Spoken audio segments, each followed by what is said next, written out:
Good morning, everybody. Are we still waiting for somebody outside? No, we hope most people are coming. Good morning. My name is Erwér, and I'm the director of the Swallows India Bangladesh.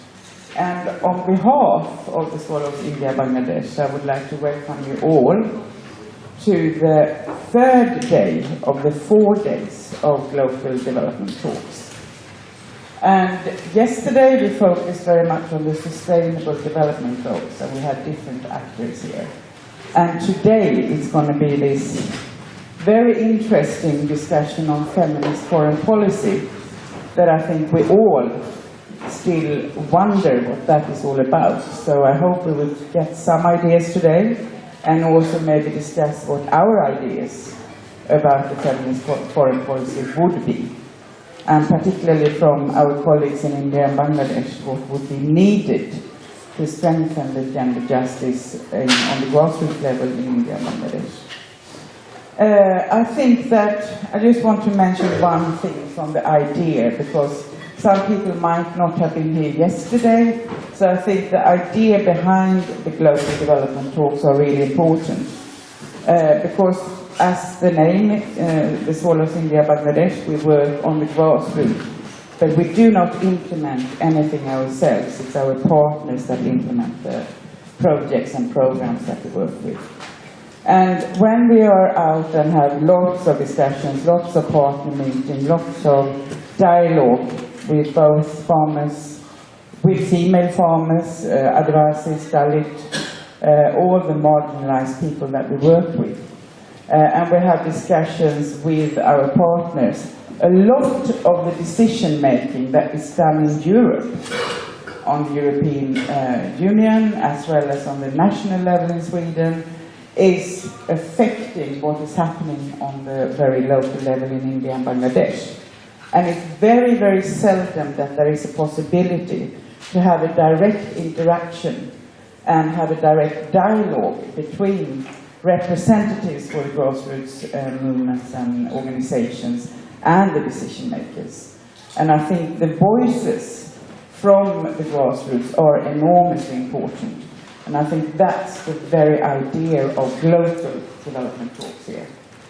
Also, I just want to lift that to have different arenas to have a dialogue between, to have decision makers, to have a dialogue with policy makers. We will have Sida here today as well, like we had yesterday.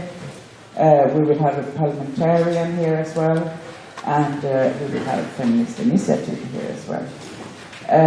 It's super important to have a dialogue there, but also to have a dialogue with academia, so we can get new concepts out. There can be a link between theory and practice, and with the different arenas. So that is very much the idea behind it. Also, there are in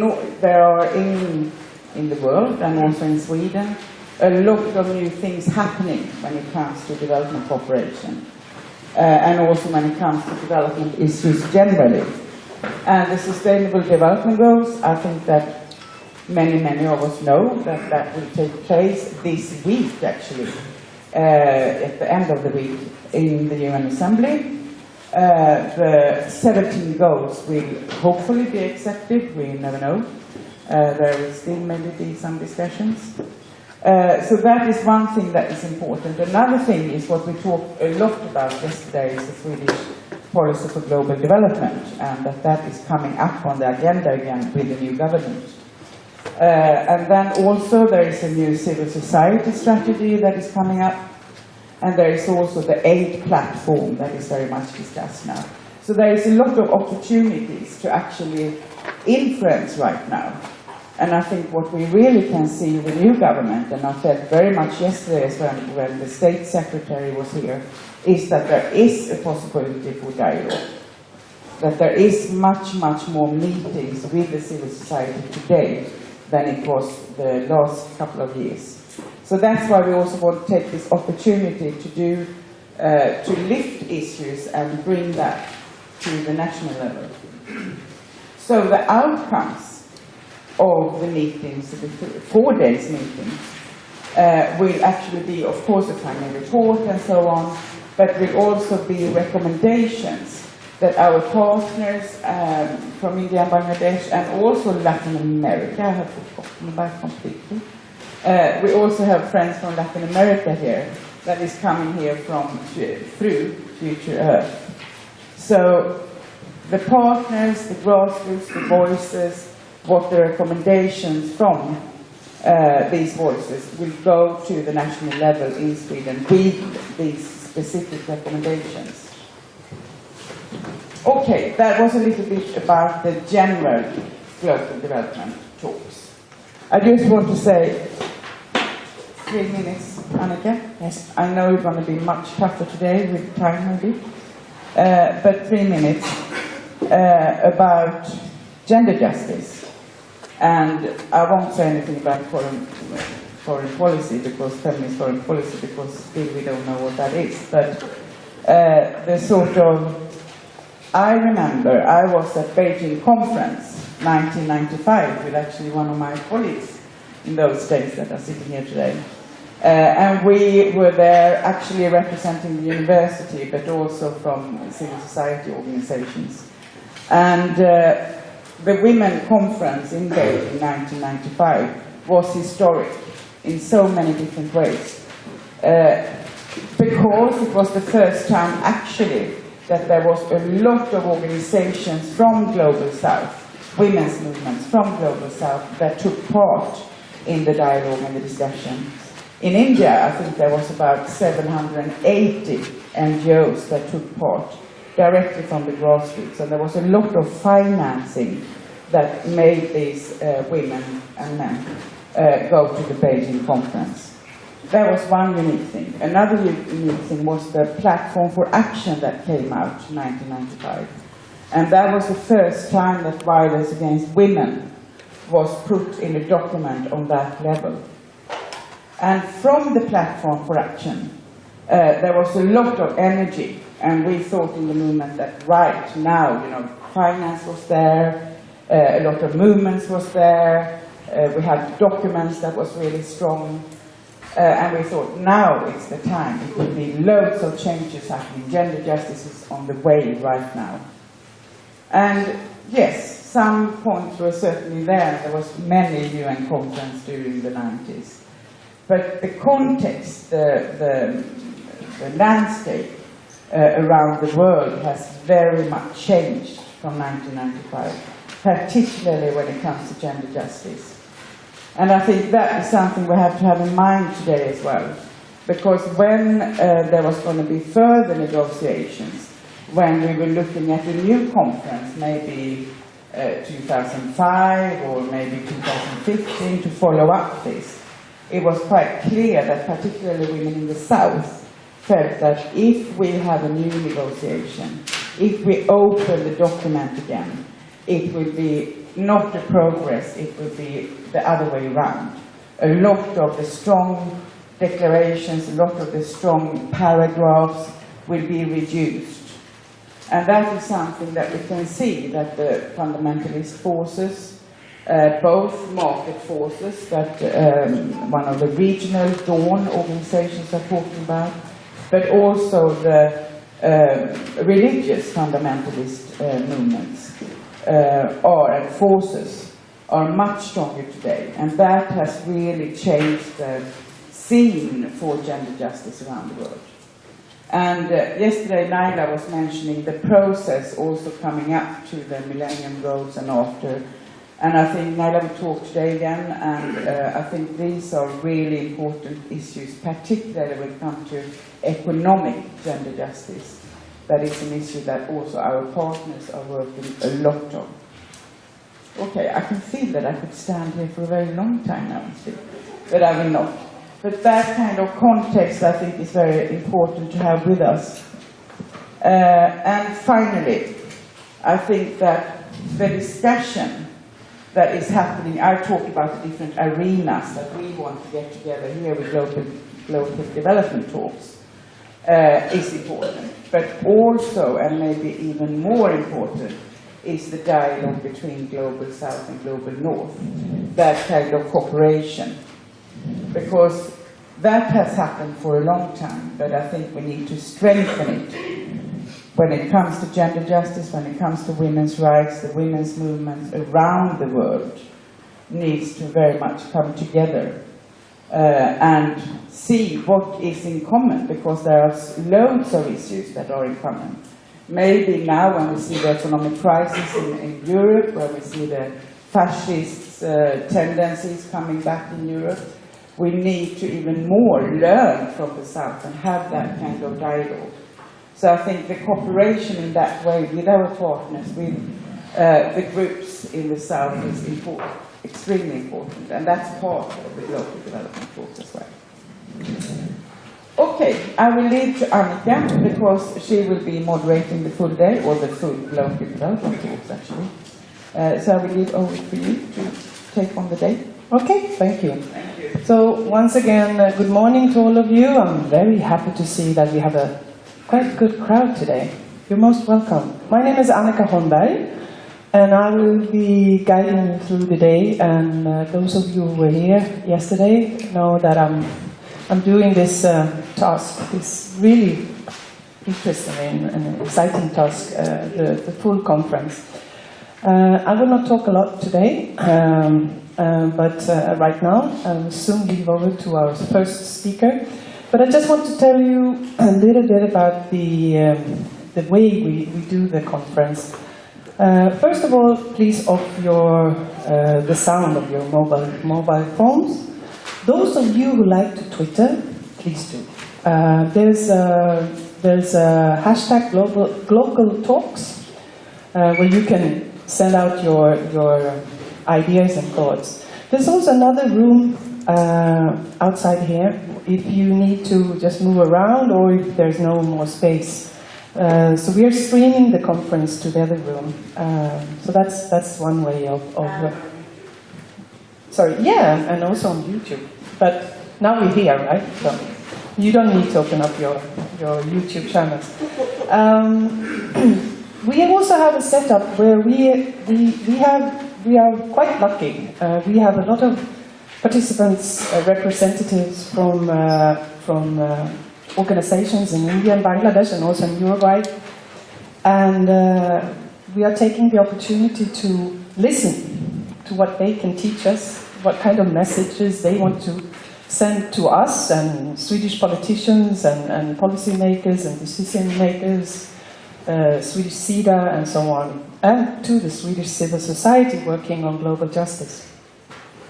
So we have a setup where we have respondents giving reflections and comments to the main speaker, and then there's a dialogue.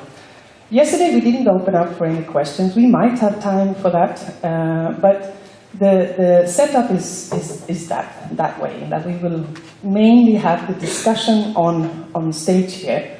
The way you can interact is mainly through what we call the reflection boxes. There's one box just by the entrance, and there's another box outside in the other room. And there are pens and papers where you can, write your reflections, your comments, and we will consider those comments and reflections in the final report, and that will help us also to raise new issues to the Swedish government, to Swedish policymakers and actors involved in shaping the Swedish positions and also actions within development cooperation. That's a little bit about it. Now I have the great pleasure to invite Gudrun Schyman, our first speaker today. And I'm quite sure that many of you in the room know Gudrun's work. Gudrun has been in Swedish politics for a very, very long time. But for the last 10 years, it's actually 10 years since a social movement turned into a party, the Feminist Initiatives. And Gudrun Schyman is today one of the party leaders, and you will start to help us to understand what could a feminist foreign policy be, but also talking about feminist positions in politics, and tell us a little bit about your experience from the feminist initiatives, but also them. And then we will open up for some reflections from colleagues from the partner organizations that follow India, Bangladesh. But please, Gudrun, go ahead, and I think that's, you just start, and I'll come back to you a bit later and invite the respondents. Thank you. Thank you. Is this one functional? Yeah, okay. Well, I should say I'm very happy to be here. English is not my native language. I have not been abroad very much the last time, so I feel a bit ringrostig. Anyone knows the English word for that? but I think it will develop during the hours that I will be here. Many of you know who I am, some maybe don't, but I've been, as you said, in politics for a very long time. I started in party politics in the late 70s, and I have been in the Swedish Parliament for almost 20 years, from 88 to 2003. And 10 of those years I was a party leader for a political party that is named the Left Party. And I started to try to bring up this feminist analysis and questions more on the political agenda. And from the beginning it was all right, but then it was too much. So I left the Left Party and went out in dialogues with feminists, asking myself and others what to do. And that was in a situation where it has passed some time after we had equal representation in the Swedish Parliament. You know, when that started, 1994, it was because of pressure, power pressure, from a group of women that was that called themselves support stockings, and they said to all the political parties that was in the parliament, if you don't put more women on your list, we will start our own party. And all the traditionalist party went scared. So they said, especially the biggest one, but in that time was a Social Democrat, they said, oh, we change. You should not open your own box here. No, we change. So after that, it was in the election 1994, the percentage of women went from 30-something up to 48. And it's still like that. And all the governments after that has been equal representation. And then a feminist maybe could think that, well, now it will be a lot of feminist policies. It isn't, because all women are not feminists, and all feminists are not women. So the question of representation is an important question, but it doesn't mean a lot of other things. It means what it means, equal representation, which is a good democratic goal to have, but it hasn't a continuing of feminist policies or changes in the society. So 2004, 10 years later, after that coup, we were sitting down. I had left the Left Party, and we sat down some feminists and said what to do, because we saw that there was no change in the crucial questions about women's salary, men's violence against women, and the view upon responsibility for parenthood and so forth. So we said we have to take the next step. What should that be? And we started a discussion about we have to organize, we have to build a kind of organization, we don't know what. Should we be a kind of grassroots organization working with popular education? Or should we enter the political arena? And we turned out to be an organization that entered the political arena. Because we said we are fed up to be lobbyists. We are fed up to try to convince those who have the power to put this question in consideration. We want to take the power instead. That was why we formed this that we call a feminist initiative, because we don't think it should be a party for hundreds and hundreds of years. It's an initiative, comes from the ground, and is formed by feminists, women and men, that are that don't want to wait anymore. It's very simple.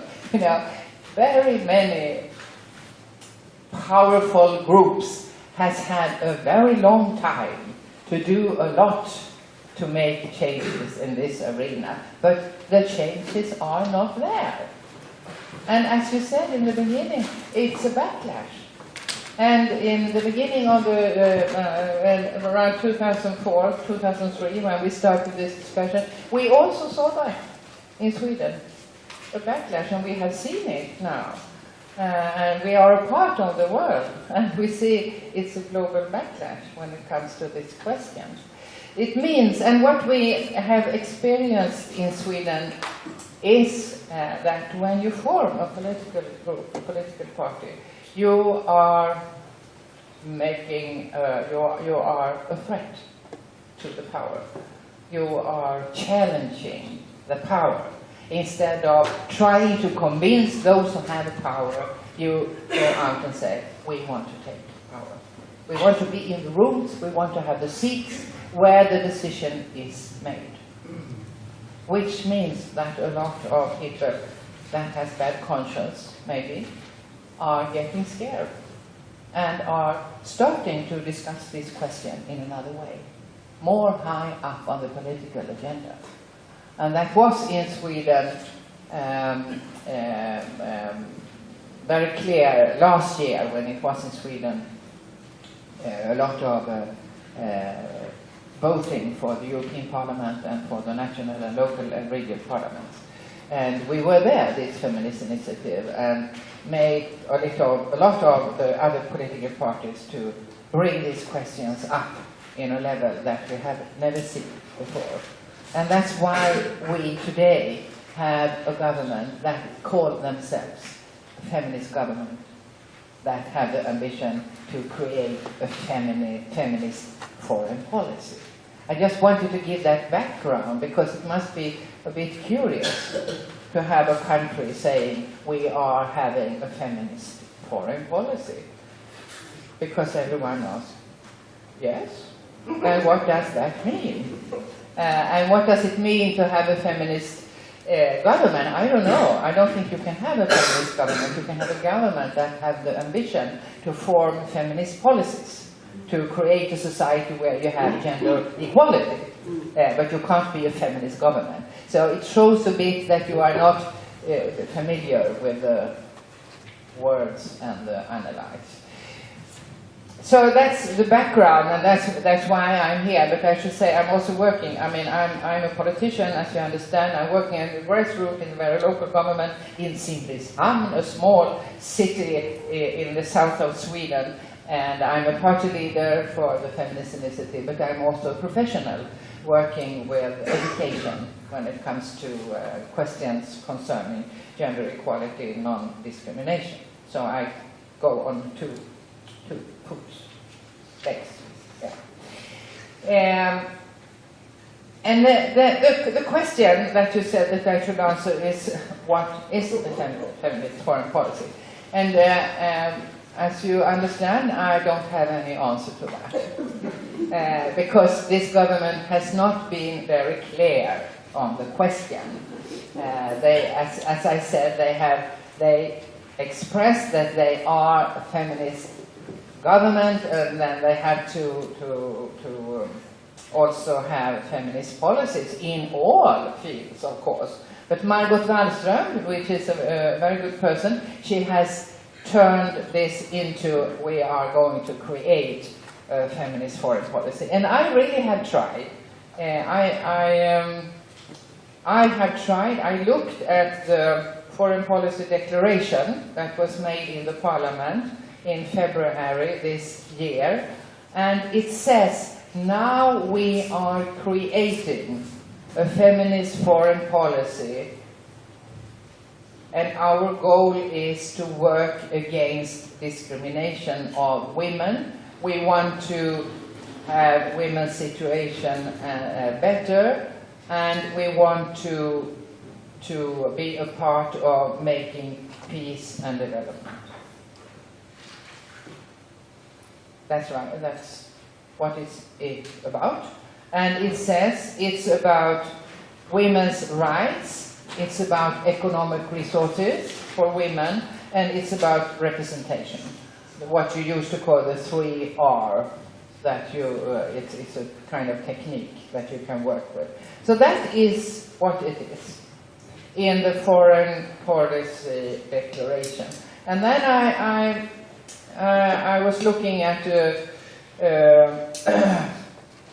declaration that was made on the 8th of March, International Women's Day, of the foreign minister and the minister for, I'm holding my head, Development Cooperation. Yeah, Development Cooperation.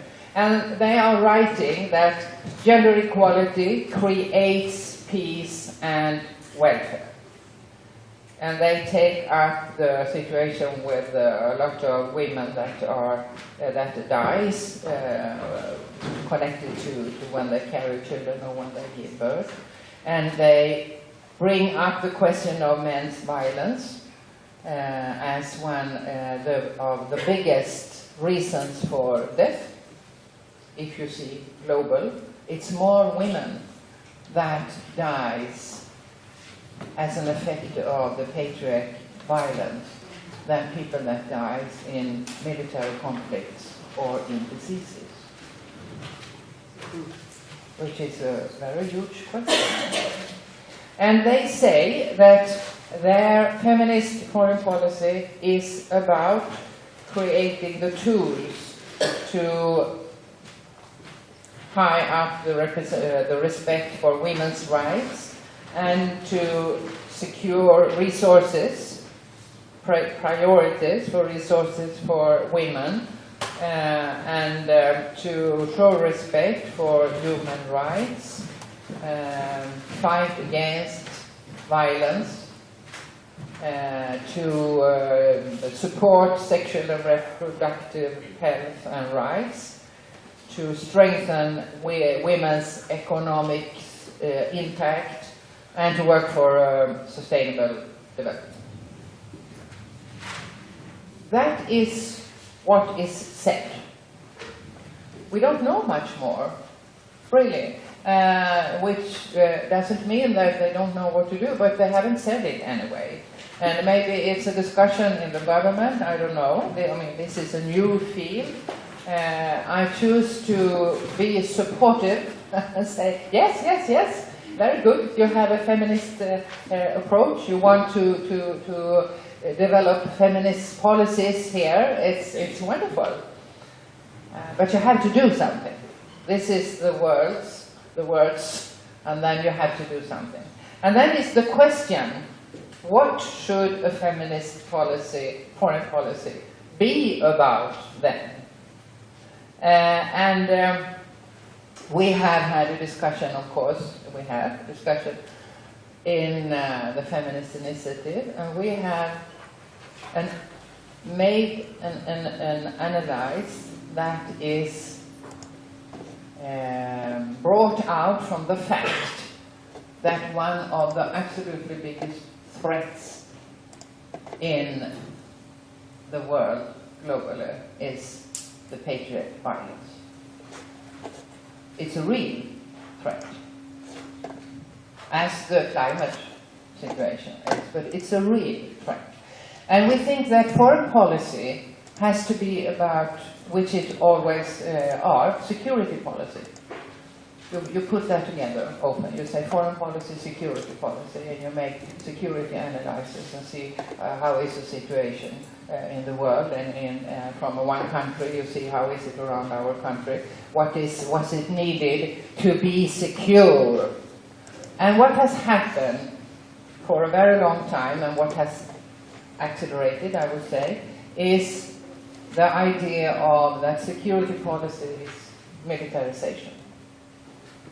Security policies are connected to territories, to countries, to nations. It's not built out from human rights. And we think it's time to change. It's time to take into consideration that it's the human that are the important thing.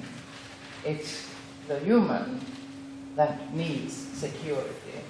It's human rights that are going to be defend it.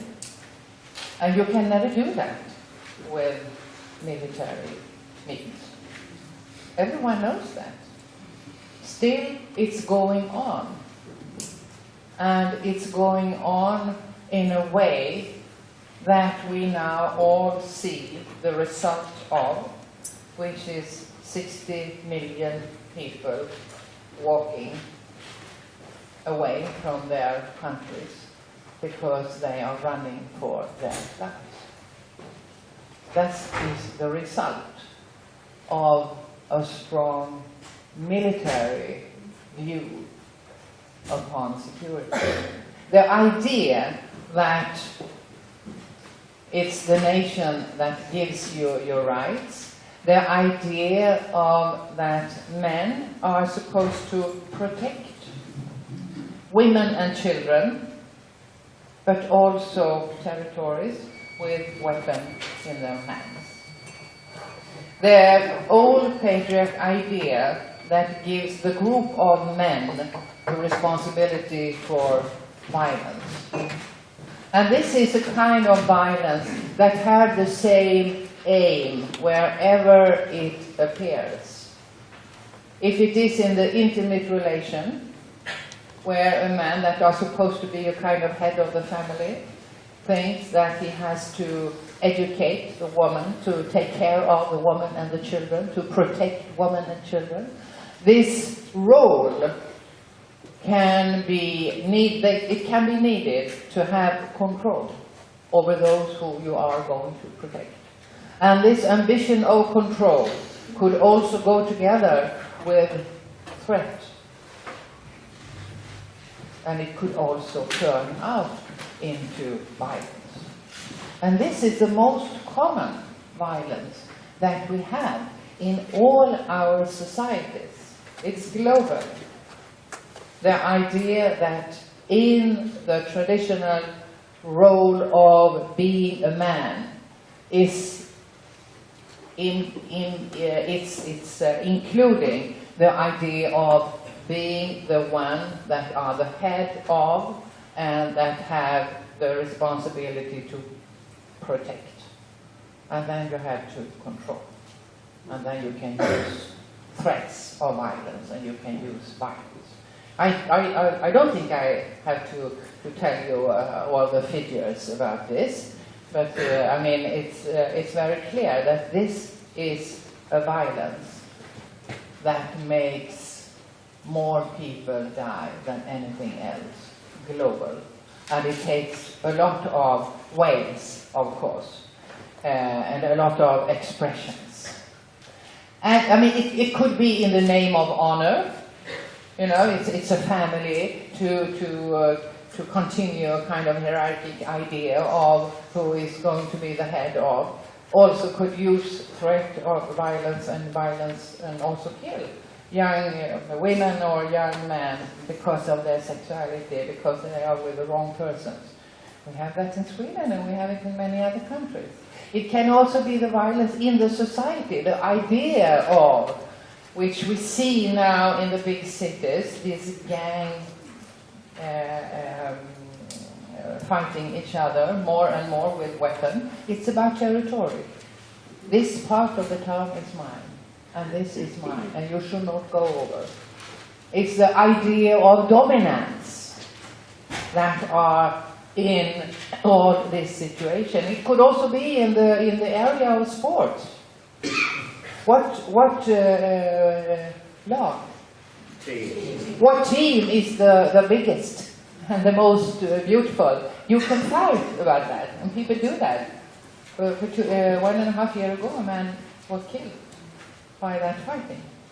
And it's the violence in the speak of security policy when it comes to the international relations, where we have, by this, through this idea of militarization of security policy, given the right to the big boys to use territories in their ambition to build great power.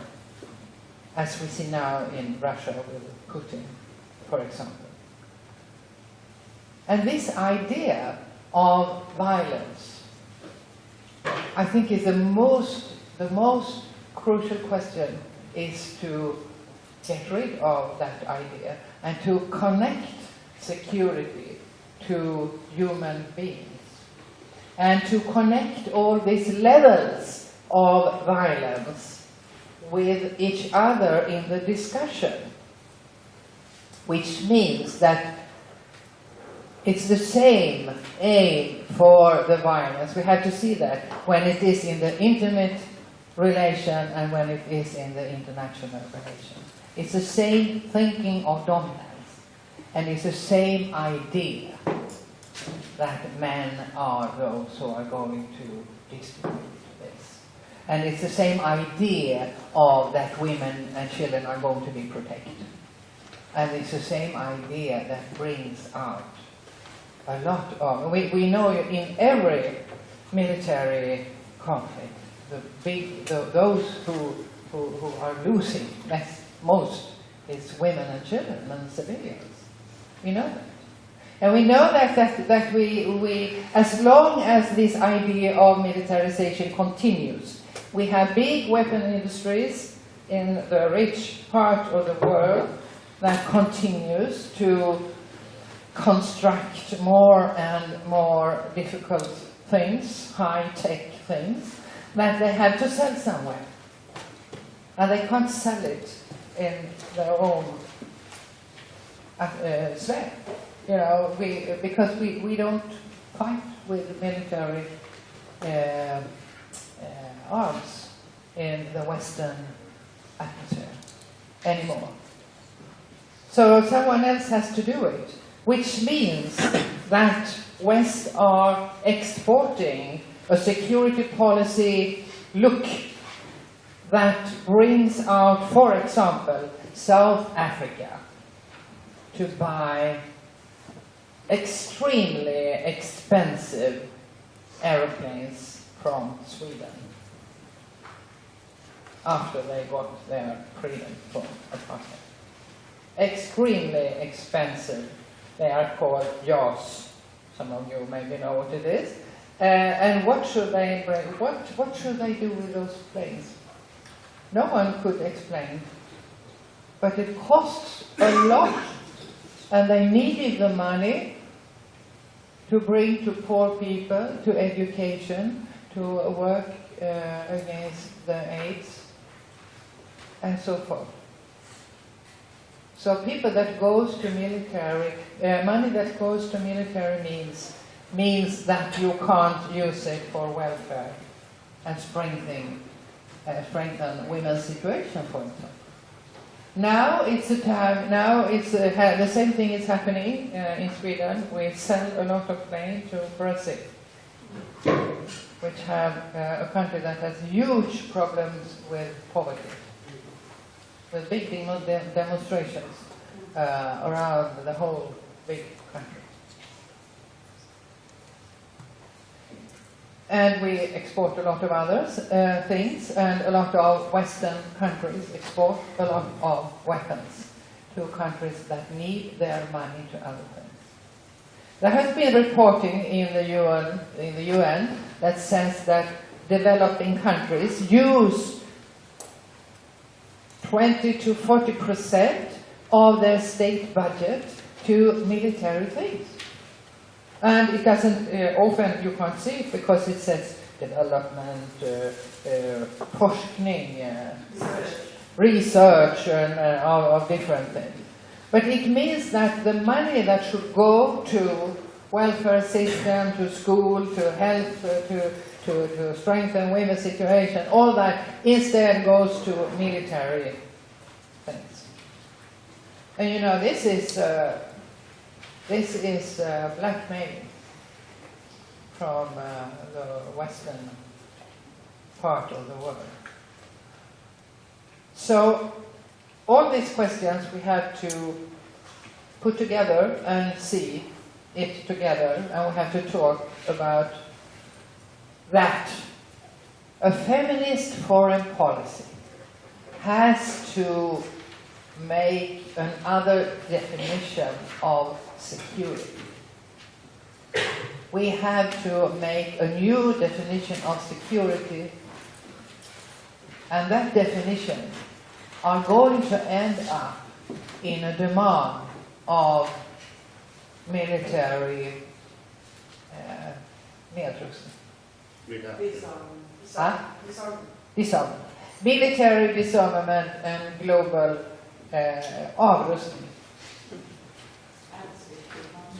We have to get rid of weapons. And it means that you have to turn around the military industries into civilian industries, which is not especially, it's not impossible. You know, during the 70s, where it was quite a different discussion about security policies, when there was a trend of demilitarization of the security policy, Sweden was in the front line to talk about a non-nuclear weapon, but also to turn around the weapon industry into civilian production. We had a woman that was a part of the government, the Social Democrat government, that was, her name was Inga Thorsson. Yeah. She brought up this in the UN, and she fought for this, and she got to all the UN, yes. So every country had a lesson to go home and to see what they have in their own country, and to make a report of how to use this knowledge and this technique into civilian production. And she did in Sweden. 4 or 5 books like this. They were put in a drawer in the government, no one seen it. I was working by that time in the international peace movement in Europe, the European nuclear disarmament. So I took the books in one hand and I took her in the other hand, and then we went out. And she could talk about this. It was a marvelous job she did. And no one in the government or her own political party took any notice of it. It's not difficult. I mean, it's not a question of, oh, but then we lose our jobs. No, you don't. You will produce something else that is built on the same knowledge and experiences. So there is a new orientation that I think should be a crucial part of a feminist foreign policy. A really crucial part of a feminist policy, which goes into, it has to be anti-militaristic. That is the platform, and then we can discuss all the other things that are done and how to do. But this is the main question. We have to get rid of the old patriarch thinking of violence as a way of dealing with conflicts, no matter if it is on the intimate arena or if it is in the international arena. And I really would like to hear our feminist government make this declaration. I'm sure they will not do it. But we are some people that will continue to talk about this and to have popular education around these questions together with grassroots organizations. Because there are coming now a situation in Sweden that comes with our cooperation with NATO. That we are, this government wants to sign a cooperation paper, you know, that says welcome. You can have your headquarters here. You can have your soldiers here. You can have your weapons here. And if we continue with that, we are not anymore in the position of being able to create our own foreign policy and feminist foreign policy. So this goes together. We are going to work hard with this question the coming year. Yes. I don't have the time, but then... No, but you're quite on time. Quite on time. Yeah. So thank you very much, for bringing in, because we're trying to find out today what a feminist foreign policy could be. And you brought in the whole issue of violence in all its forms and the security policy, which is a major component of what a foreign policy could be. So now is the time to invite some of our friends. Let's first give a big hand to Gudrun.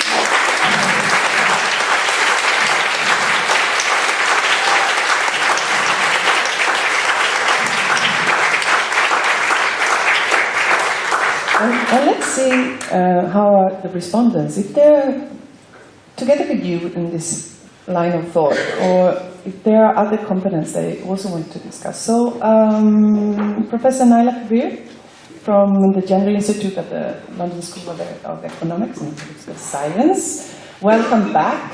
We had a pleasure to hear you discuss the Millennium Development Goals yesterday. And Maria Persson from Swallows. Oh, sorry, you were so close I couldn't see you. Working here in Sweden. And then I have the pleasure to work from the Women's Collective in India. Sheila Francis. Where are you, Sheila? Oh, there you are.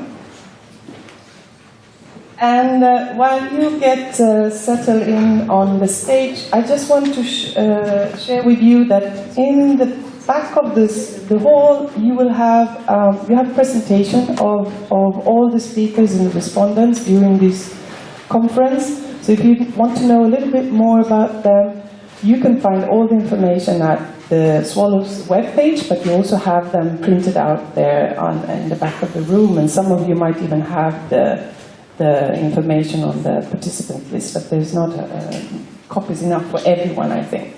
So, I would like to invite the three of you to give some brief reflection, 3, 4, max 5 minutes, and then let's open up for discussion. It's not going to be a lot of questions to Gudrun to solve this whole issue, to understand the concept, but to open up for discussion, and let's see if we also have time to bring in the audience for some reflections. So, Naila, why don't you start? And let's hear from you.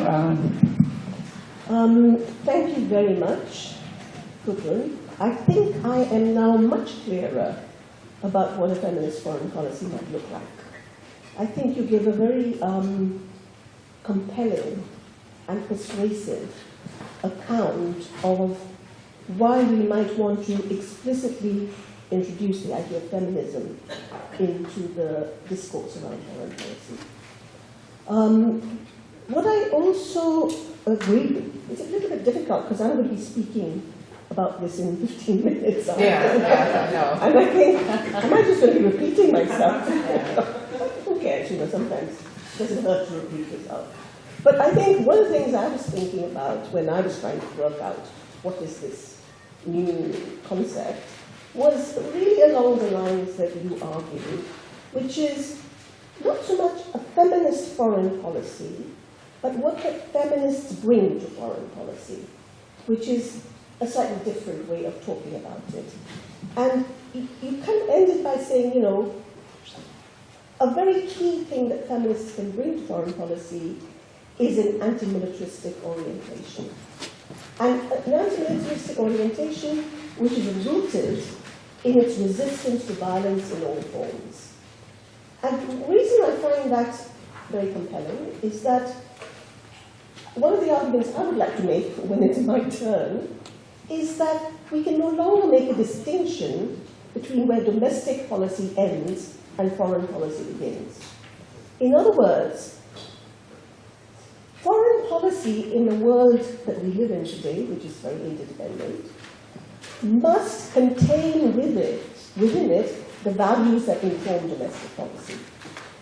And the issue of violence in all its forms, I think, is one of those that will allow us to be coherent and consistent in our resistance to violence within the home, within public space, within the workplace, and within the international arena, in all of those fields. So what I think, is was very,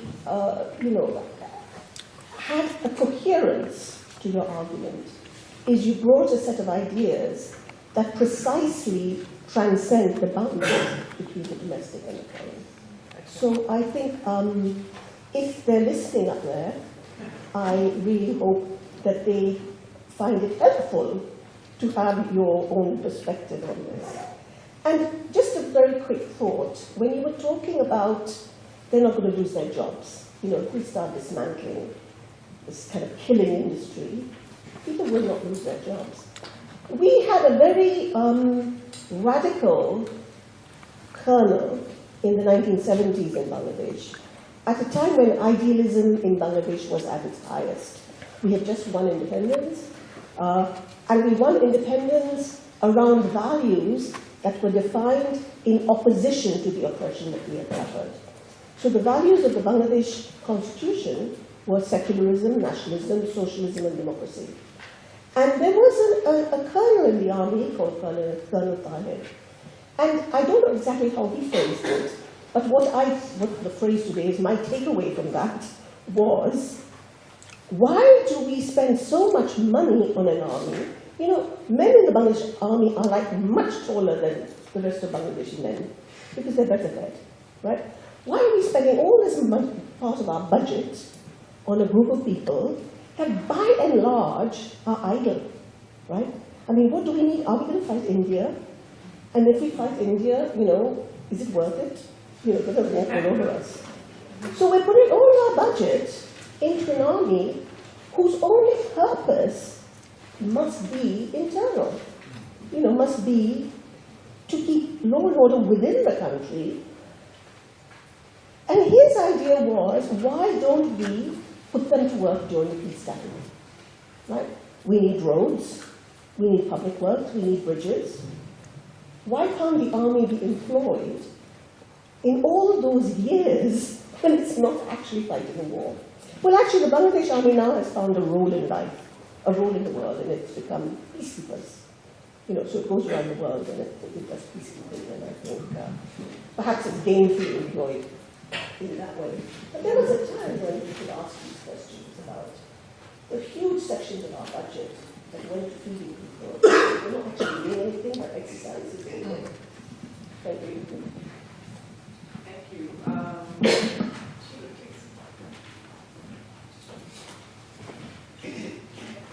Thanks for that. And I thought I was listening to myself, and I was listening to you. And the thoughts which ran into my mind, because I'm from India, and you were talking about the violence in the family, the silent war which is being fought in the family. Knowingly or unknowingly, all the women are going through this. And there is this silent war which is going on there.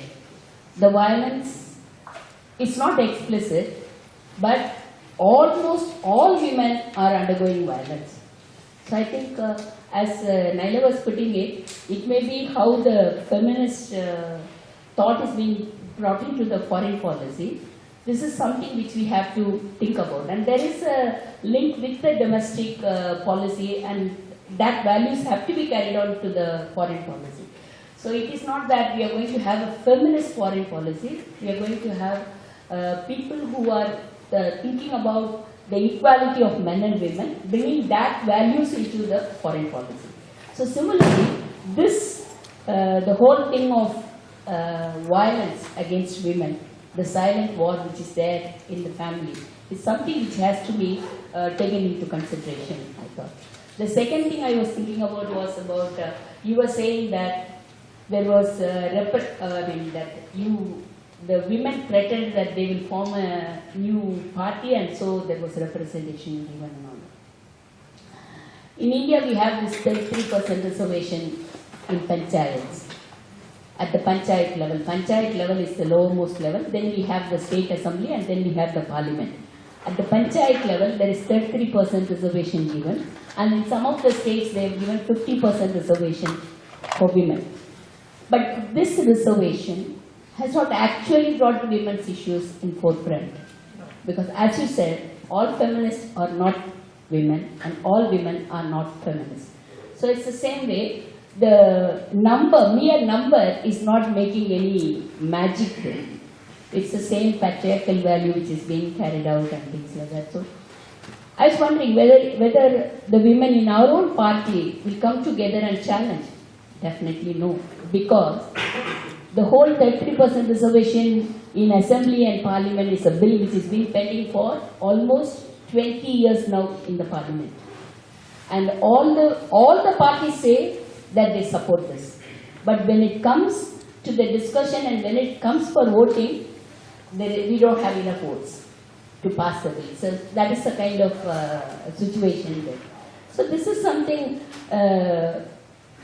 something which was going on in my mind, whether that would happen in India, whether this kind of reflection could happen. Because many women in India tried forming a women's party, but that didn't work. Whether it is at the state level or in the central level, it has not worked. I don't know in future how it is going to be. The other thing I was thinking about was the whole issue of caste. The caste issue which is there in India and the religious fundamentalism which is growing. And then today we have this very famous term, honor killing. That the women are being killed for the honor of their religion, for the honor of their caste. And this is something which was coming into my mind when you were talking about security. You were talking about security at a national level, but I was thinking about security within the family, within the community where they represent, because this caste and this religion really put so much of pressure on women, and women are not able to have their own choices, whether it is in terms of marriage or whether it is in terms of choosing their own career and things like that. That is the kind of situation here. Then coming to the militarization you were talking about, even today India's military budget is going up and up and up, and it is almost crossed 25% now. Although we have so much of external debt. And I remember in 1998, when there was this Jubilee 2000 campaign, doing away with cancellation of debt for the least development countries. At that time, India's debt was 25,000 rupees per person. External debt was 25,000 rupees per person. But today it has crossed 60,000. So that is the kind of external debt that India has. And most, as I told you, that 25% of it is spent for militarization. As she asked, whom are we going to fight? It's our own brothers, it's our own sisters across the border. And there is constant, today India is in a very peculiar situation, and the new government is trying to make India, I don't know what, superpower of that region. And the way that they are planning and the way that they are trying to, do away with the different voices, with the voices which are against what they are doing, is different. It's very difficult to explain that, because it's something like the fight. I mean, it's not like fight between two countries, it's fight within the country. The people who have a dissent voice against what the government is doing, whether it is about the militarization or whether it is about the way that they are carrying the government in forward, using different steps. Their stepping stones are fundamentalism and things like that. And the dissent voice is being really put away. So when we are talking about feminist foreign policy, and particularly when you were talking about the security aspect of it, I was really taken up by that, and I feel a day should come when this is talked about all over the world, not only talked about, and it is really practiced. Thank you.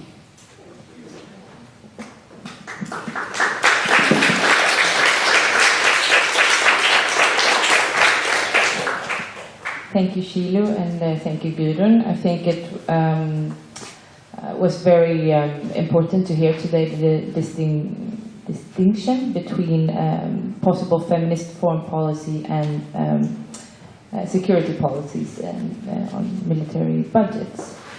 And I think we have to keep in mind that we will try to ensure that a feminist foreign policy is not only concerned with security issues, and also when we translate it into development cooperation, maybe not also only humanitarian action, but that as you said, that it will address and look at the underlying structures. So thank you for that.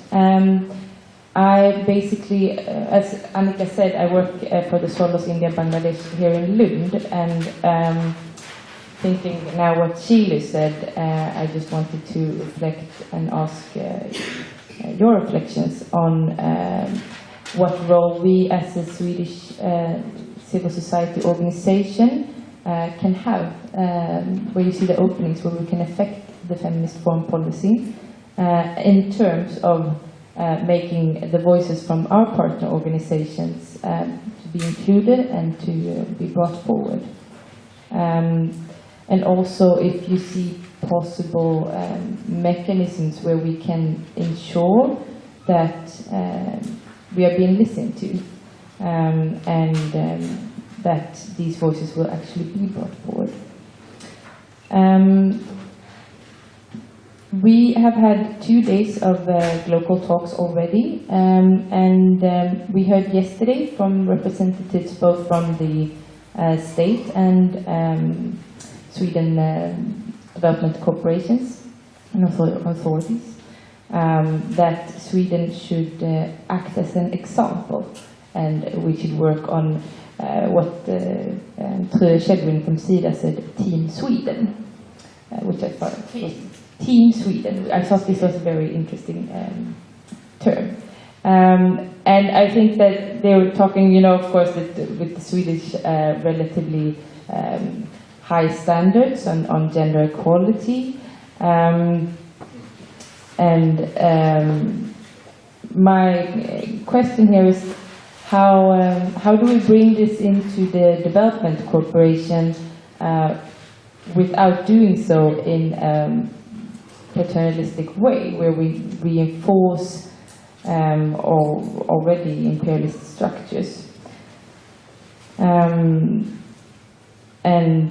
there I was hoping that you as a representative for a feminist movement could elaborate on how you work with and link to other feminist movements and also relating to the Global South and movements there.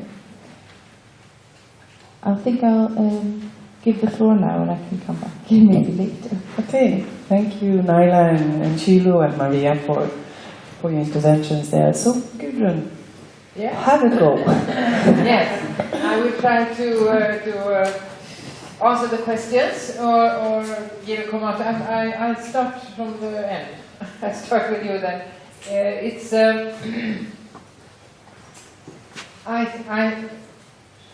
I think it's good if Sweden could be an example, and I'm convinced that there is a lot of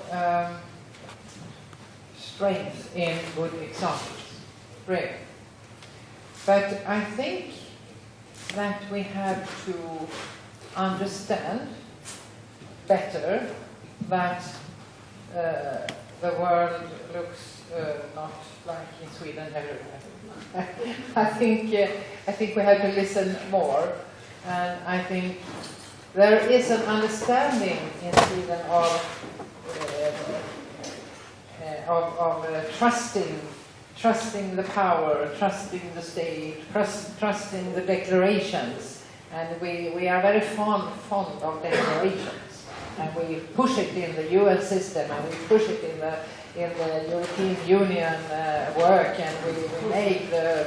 It's good with declarations because you can always have them and say there is a declaration here. This is nothing stupid. This is a real declaration. But how to be able to fill these ambitions of, for example, women are going to take part as a declaration 1325.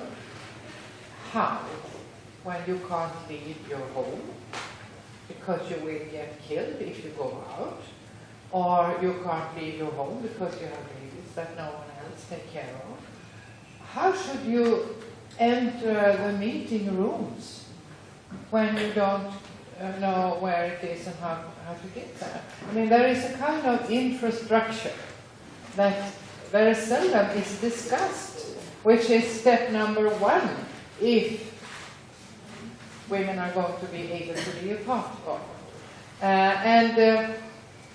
There is a kind of, it's easy to have beautiful writings, but then you have to connect it with other parts of what you are doing. And for example, Sweden, if we are selling weapons to a country that use a huge part of the state budget for buying these weapons, it will not be easier for women that are depending on welfare system that includes all, transportations and taking care of the children and good education and all that. It won't be easier to fulfill this beautiful declaration, and that kind of putting things together, I think Sweden is not always a very good example. I think we should listen much more. And I think that listening could also have effect on our whole politics, and not only small parts.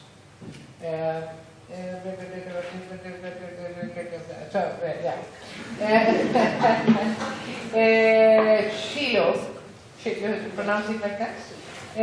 I think that I know about the silent war. Well, I read about the situation in India, all the rapes and all that.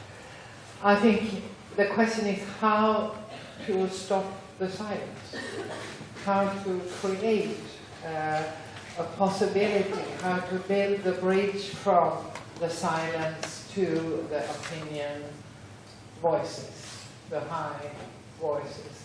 And I think then that, which was what you said, Naila, the way of thinking about security, it's the biggest security problem we have in all our societies, and it's global, is men's violence against women, or the patriarchal violence in different forms.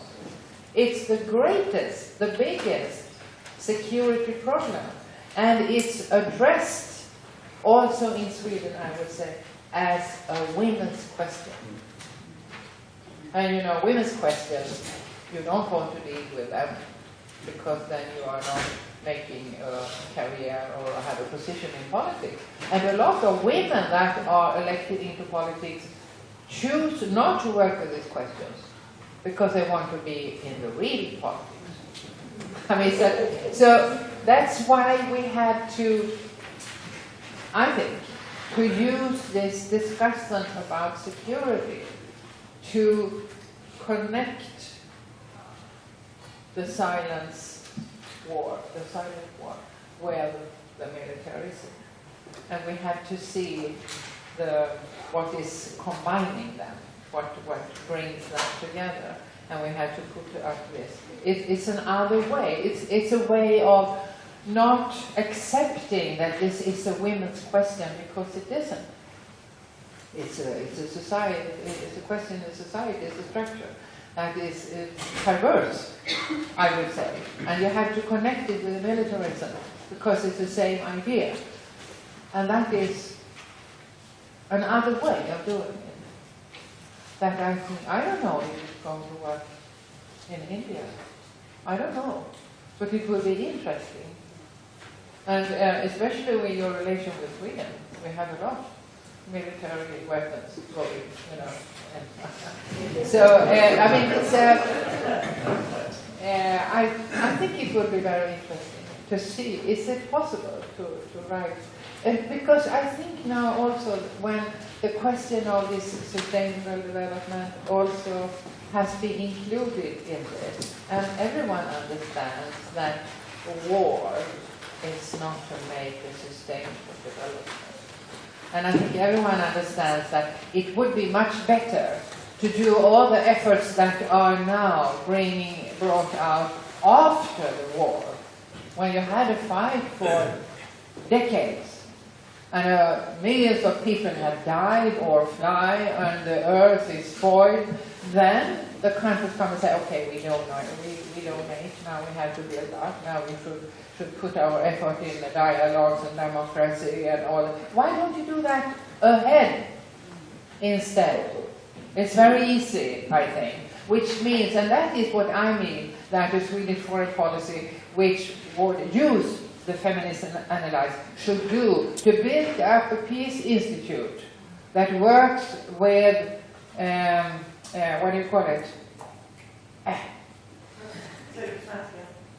The early warning system.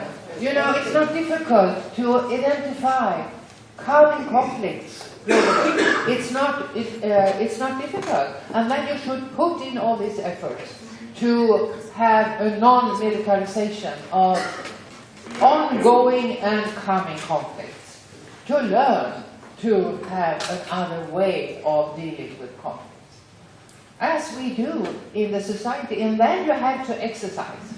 As you have to do it in the society from the very beginning in the daycare center and up, you have to have gender pedagogic, you have to have gender knowledge, you have to have gender scientists in the university. You have to practice, yes, and that's what we have to do in the international relations. We have to practice peace. It's much more difficult than to start a war. How do I get security? When I take away my weapons, say, what do you do there? I mean, you have to have big exercise every year. You know, instead of playing war, you should exercise how to build peace. And Sweden could be the country that are in the front of this way of seeing things and to develop a security policy that works with peace for peace. I think that would be wonderful. Yes.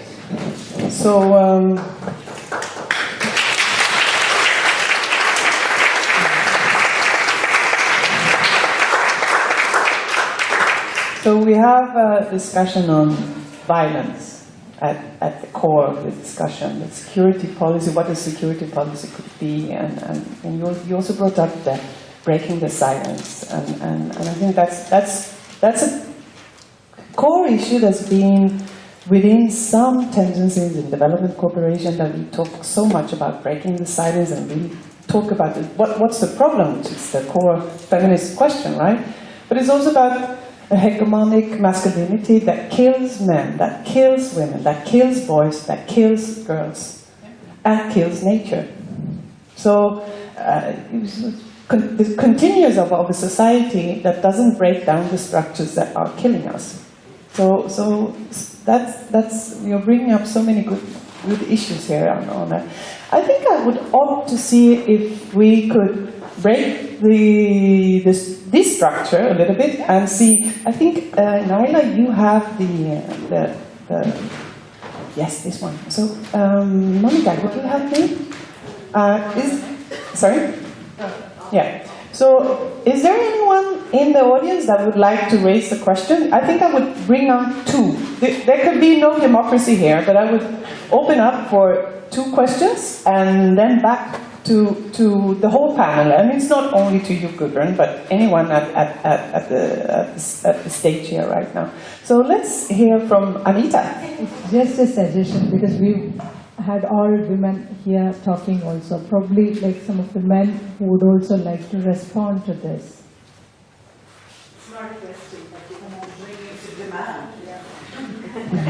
Okay, that was more direct. Okay, thank you. I've been very fired up by these discussions and decided to break the silence. When you spoke about foreign policy and what is feminist, we're trying to ensure that all foreign policies, not just freedom, have a feminist lens when one looks at it. And we very clearly brought in violence and linked it with militarization. And I think the speakers, Naila did, everybody talked about it. And I look at how the military is used in our country, the Chittagong Hill tracks with the indigenous people and the way they're used there, funded by arms and training and etc. They're doing an excellent job, as you said, of peacekeeping force outside, but doing absolutely the opposite inside.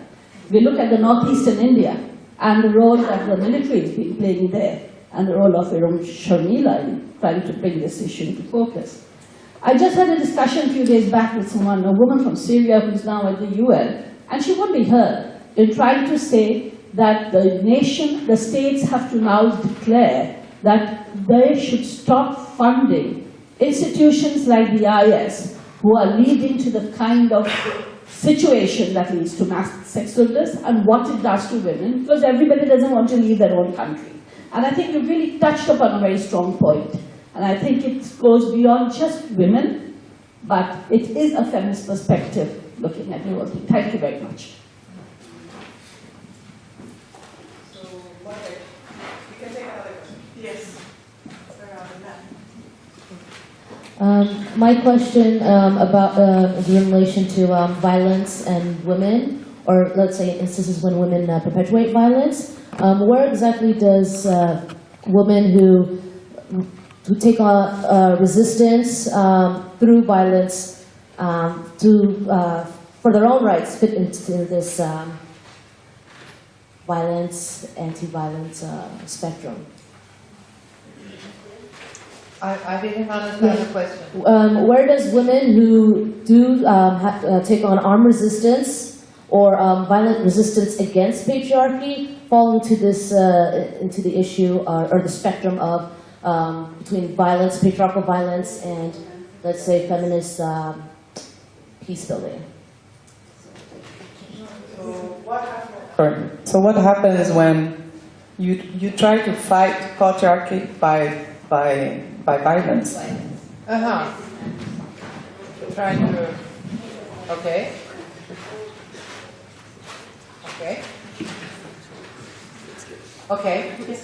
Yeah. Well, I think if you try to fight by fighting, I mean, there are women fighting for their freedom, for their country, against the IS, for example.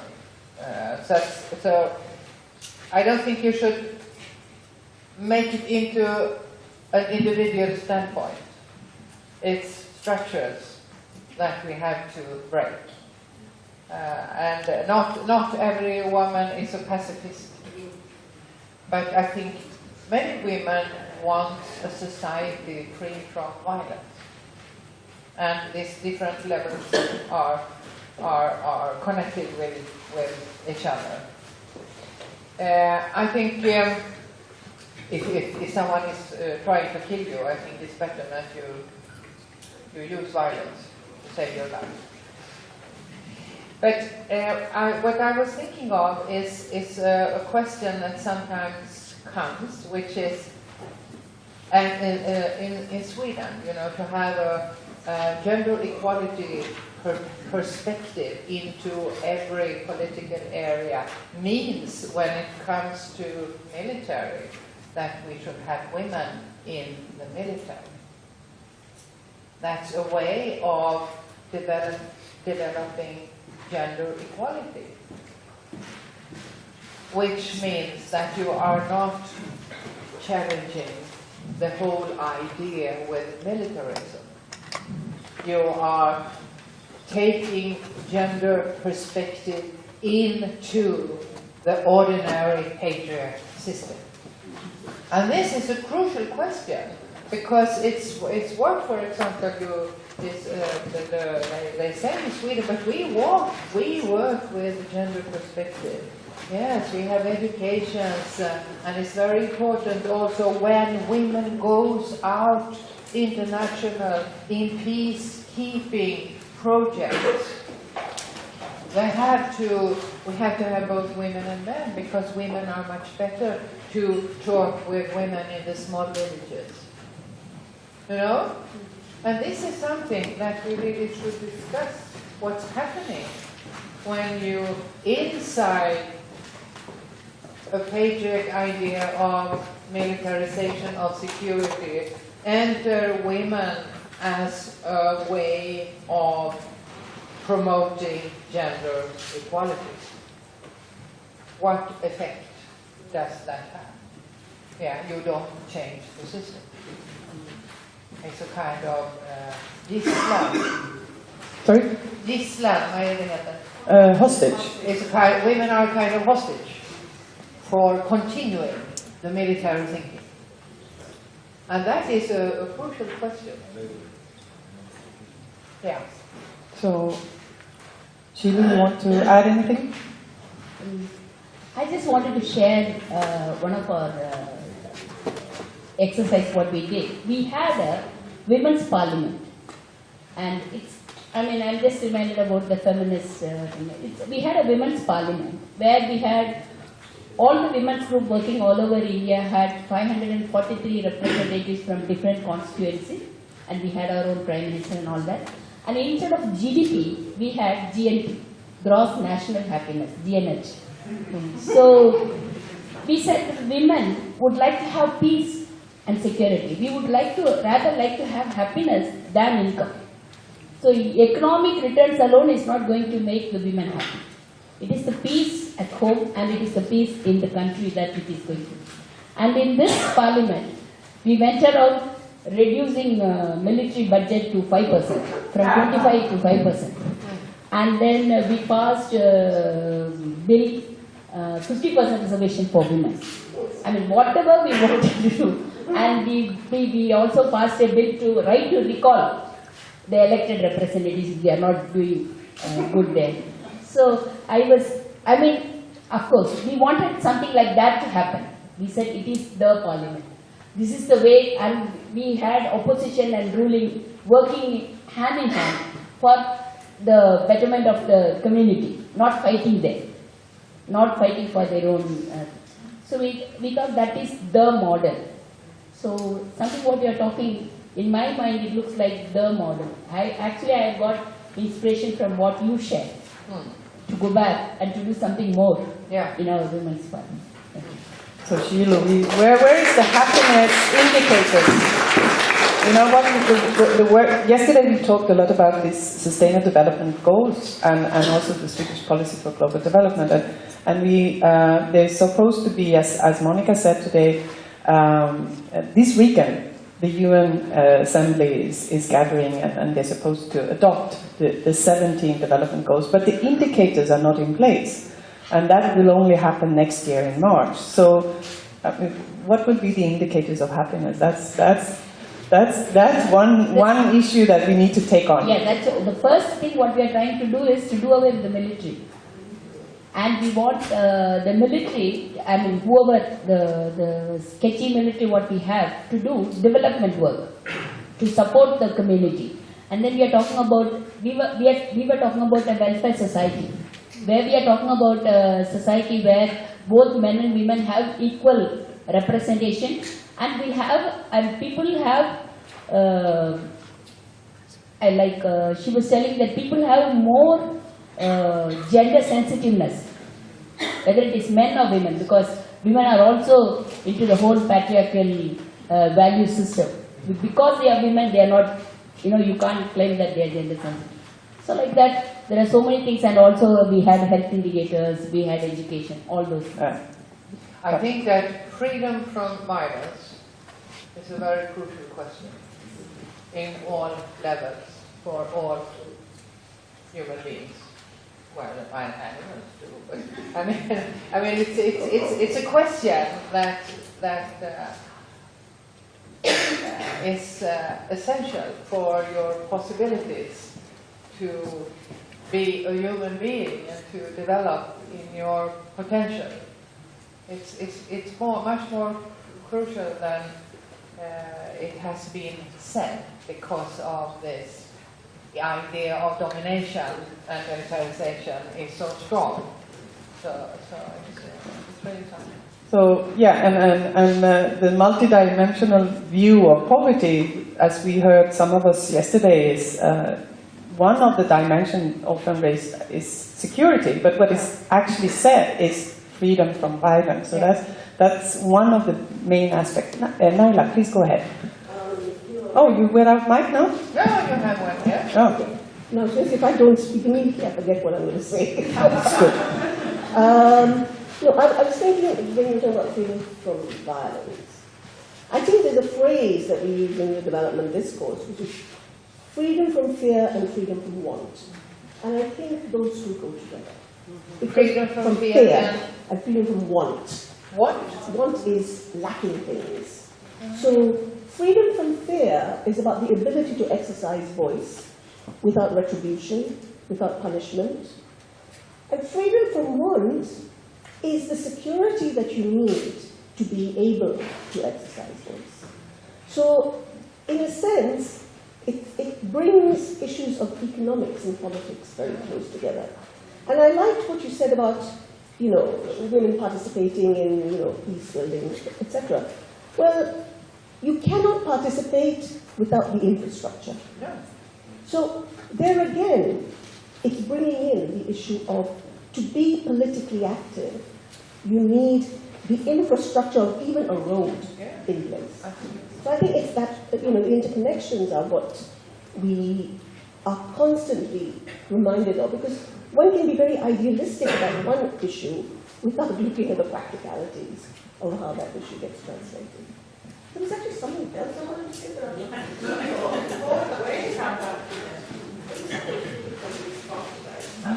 Okay, I'll give. You're talking next, so it might come back. You remember, it was an excellent idea, now it's gone. Maria, do you have any comments? I was thinking of also again the last day's discussion on and linking this to the structures of violence and the possible threats, and as you said, the freedom from want, because we have been discussing that apart from government, also that a lot of our partner organizations see that it's the private sector and transnational corporations that perpetrates or is the perpetrator of violence today in many ways, and pose these potential threats as well. And then I was thinking of, like you were saying, your journey with putting pressure on the Swedish government and also the other political parties, and sort of forcing a feminist agenda by claiming power there. Do you see that we could also sort of force a moral and feminist perspective into the private sector? And do you have any methods? Before Maria, I think Naila just remembered what your thoughts. I don't know if it's worth actually remembering, but anyway, it was brought on by the issue of women joining the army and the military, and joining the military. And there are actually certain institutions in society that appear to embody very patriarchal values.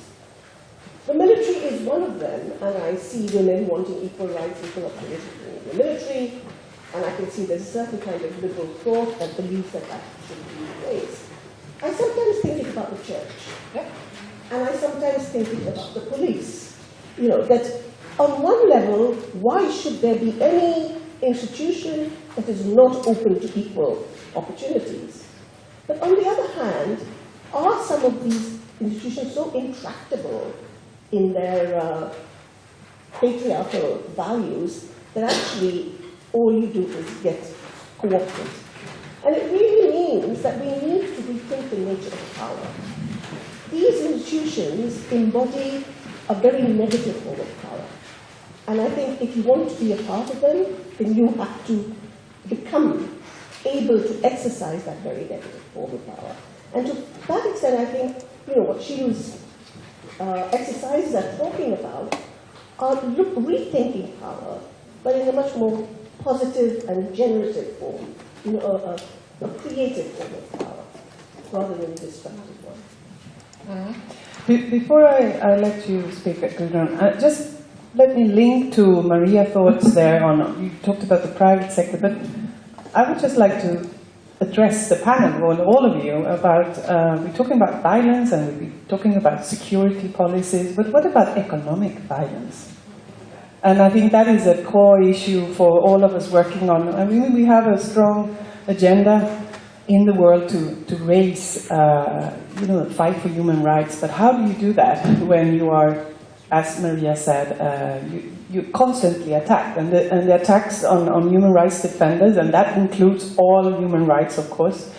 It shouldn't be needed to say that, but it is always. I mean, it's not only political to civic rights, but all human rights defenders, and that is raised. That's an incredible increase in the world. The attacks, and many of the attacks are not coming from the state, but also from other actors in society, including armed forces, but also the actors from the private sector. So it's the whole structure and as a system, but also actors in themselves using violence.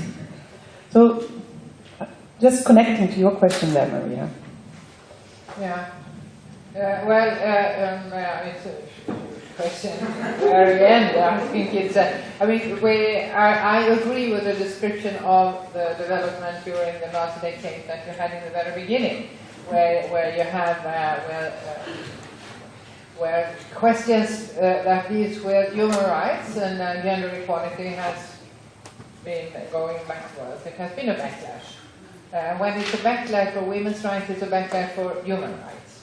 You can see it always put together. A society that has the idea of hatred against women also has sexism and racism and Islamophobic thoughts, and you have a strange view upon LGBT persons. I mean, it goes together. Every pattern of discrimination goes together with something else, and also with a class structure, of course, with poverty. And I mean, the majority of people in the world, in Sweden, in Skåne, in Lund, that are having less money, is women. So it goes together.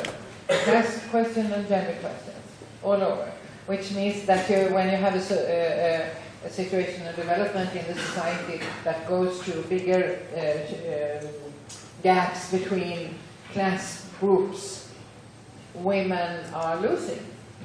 Absolutely. So it goes together always.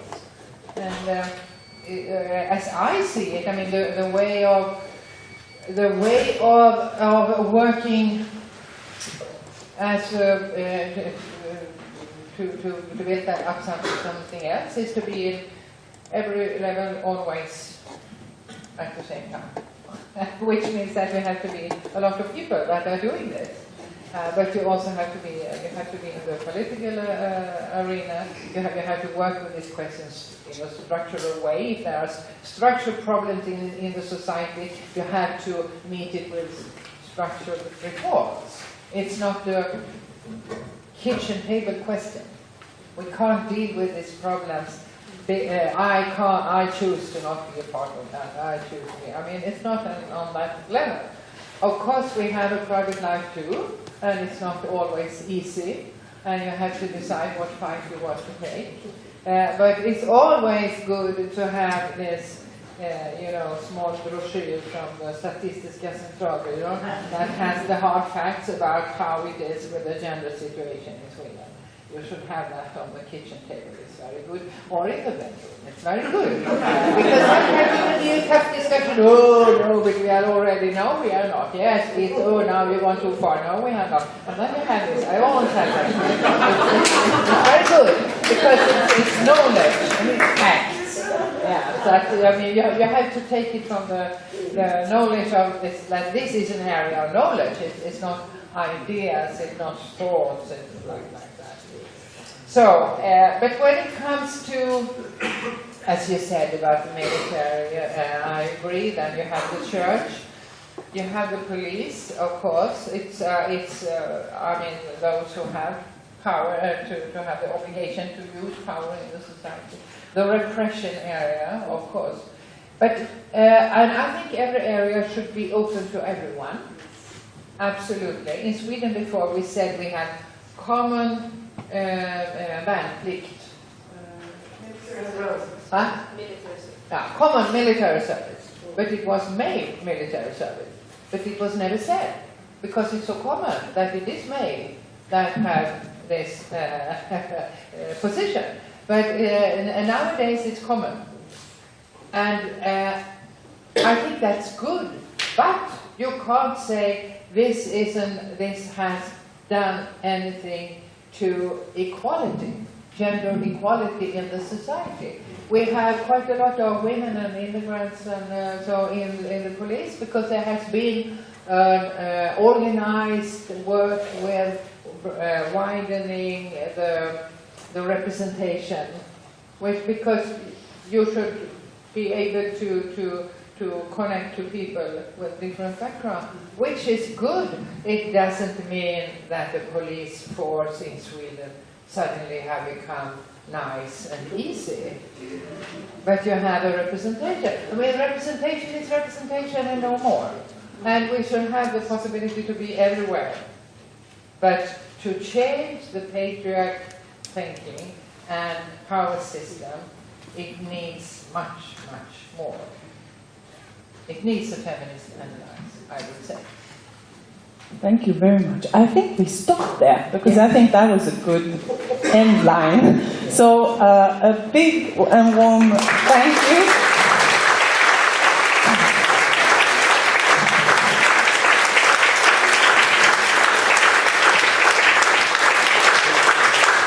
Thank you very much, Gudrun, for helping us to start to sort of dismantle and try to understand what all this is about. And thank you very much to the panel. Very excellent comments from you.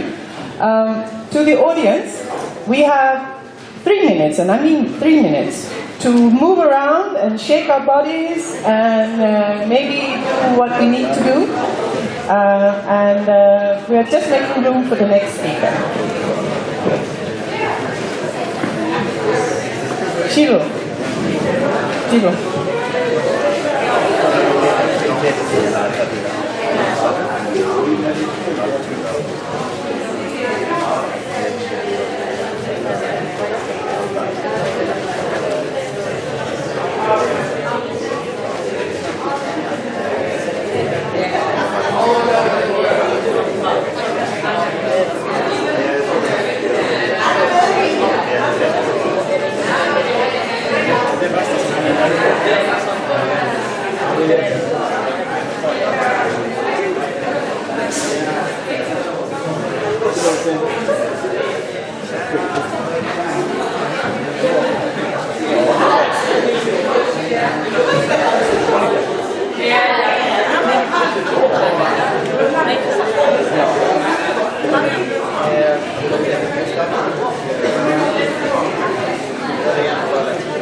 knowledge and honestly discuted who you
I'll ask the audience to come back. Please help me to bring the people back into the hall.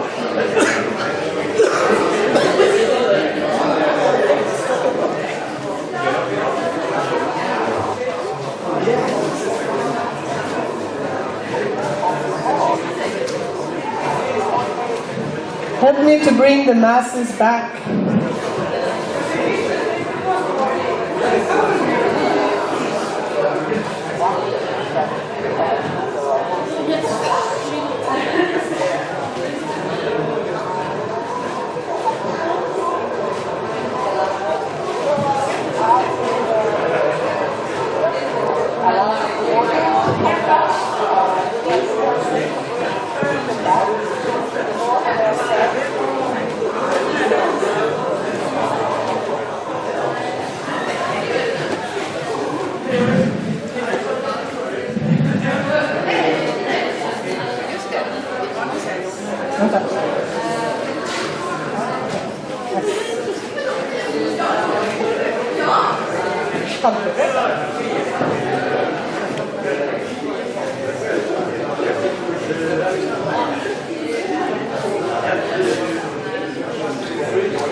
gänget här.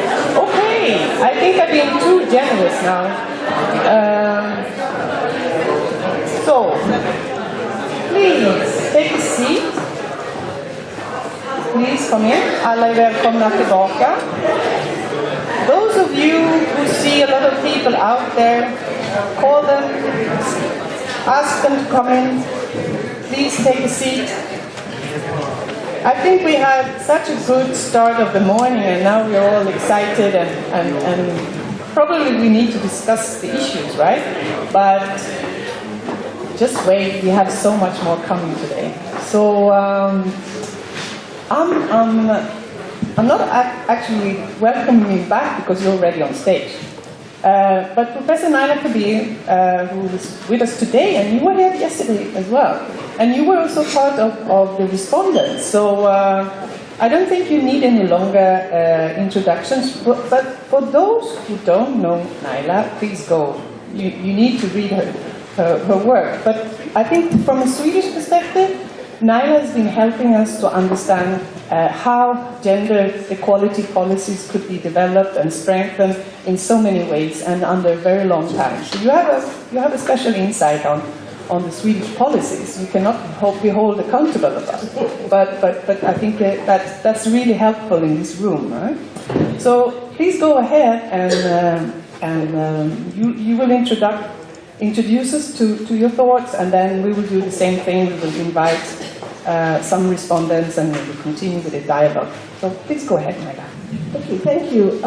When Monica and I talked a little bit about this event, I was very pleased to be invited because, as you say, I have a special connection with Sweden, and I often take the opportunity when I'm invited, simply to be able to come back and touch base and see friends and eat nice fish, the best fish in the world. But I hadn't actually realized that I was signing up to, sort of helping to formulate ideas about feminist foreign policy. Because I actually don't do foreign policy. I'm not really quite sure what it means, foreign policy. What I do is development policy, public policy, and that sort of thing. So I was a little intimidated by this idea. And now I'm even more intimidated because I have to follow a very hard act. And I think Gudrun has placed the bar very high in terms of bringing many years of political interaction to her presentation of what feminist foreign policy should be. So all I'm going to do is share a few, if you like, random thoughts that came to me when I thought to myself, what exactly would I say if I was asked what is a feminist foreign policy? Okay, so these are some random thoughts by someone who's completely ignorant about the world of the diplomats and foreign experts. So first of all, I think the point I've made is that in general, the obligations of states were to their citizens. And this obligation to their states was reflected in the way that they defined foreign policy. So strategies were chosen by states to safeguard the national interest through achievement of national interest goals in international relations. But, and this is the point I was making after Gudrun's speech, is that the world has now become so interdependent that it makes it very hard to draw up clear-cut boundaries between domestic policy, development policy, and foreign policy. The problem I face when I'm asked to think about a feminist foreign policy is that it could, especially when it's being articulated by Sweden, one of the affluent northern countries, is that it runs the danger of feminism as imperialism in an era when the war in Afghanistan was justified by a powerful country in terms of women's rights.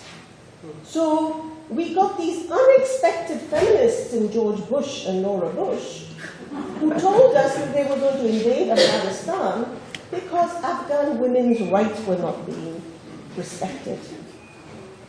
And there's a real danger then when Swedish governments speak of a feminist foreign policy, that they will end up falling into the feminism, Western feminists as saviors of the third world trap, which is not a form of feminism that we aspire to. We do not want saviors. Feminists all over the world have been coming together in solidarity. So it is not savior complexes, but solidarity, in which those who have greater power, voice, and influence are able to speak on behalf without these resources, but at the same time seeking to equalize these resources so that all will one day be able to speak with the same degree of power and influence.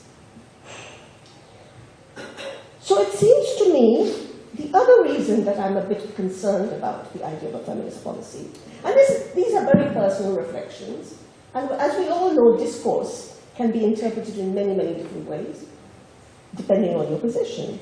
But my worry about talking about a feminist foreign policy is that it may send out the wrong signal to others, however we choose to define it ourselves, because for many people, feminism leaves out, for many people, it seems that concerns that, let me rephrase that, feminists do not always address the concerns that may be of vital interest to everyone.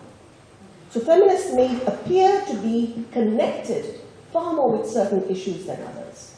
And if we talk about a feminist foreign policy, there is a danger that we will be seen to be aligning foreign policy with those specific interests. So I wonder if we could define it more broadly as an ethical foreign policy or a human rights foreign policy, that it may gain greater traction in the world beyond the immediate constituency of feminists. The idea of an ethical foreign policy was one that was put forward by Robin Cook when he became Foreign Secretary in the UK.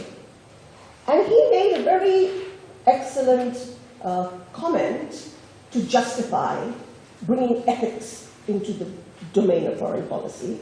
And he said the Labour government does not accept that political values, and I would add that ethical values, should be left behind when we check in our passports to travel on diplomatic business.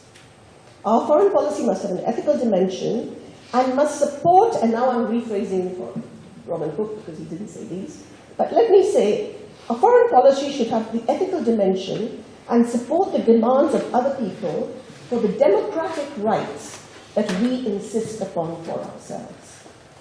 So we need to put a concern with democratic rights, parity of participation in all the areas that influence our lives at the heart of an ethical foreign policy. So what do we mean by an ethical foreign policy? And I'm moving away and I'll come back to the feminism in a minute. I think it requires governments to make, now we know governments can only stay in power if their voters decide that their interests are being represented. So there is a strong element of self-interest in the way that governments interact with the rest of the world. But an ethical foreign policy requires them to take a more enlightened and a longer-term view of their self-interest, to demonstrate through their foreign policy that they are committed to alleviating human suffering and promoting mutual understanding, cooperation, and peace in the international system. So then our question becomes, what do feminists bring to this broadly defined ethical foreign policy? Well, I think they bring what Gudrun was talking about. They bring a very explicit perspective and a very explicit set of commitments. I used to use a cartoon in my training when I worked with people who were not feminists to try and convey to them what I mean by feminism. And I would use a cartoon that showed that it is not that feminists think about different things from other people, but that they think about the same things differently. That they bring a different lens to the same sorts of issues that have concerned people in foreign, public, domestic development policy. So we bring a distinctive perspective to the major issues of the day, to the refugee crisis and what has caused it, to the immediate but also the underlying causes of religious intolerance of all kinds and what has caused it. And I think we also tend to emphasize those values that disappear from a market-based morality. Care for each other and care for the environment. When foreign policy is defined by the same neoliberal market values that defines domestic policy, there are certain issues that drop off the agenda. And the issue of care, compassion for ourselves, for each other, for the stranger, and for the environment is one of those sets of values. We also bring to the forefront the issues that feminists have been fighting for. And this goes back to what Gudrun said, bodily integrity, in a way that the politics of the body has often been confined to the private domain. We bring it into the public domain, and with it, sexual and reproductive health and rights. But we also need, feminists also need, and this is a point that I was trying to make yesterday, we need to be seen to be fighting with the rest of the world to remake the economy from which vast sections of the world's poor obtain their daily subsistence. And we need to be a part of the struggle for a fairer economy. Our role is not simply to unpack the politics of recognition as a way of looking at inequality. Our role is to move beyond questions of identity into the politics of redistribution. And so what I would like to argue is what, as feminists, we have been known for the noise we have made around politics of recognition, around the politics of recognizing that we come with very different identities and bodies and experiences and sexuality. But we have not, so much of our energy has gone into that we have not been in the forefront of fighting for those changes in the macroeconomic environment and in daily livelihoods issues, which is about the fear from want.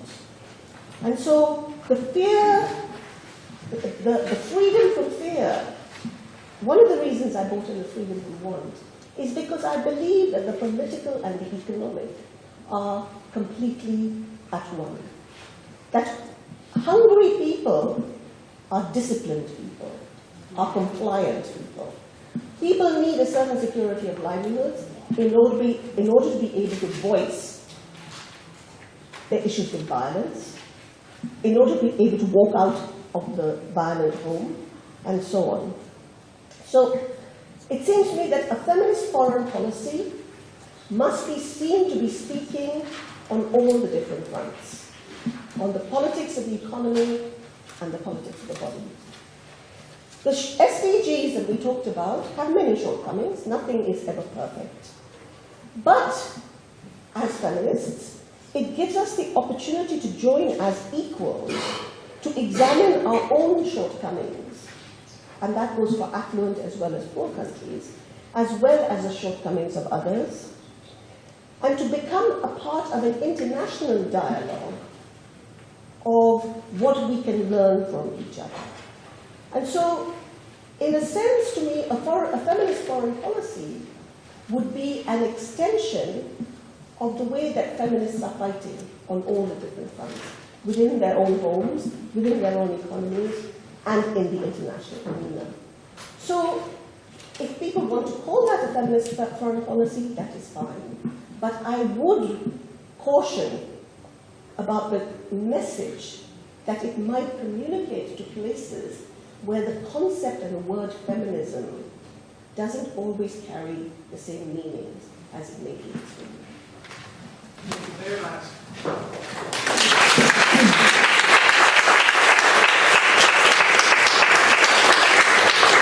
So thank you very much, Naila, for also bringing back the hot issue of the Swedishness of foreign policies and the caution that we have to put in. What do we mean? And so we not become the savior of the world, right? Imperialistic tendencies are all over our politics, so we need to be very careful with that. So let me invite, for a very brief discussion, Monica, you're back as one of the respondents. So Monica Erwér from the Swallows. Yes. And Gudrun Schyman, let me invite you again. And Shoba, there you are. I didn't see you. So we repeat the same exercise. We have 3 respondents, and we will also be a little bit careful with time because this is the session before lunch, so we will end 12:30 sharp. This will be a briefer discussion, and you have, sorry? The hand mic is there.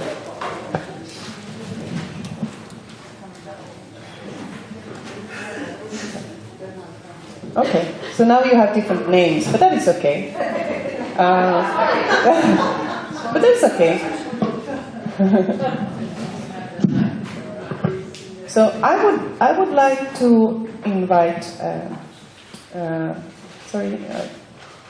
I'll give you a little bit of time to just reorganize. So, Shoba, this is the first time on stage today. You joined us several times yesterday. So, but I will actually ask Shoba Raghuram to start. You work together with the Swallow Indian Bangladesh from India, and yesterday you declined that you're not a policy advisor, but you do take part in the policy discussions together with the organization, that, of course. So why don't you go ahead and give some reflections on what Naila said about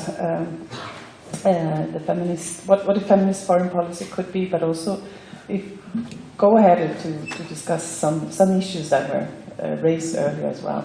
Thank you very much. I have been following the discussion from this morning, and now I respond to Naila, but I would, I think, carry forward the connectedness of the points made by the first speaker, Gudrun. One, I agree with you, Naila, that there is an interconnectedness that's happening in the world. It is interdependent, makes this very complex. I see the issue of you desiring a higher order of a commonality in appealing to ethical normatives as something that binds all nations together on these issues, rather than looking at a feminist foreign policy. However, I do think that for me right now, maybe some degree of pragmatism I would employ, because the question really is not so much foreign policy, but looking at the struggles that are happening worldwide at the grassroots, and trying to see how much of this can tomorrow inform the culture of what is that civilization we have created for ourselves. That's the question I like to ask. And one is, I reflect back on one of the most eminent jurists in India who once said, yes, we have the rule of law. Yes, we have one of the best constitutions. Our problem is we do not have a culture of constitutionalism. And it is in this sense that I think what we do not have is a culture and a political learning of feminist struggles, informing the non-negotiables that we have evolved at the field level, which must percolate, permeate, determine every government department, every government, national government dealing, including on issues of trade, foreign policy, finance, and so on. I think that is critical. We need to combine a level of pragmatism in asking why is it today we are looking at international foreign policy, and how is it we can possibly change the culture of diplomatic status discussions which don't go actually to look at the quality of social relationships we have built up as societies. That is one point I make. The second is, if I then go on to ask, because the last 2 days we have been discussing the SDGs, I ask myself, why is it we do not set up gender audit standards for government seriously, especially in international public policy, which are being made in foreign departments by secretaries of different governments. You have had the Beijing, you've had ICPD, now Rio Plus 20. How come, and now we are going to have after the MDGs, the SDGs, have all these been seriously discussed on the basis of implications and what standards will have to be adopted by governments in dealing with the reform of foreign policy departments? The third question I ask is, what is the value we accord for empowered public action at the local level, and has this been taken into account in reforms at the national and the international? It is the lack of translatedness, the lack of wanting to listen to what our citizens are saying, and the quality of women when they become empowered citizens. I think there is lessons to be learned, because I have been campaigning in Nepal. The constitution was passed 2 days ago with many of my friends. One of our colleagues happens to be the last Minister for Defense. And she has brought in very significant feminist approaches into handling Maoists and the arms in Parliament. This is the level of participation we require. The resources are there, women are informed, they are highly political today, and yet they do not get the space for participation. At the other level, I see within just India, we have gone through enormous challenges with the Saudi Arabian government, where one of their diplomats actually had been involved in major sexual abuse scandals with 2 Nepali women who had come in from the borders because they were in severe penury. And this posed many challenges, and the silences within government is shocking, because the diplomatic protocol allows people to remain silent and allow the other countries to simply get away. You are having today severe forms of conflict zones, whether it's in sex trafficking, international distress migration, labor standards, sexual crimes of diplomatic status hiding under international conventions, and not the fact that national laws do not operate, even though they happen on national territories, and these involve the abuse of violence against women.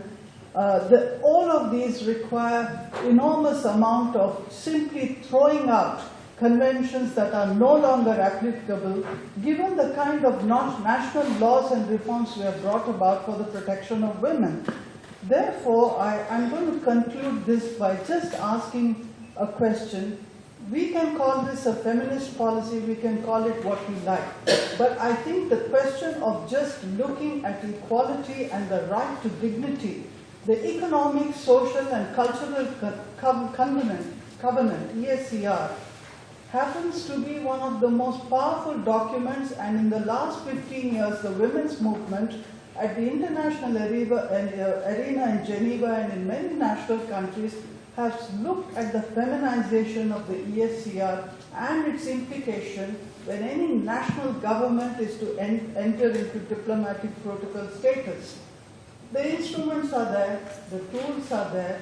Why is the political will lacking is the question we have to ask ourselves.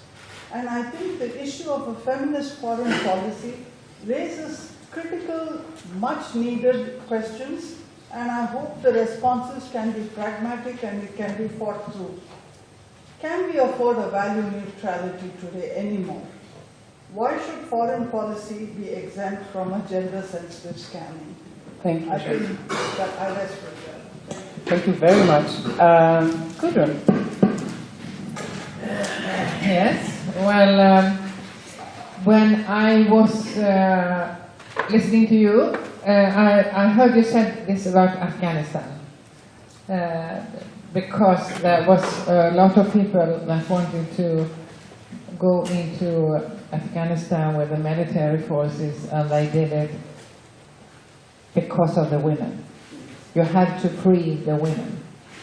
We had that debate in Sweden. I was in the parliament by that time, still in the left party. I hadn't left the left party.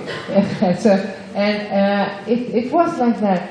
And I was addressed like, but you who are defending women, now you are betraying women because I said no to this military intervention. And they said, it's you and what's his name? Ah, never mind. No, it wasn't Bush. I was this mullah, you know. This, But I mean, the debate was exactly that. And when we now, in Sweden, are debating this disarmament question and not entering NATO and not militarize the security policy more than it is, we have the people, we hear the other people saying from political parties and the big newspapers, you are just putting yourself down for Putin. You are just separating your legs for Putin. That is what they say.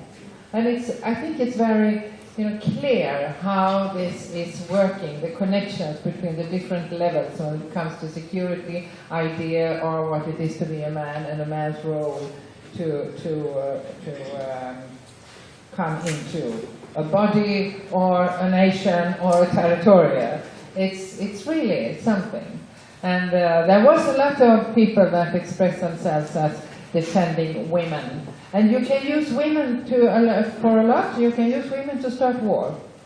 Absolutely. So it's very clear.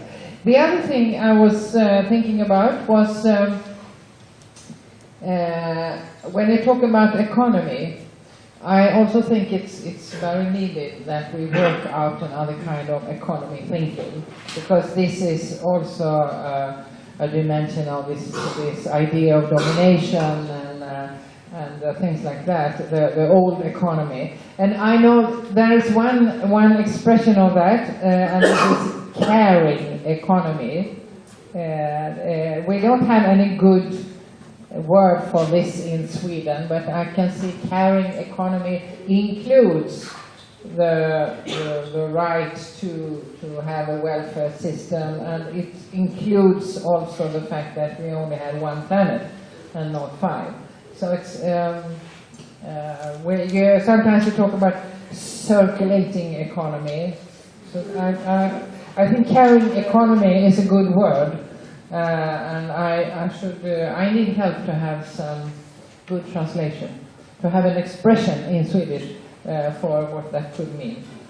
But I think it's very important to see this connection, and I told you that I have read one of your articles that point out this fact that we from Sweden and other Western countries, we are, like this, we are very good on these things, for human rights. And we make our efforts, but we have the way of looking upon countries that we think need this help as if it wasn't connected to the economic system that we are a part of. And my conclusion after reading your article is that you criticize the fact that we give with one hand and we take with another hand.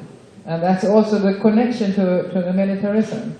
It is, because it really gives, it takes. It gives and it takes. So the necessity of a new economic thinking that could be a tool to work out these policies that are needed. We really need that. Thank you very much. So, Monica, please go ahead. It's always lovely to hear you.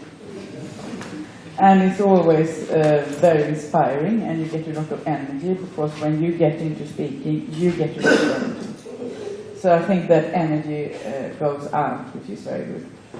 I also agree very much with this being careful about imperialism here. And being, keep on having some kind of post-colonial analysis when we talk about a feminist foreign policy. And I hope that we have learned a lot from all the critique that has been the last decades when it comes to this question.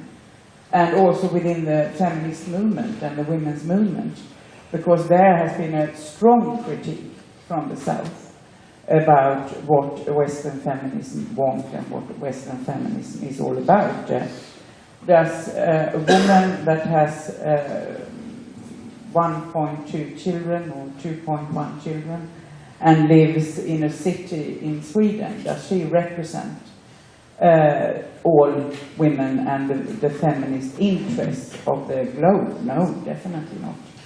So I think that discussion definitely needs to move on. And I think there is what Gudrun said before, that if you have a feminist, if you have a foreign policy that has a feminist analysis, that I think actually would be a better way to term it. That was one point I wanted to make.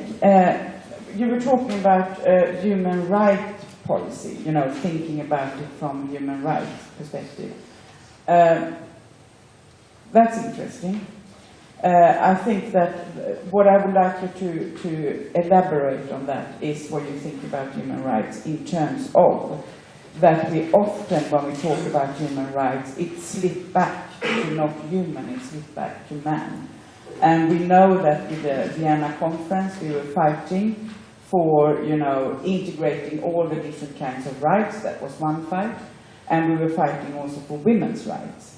And the argument was then that we lost that perspective, that there wasn't a discussion about women's rights. It was still human rights was men's rights.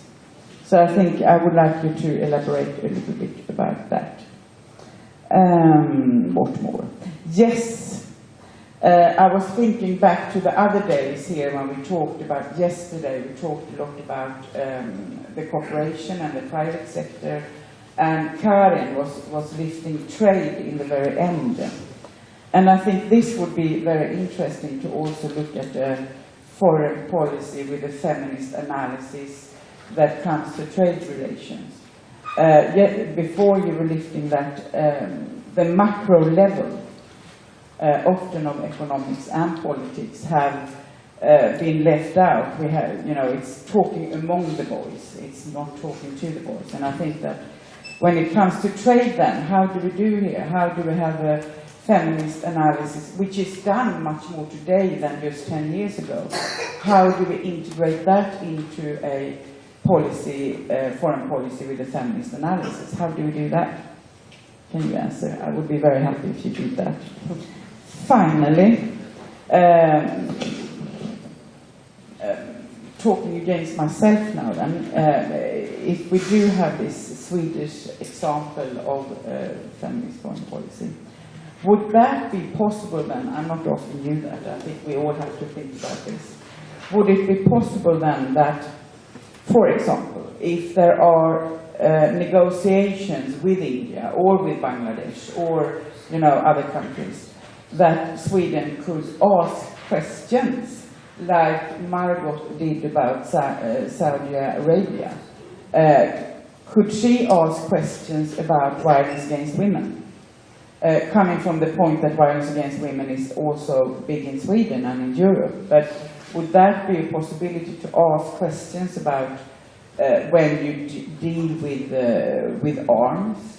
You were talking about before, a lot of the armed trades between Sweden and India, where, if you go back to Bofors, where an Indian minister had to leave, but in Sweden it was not a discussion at all, really. Is there a possibility to actually ask different questions if you have that, if you should stand up for this kind of feminist foreign policy? Okay, thank you, Madi. I think we'll leave it there, because I want to give Naila a chance to respond and also to develop some of the thoughts. Okay, thank you very much, because as I said, I think when Gudrun came in, I was sitting trying to work through what it was because of my little disaster yesterday.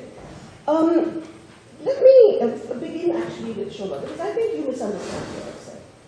I've said, we can do a lot of things in our domestic domain, but when we go into the foreign arena, we have to be cautious.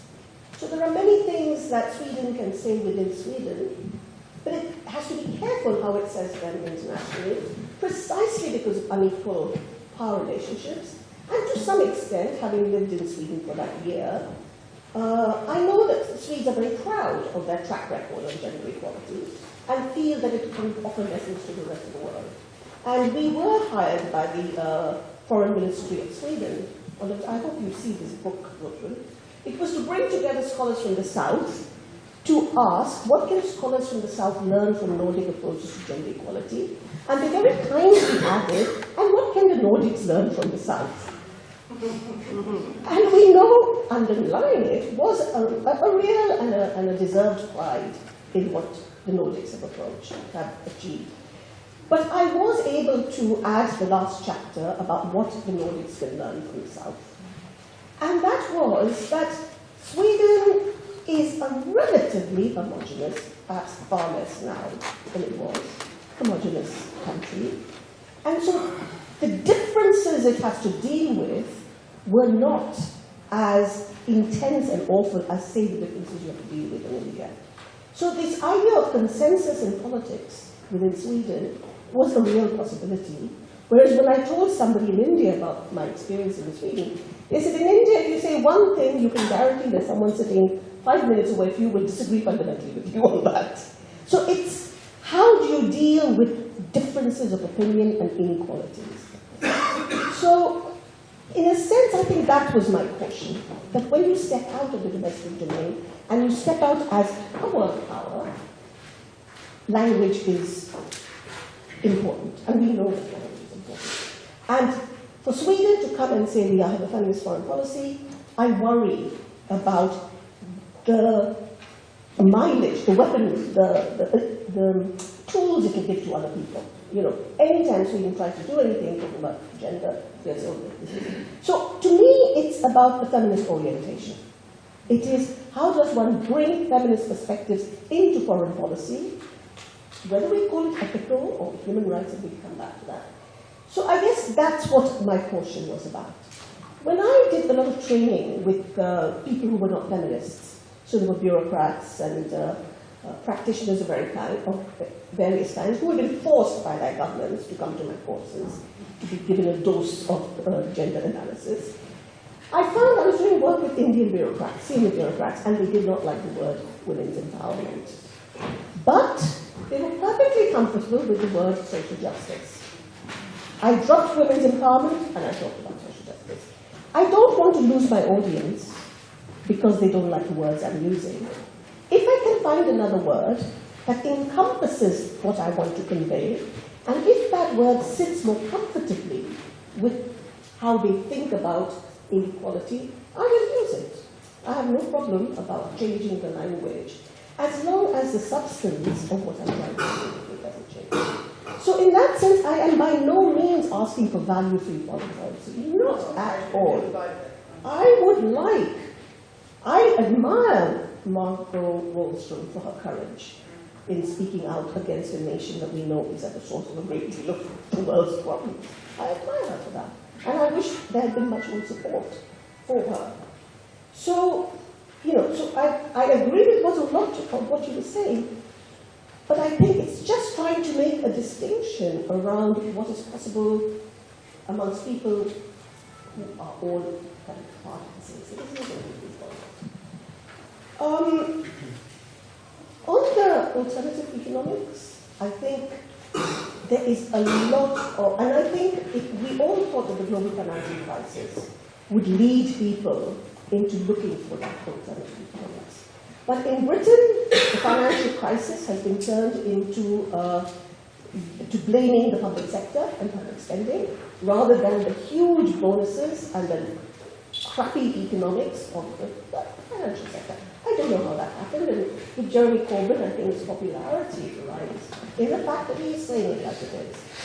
But I would like a feminist economics, and we do have a feminist, and care is very much a part of that. You know, it's about how does one, and the care perspective addresses militancy. You know, it is very much about militancy. It is very much about the environment, etc. So, and I know Annica Stark was with me in that book that I did, and she has talked quite a lot about, you know, various ways in which care plays out.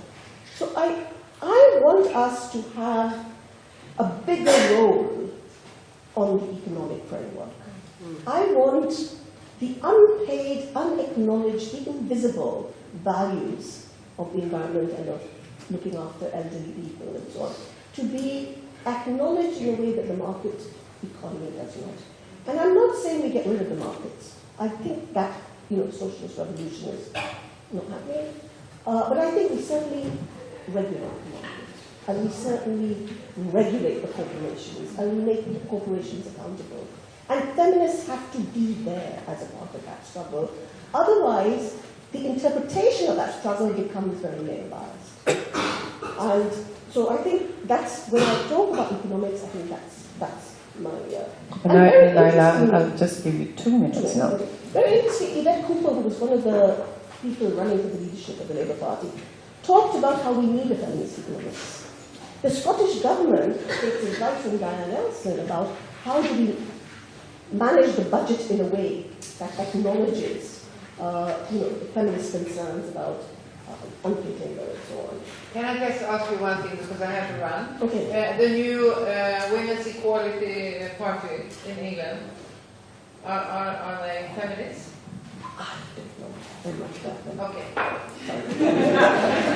I know they don't use the word, but yes. it could be tactics. Well, it could I very will much. meet them in October. I will go Yes, there. it could very much be tactics, because Yeah. calling yourself a feminist party in Britain may not be the same as calling yourself a feminist initiative. No.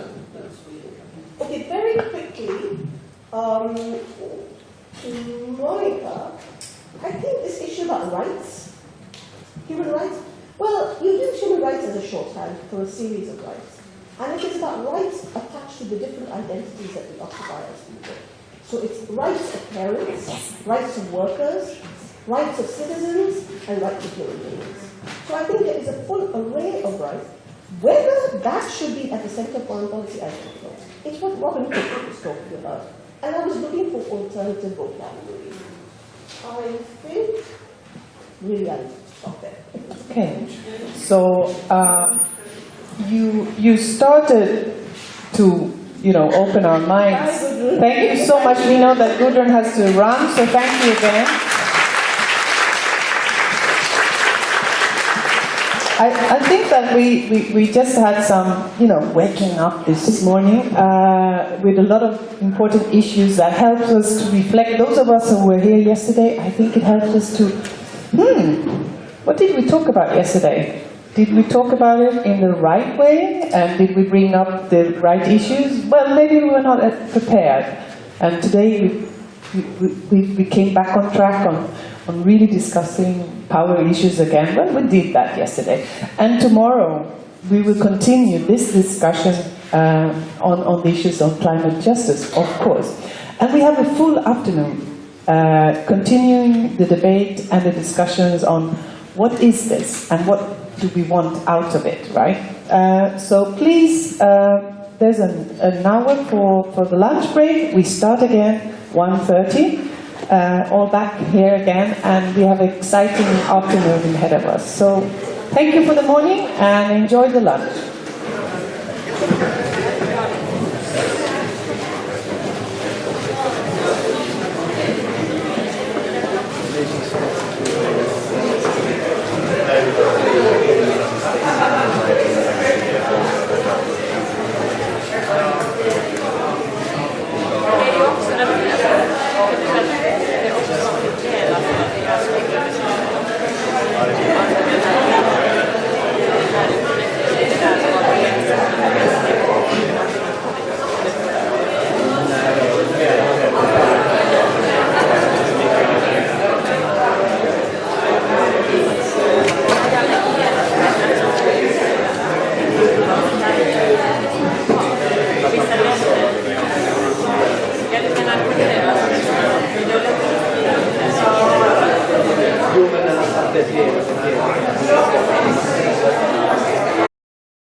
that the action plan for feminist foreign policy will somehow evolve around. So, what I also want to say is that, of course, as Gudrun said, this is not something that has come out of the blue, but is something that is the fruit of a lot of pressure from the women's movement, from feminist politicians, and a long history of pushing for a feminist way of thinking, or to put gender equality on the agenda, not only in Sweden, but in general. So, then what does this mean for development cooperation? How can this be translated into development cooperation? Again, what is important to keep in mind is that this is not something, it's not something that is unique in Sweden. It's not something that occurs in a vacuum. But we are all part of an international movement and international steps that has made it possible to put gender equality on the agenda now. And again, the women's movement is, of course, one of the most important factors in the success in this way. There are also areas where we don't see that success. And here we have the international human rights framework, which is, of course, the main framework also for the feminist foreign policy. It's an issue of human rights. It's an issue of everybody's human rights. And one important step here is, of course, the Beijing Declaration and Platform for Action. And as Monica mentioned this morning, this is a document that is still the document. And why? Because we don't dare, and especially feminist movements from the South don't dare to open it up.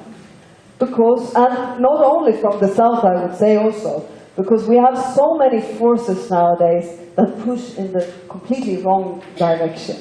So if we open up the Beijing Platform for Action, we, of course, there is a fear of losing the radicality, the fear of backlash. And if we don't, that was also mentioned in the morning, that we sometimes focus too much on these documents, that we don't see that the documents are just papers. But still, if we don't have the documents, if we let the documents be less powerful, we don't even have the documents.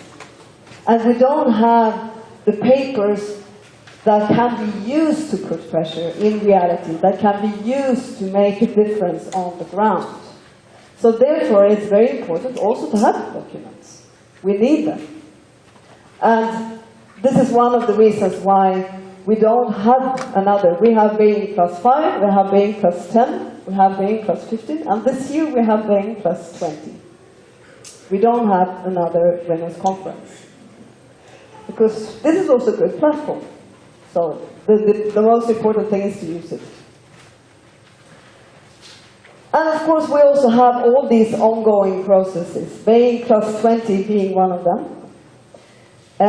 We have the CSW, which is the annual reporting from the Convention on the Elimination of Discrimination Against Women, which is also very important, not only as a document, but as a process going on with all actors meeting in New York every spring.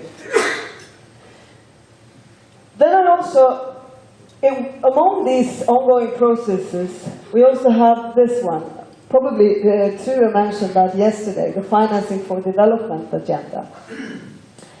And why is gender important in the Financing for Development agenda? Why gender in financing?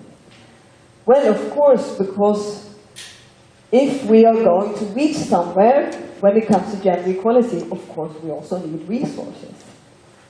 Not only money, but also personal resources and all kinds of resources in order to implement.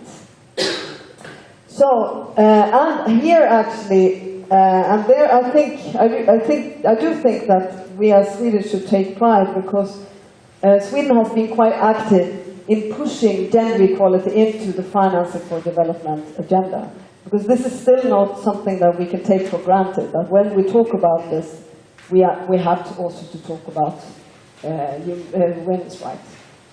The climate agenda, of course, is also an ongoing process where we also have to have women on board, both as taking into account women's experiences of climate change, what does it mean for women and men, and second, to have women on board when in the negotiations. What do we need to tackle the climate change? So also in the climate processes, we need to have a gender perspective.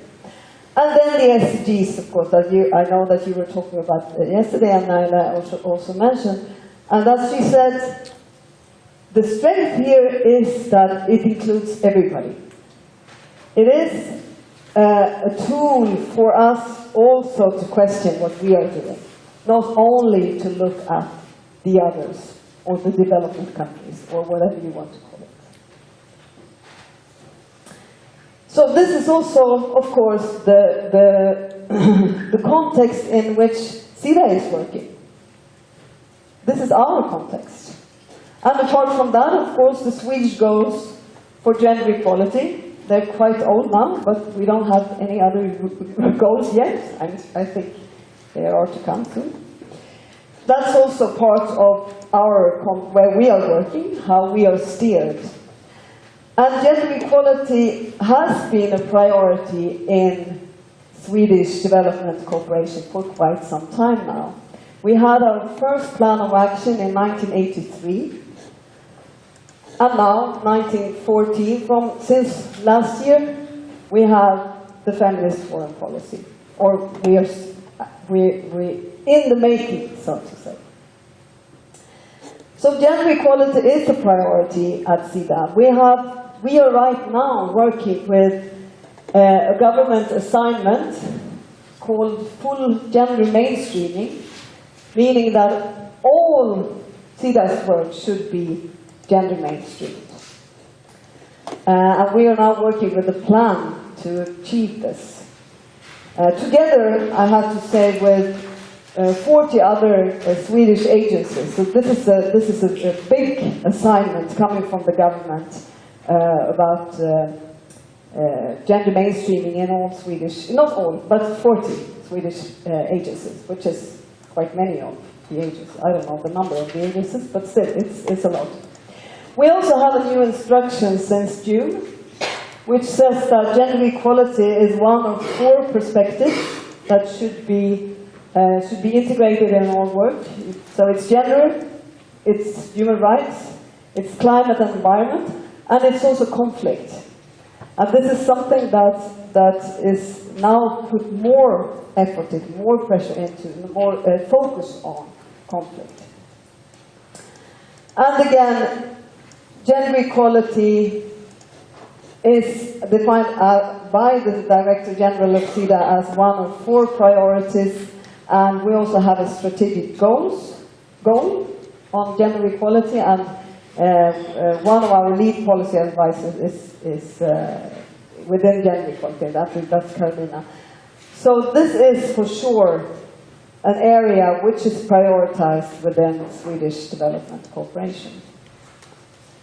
And then, of course, we can discuss why it has been easier to have a focus on gender equality in development cooperation compared to the other sectors of foreign policy, security, trade, etc.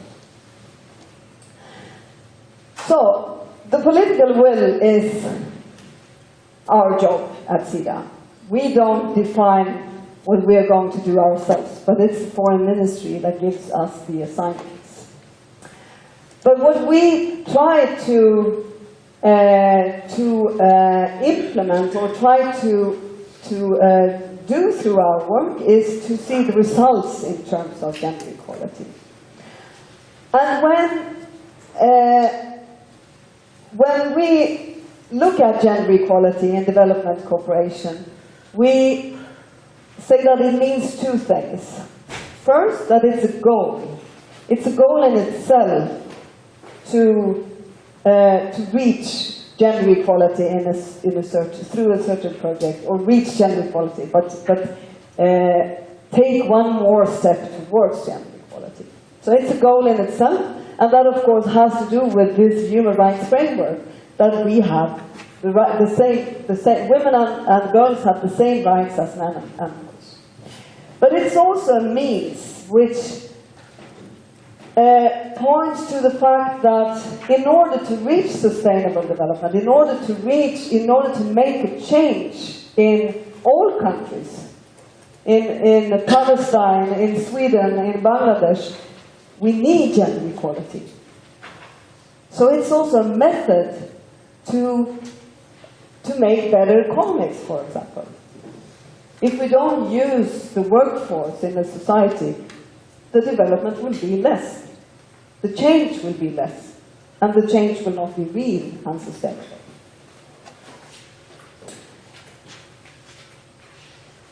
So, gender equality in development cooperation means that we do follow international agreements about women's and girls' rights, that Swedish aid reaches both women and men, boys and girls, and as a consequence of that poverty decreases. Because that's our main task in Sida, given by the government, of course, to decrease poverty. Poverty meaning both lack of material resources and lack of power, and lack of the power over material resources. And the main areas within which we are working is education, economic empowerment and influence, security and freedom from violence, sexual and reproductive health and rights, and political participation and influence. And what's important to keep in mind is that all these aspects are interconnected. So, when you talk about education, you also need to look at what does it look like in school? In a school, are the girls abused, or are the boys abused, for that sake? So, connected to freedom of violence, and do education lead to economic power or political power? And what about sexual and reproductive health and rights in schools? Do girls have the possibility to stay in school even though they have their period, for example? We have that, there are, with Sida support, that kind of programs that make sure that there are separate toilets for girls and boys, so that you can change your pads. It's very simple, but it's so basic, because if you can't change your pads, you can't go to school. So that's also feminist foreign policy, to be able to have your period in school. So, it's interconnected, and it's also intersectional, of course. When we talk about gender equality, we don't only talk about the relationship between men on one hand, or boys, and women and girls on the other hand. Because as a person, you're not only a man and a girl, a man or a woman. You also have there are also other intersecting aspects of discrimination that you always, when you look at a concrete person's life, you always have to take that into consideration. There are also discrimination based on ethnicity, based on where you live in the country, whether you're marginalized or not, etc., etc. So when we say gender equality, we also mean that you have to take all these aspects into consideration.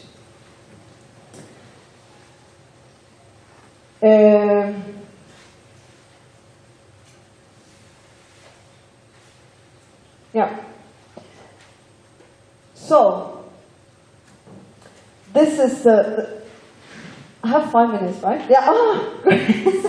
I saw it just for you. Everything is under control here. So this is the model for mainstreaming that we use. I will just say very quickly that it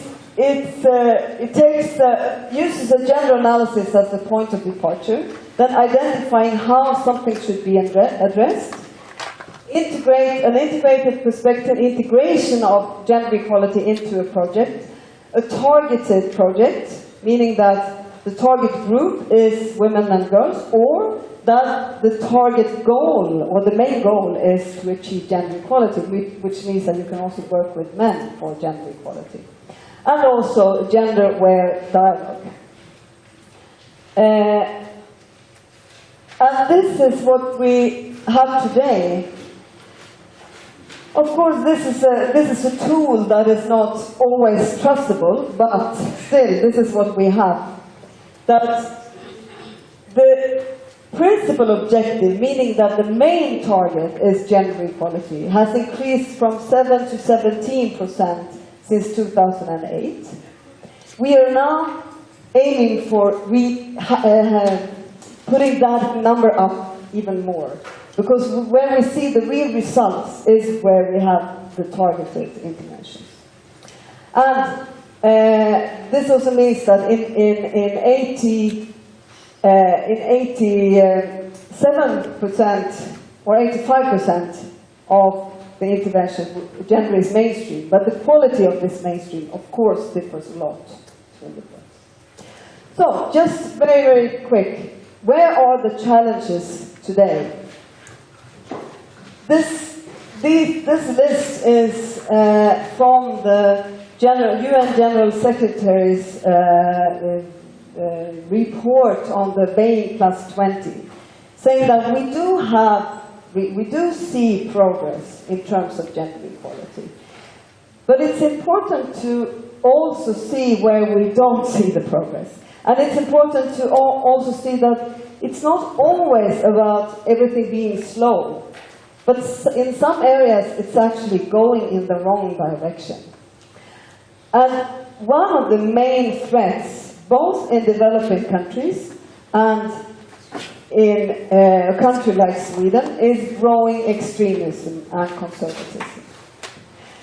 And the shrinking space that affects women, but also affects, to a very large extent, women's organizations. We are now quite often putting on the agenda, we try to push for the need to see the outcry from women human rights defenders.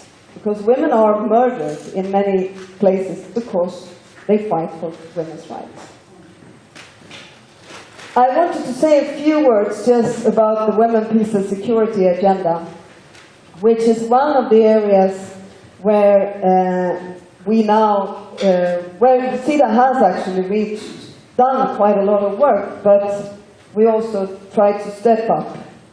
And that is, and I want to mention, because we had at this development talk that we had last week, Madeleine Rees from WILF, Women's International League for Peace and Freedom. She was there, she's part of the UN, the report on, because we have the 15th anniversary this year on the 1325, the UN resolution 1325. And she pointed out a very interesting difference between what the women in the north and the south say are the main ideas, main topics of the 1325 agenda, where women in the south were pointing at the need to push for women's empowerment and women's participation, whereas women in the north, the countries in the, I wouldn't say the women in the north, but the countries in the north were very much more focusing on women's participation in the security sector. Which of course means that we have different agendas here. Just one more slide before I finish, okay? This is just to show that it has gone up, but I want to take this quote from Maria Rosa Emilia Salamanca, who's a member of the Colombia's Women's National Network, at this the same development talk as Moderator was talking, was the quote that I took from her. And she said that to learn about the existence of a feminist foreign policy was a big surprise for us. Is this possible? It gave hope to all of us, because if a state uses the term, it gives recognition to our own feminist struggle for women's human rights. And I think that this is a way that the feminist foreign policy can be used to give legitimacy to women, and for that sake also men, actually already fighting for women's rights. Because if a state takes it up and uses it, it becomes a concept that becomes legitimate. And then, of course, we have, as Naila pointed out, the dilemma of using it in the terms of imperialism. But we can also look at it from the state versus the civil society point of view, where it can be a productive concept. Okay, thank you so much. Okay, thank you so much, Åsa.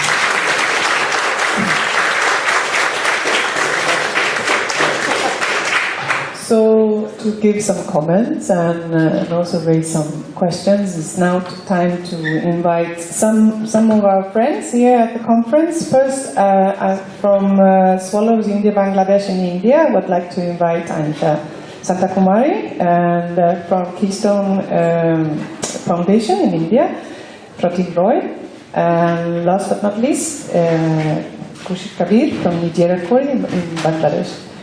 So you're all most welcome. And let me remind you, all of you present here, that reflections, ideas, comments, please help us, because at the end of this conference we are going to hopefully come up with a very interesting report, and we need your input. So reflection box at the end of at the entrance here, and there's also another room, and so help us with your thoughts as well.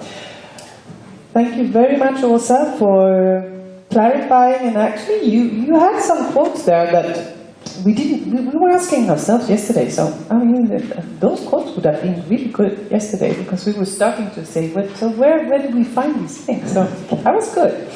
Thank you very much for that, and for giving us an insight on the work that Sida does, and also reminding us that this has been going on for a very long time, and formally since the mid-80s, right? So it's nothing new, but hopefully there's some new tendencies within the policy. So here we have a very experienced crew with a lot of insights, and what comes out of development cooperation, and what can actually be done in practice. So I would like to ask Kushi to start, and the same exercise as Erwér. I will give you a very brief, hopefully just 3 minutes, so we can engage in a dialogue. So short interventions from you, reflections, and also if you can pose questions at the end of the reflection to Åsa, and then from there we start with the dialogue. So Kushi, please go ahead. Thank you, Åsa. I'm relating what you have spoken to what was brought forward in the morning sessions and a bit to yesterday's. And the question that, I'll come to the question later. I think the fact that Sida has very clearly clarified how they are looking at the issues of bringing in gender mainstreaming, looking at it from a feminist perspective and lens, looking at what the impacts and how we include and bring in women into the focus, women and girls. All that is, I think, it makes us really good that this is how Swedish Sida is thinking. I kind of now want to just relate it to what is happening at the grassroots of the Bangladesh side. Bangladesh has, in terms of its, the MDG goals, achieved quite well in terms of, especially the social sectors, and even in the UN social indicators pertaining to women and girls has done quite well compared to some of its neighboring countries, and which is a positive sign. But, we can see that a lot of rhetoric and talk is given about women. We have more women represented in different levels within the government and outside. We have a lot of our earnings are because of the labor of women, etc. But the main thing is that what does it actually mean on the ground to women in Bangladesh? And we were talking of intersectionalities. So then I would look at poor women in Bangladesh, I'd look at indigenous women in Bangladesh, I'd look at women who come from very excluded communities in Bangladesh. And I'd see that these figures don't translate or mean much when we talk about certain communities that are deliberately excluded. And so we have, so basically, I'll be very brief and I won't talk much now, but later on when there's dialogue. But I'll ask some of the questions, which was things that I was raising. It's that when we talk about having a policy, how and what are the means, and this is not just for you, I think it's for all of us to reflect together. How do we ensure that the policies, even when it's enacted, actually means a change for the woman herself, for the community she belongs to, for all the women in the community she belongs to the change of the mindset of the community in relation to her, and the government in relation to her. So over there, I think it's those questions that I have, and basically a question that I have to you is, Sida has a development policy. It has a feminist foreign policy. Now, which policy has more of a weightage, if that is the word, in terms of the financing, in the types of projects being taken and the number of projects being taken up or the support being given? And because Sida mainly has to work through governments and multilateral organizations, when governments itself do not have the same kind of feminist perspective, it's just there. Okay? You may take, it's very easy to have targets and numbers, but a feminist perspective is not just targets and numbers. It goes beyond targets. It's actually a total change in the way of seeing and thinking. So those are really larger questions that I have, because I look at it from the point of view of the women I work with in most of Bangladesh, and many different areas in Bangladesh. And yes, we have gone a long way from 72 when I started working to now, but I wouldn't say that we have reached the kind of equality we would desire, that the mindset has changed at all, that there's a feminist perspective at all. I won't say that exists. And very often, sometimes when anyone does push or pressurize a feminist perspective, the excuse that is given is often cultural, or that is not within our laws, or religion. So I'll leave it at that. Yes, thank you, Kusha. Pratim, let's hear from you. What are your reflections so far? Hello. Yeah. I want to sort of start with the morning's inspiring some of the words that came out of Gudrun, where she said that we have to make feminist foreign policy another definition of security. So, bring the feminist dialogue and the feminist narrative, not keep it as a separate box of gender equality for different projects allocation there, but how to bring it completely into the mainstream. after having heard that and felt really good, the next speaker just before lunch, we had a way of bringing us and cautioning us, Naila cautioning us on how do we go about in these situations, especially in countries like South Asia. So when I go through this and when I go through the last statement, I look at it, how would people in India respond to a feminist foreign policy? And how would a local tribal woman understand what this is all about? For a lot of them, their reaction would be that this is again another label. It's not going to change anything on the ground. It's another argument, it's another idea, it's another deflection, probably, to keep us where we are. And we need to kind of carry on with our work. We need to fight our own battles, we need to get wood from the forest, we need to get trampled by elephants, we have to fight the forest departments, we have to deal with these corrupt NGOs, all kinds of things. This is another addition into our vocabulary.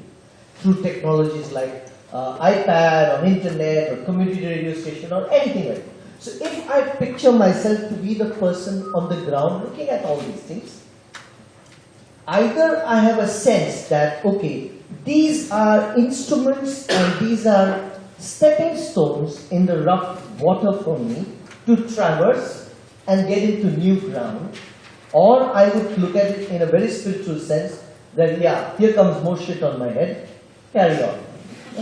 I would think that the wisdom of the local person, they have solid wisdom. Sometimes I go around the whole world or anywhere and I think I've learned major things, but when I go back and talk to my tribal people and discuss, they all smile at each other and say, hey, he's come from something new. And then they say, actually, this is what you mean. They knew all about it.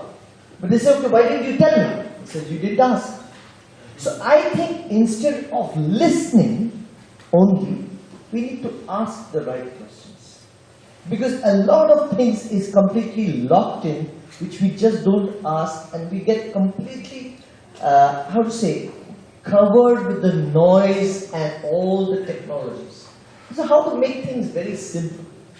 So finally I come to the conclusion that actually to make some things very simple is actually most complex. And going through this presentation of yours, it comes to me, if the main points that I take back where I would want your response is, how do you do a full gender mainstream?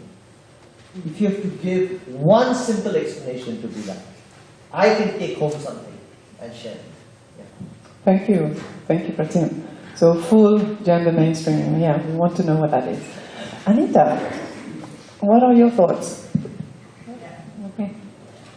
Yeah, now I'm a little off track, or because we had a lot of discussions in the morning, very, very relevant discussions, which raised we started from right top here in terms of the political representation and how things were happening in Sweden, which gave us a good idea, and also the second session and your session more precisely I could relate to, because working in the development cooperation gave us a whole lot of ideas to how you plan to operationalize things. So in many ways it was quite interesting to see that step-by-step things, because we were all talking up there. But then my response, or what my immediate thoughts are, we were all talking about imperialism, and looks like feminist imperialism is not another thing what we need at the moment. So then that does not mean that we don't work with the agenda of gender equality, or gender equality, or taking this on board. But then what really is coming out, if I hear Pratim correctly, is also like there are a lot of differences in countries where we are working, and when we say we want to achieve 4 Rs, there are several steps in between there also. So how do we try to, do we have the scope to try and bring in those little steps also, because development cooperation many times gets very mainstreamed and say you have support only to do this or only to do that, which might not be very relevant to what is there in the ground. And that is one thought which is coming out, and we felt we could raise it with you. The second one which I'm talking about is again coming back to the question of imperialism. Last 3 days when we were talking, we talked a lot about the grassroots, about the communities, and also the international actors we talked about. But we did not talk about much about the state, or maybe, like, you know, that is also a middle ground we need to look at. And that's where I think the whole agenda of imperialism could also be prevented. Prevented in the sense, like, you know, for example, when a community, tribal community in Kotagiri can have the dialogue there, and they would relate much more closer to the immediate structure and also the structure within the state. So is there a possibility to relook at things by, you know, saying, okay, this is an area where we want to work, but can the respective people, you know, with the kind of knowledge, contextualized knowledge, can they do that in you know, together with the state and strengthening the state there also?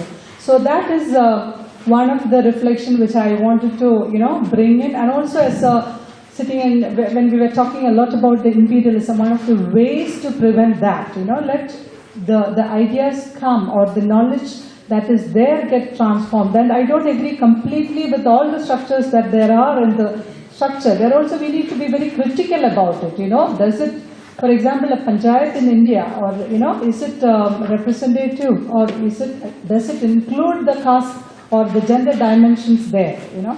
So that is the other reaction. And I'm very happy that you raised the issue of intersectionality, because we struggle with a lot there when we are working in the field, you know, the intersectionality of not only the gender, caste, and you know, the class as well, and of course the regions and the inequality. Yeah, thank you. Okay, thank you, Anita. So before I hand over to you, Åsa, yesterday we were very happy to hear the State Secretary Åsa Eldén mention social movements. And when I looked at your model of how gender equality policies are being implemented, and how you work with mainstream, you also mentioned projects, and yesterday we said we don't want to think about projects, and you don't change societies through projects, but through processes.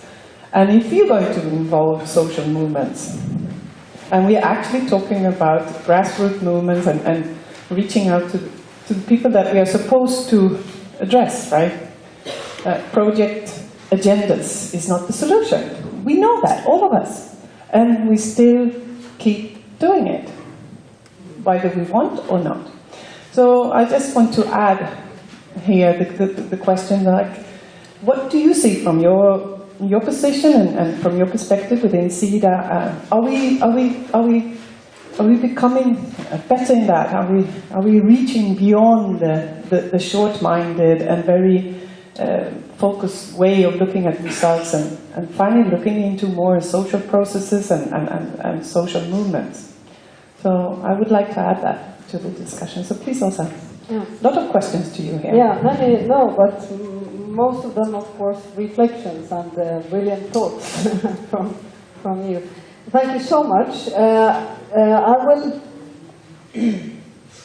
I mean, everything that you've said is so crucial, and to start. I mean, when you said that we cannot work in projects, of course, this is very, very important. And one thing that we can do as Sida is not to have a short-term perspective.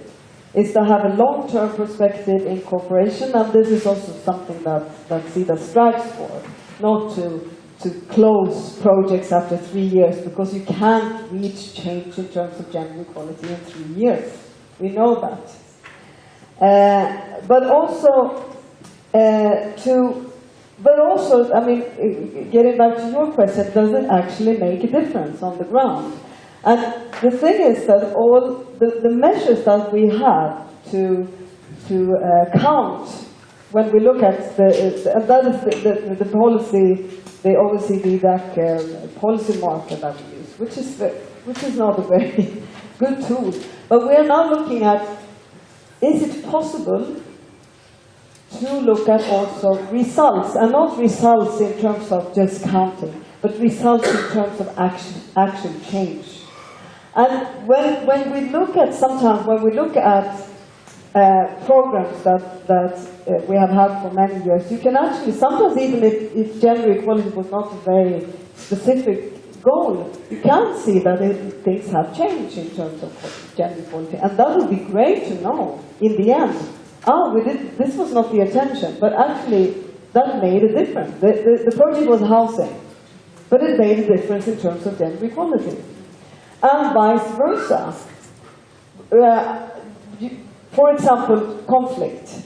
You have a program that is intended with a goal on gender equality, and things occur, and it becomes something that is very low on the agenda because other things are happening, which of course should not be, because gender equality is not less important because there is a conflict, but vice versa. But of course it would be very, it's not sufficient not to be able to look at that. What is actually happening in the end? What does actually make a difference? Because this is where we can see the good examples also, and learn from each other to see where it actually made a difference. I also want well, first of all, full gender mainstreaming. Of course, it's not possible. This is what the government tells us to do. It's very, very difficult. But what you can do is to ask questions.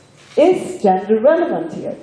And, which is very, very important, and that also is connected to the imperialism that you brought up, is, of course, this analysis must be made in the context. You can't make a gender analysis here and say, and just put it out there. You can't make the checklist in Stockholm and put it somewhere in Somalia. It's not possible. I mean, you have to look at what does it mean there. And then it's also very important to say that feminism is not a Western invention. Feminism and women's rights is something that men and women have been working with everywhere on the globe. It's not something that we invented here. And therefore it's also important to, to support women's organizations in the countries where we work, because this is where feminism is formulated in a things that makes it relevant in that context. Because if you fight for women's rights, you have to do it contextually. Otherwise, it doesn't make. It's not. Otherwise, it becomes imperialism. So the contextualizing would be my answer to fighting us saying you what to do, which is of course stupid and immoral. So I don't know if I answered. Who define? Then I would say that it's always important to define on the ground. And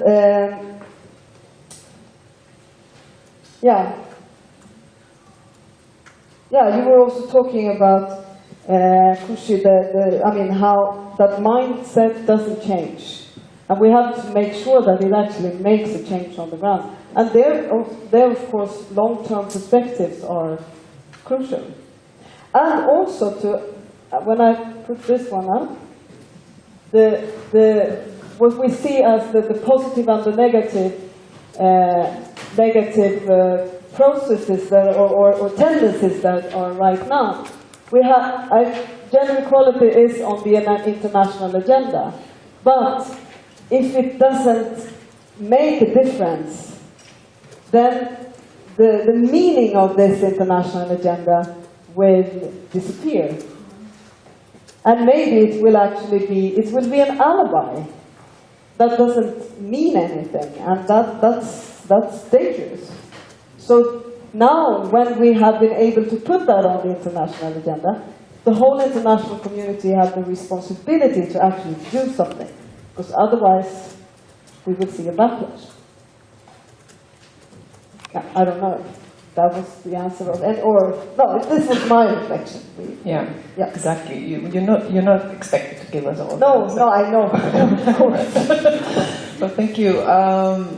Kushin, would you like to? We have a brief No, it's moment just back. that one portion that I was interested, because this is something, and many of us face, is, there is a notion of what is more important in terms of development agenda.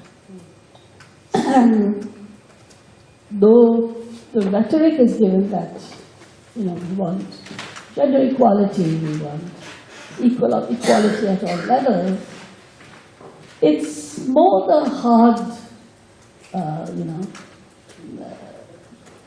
hard projects and hard financing of, like communications or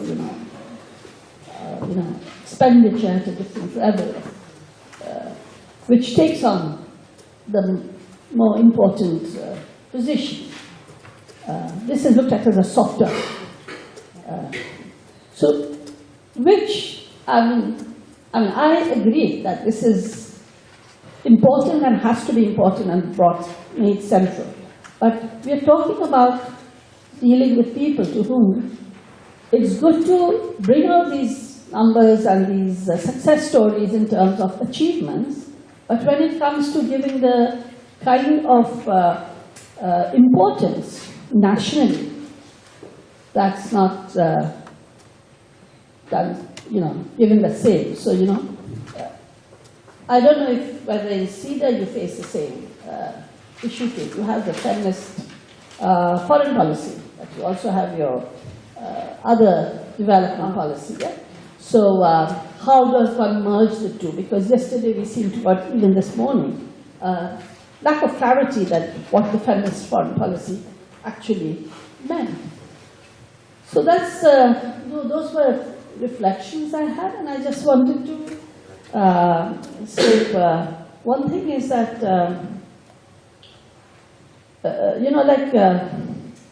you were saying about feminism is not a Western, it's, and you said that it gets redefined in each context, it's contextual, time, space, locale, whatever. So yes, that's true. So how,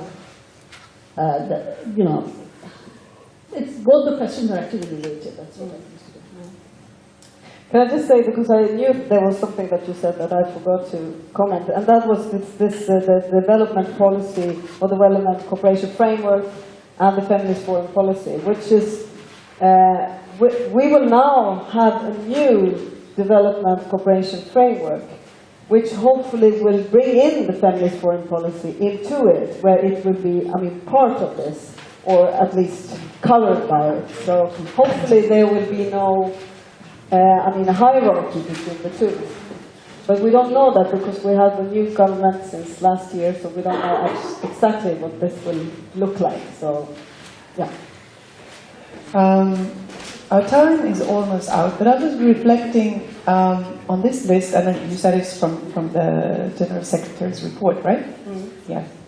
And I would ask, going back to Pratim's question, and this is not a question to you, but more a comment.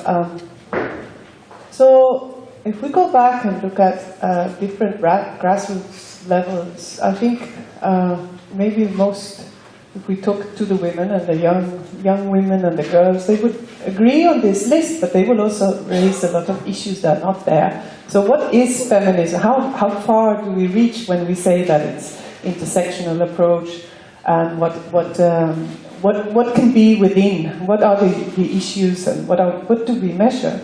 I had the great opportunity to discuss gender equality with indigenous women in Guatemala this year.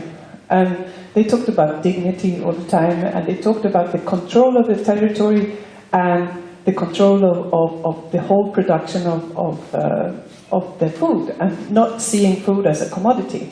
For them, that was a highly important question. We will talk about this tomorrow, food sovereignty and other ways of looking back. And that brings me back to my earlier question.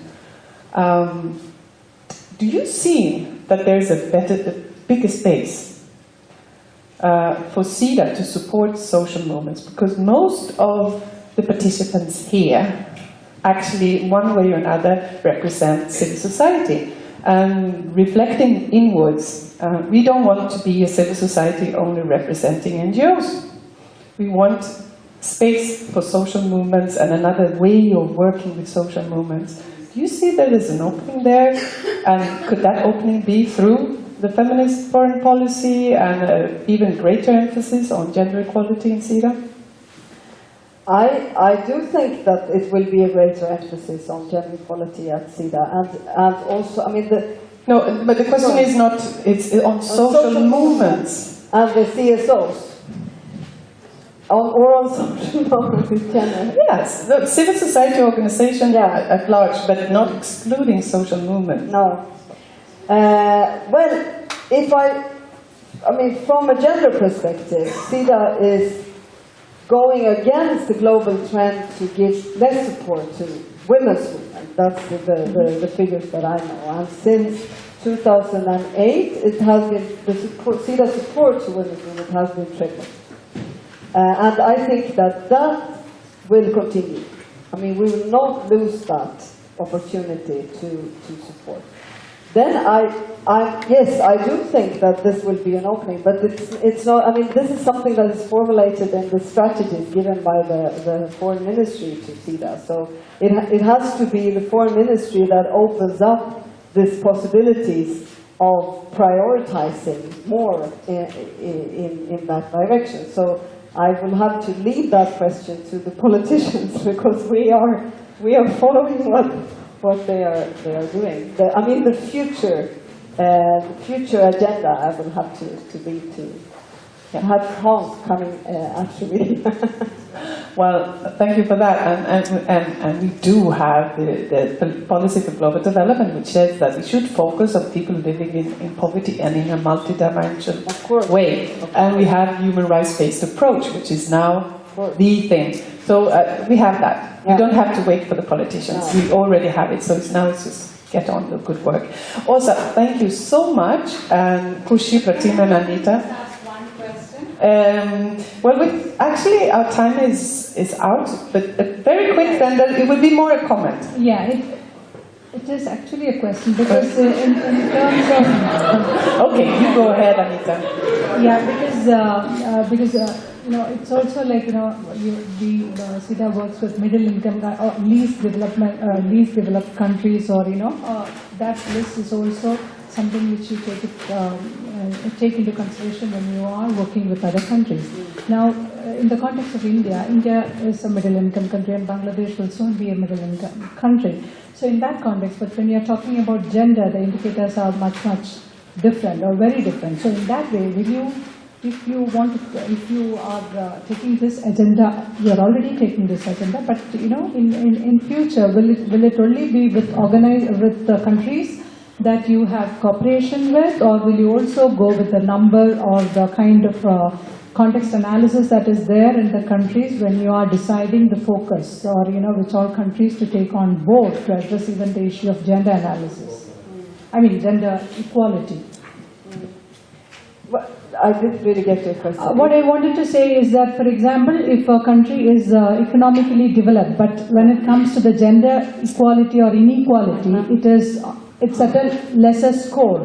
But the Sida will have a focus that, you will work with countries income-wise, which is still least developing, or, whichever way you rank it based on that.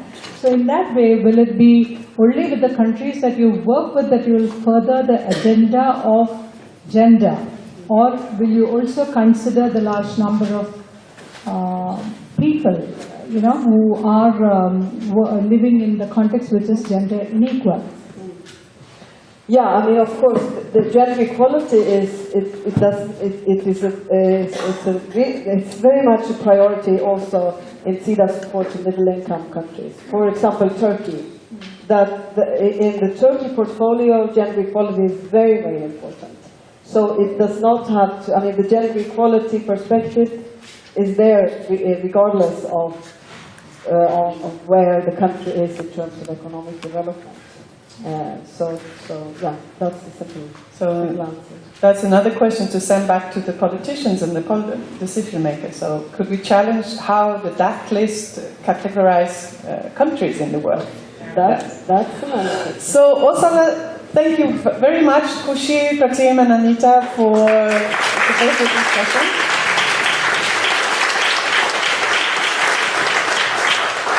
We will make a very quick change here, and I'll invite the next speaker.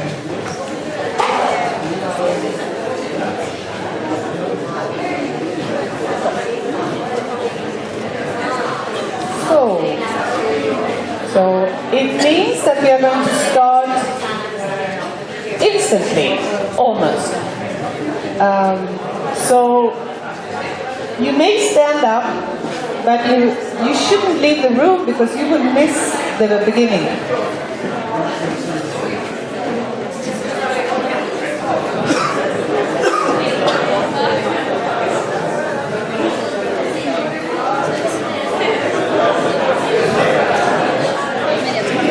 I say it again. Please don't leave the room. Close the doors. Okay.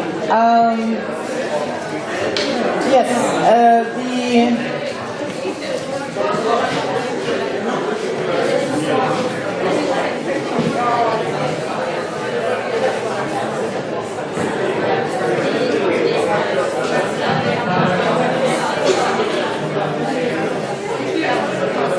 So please, if you could take your seats again.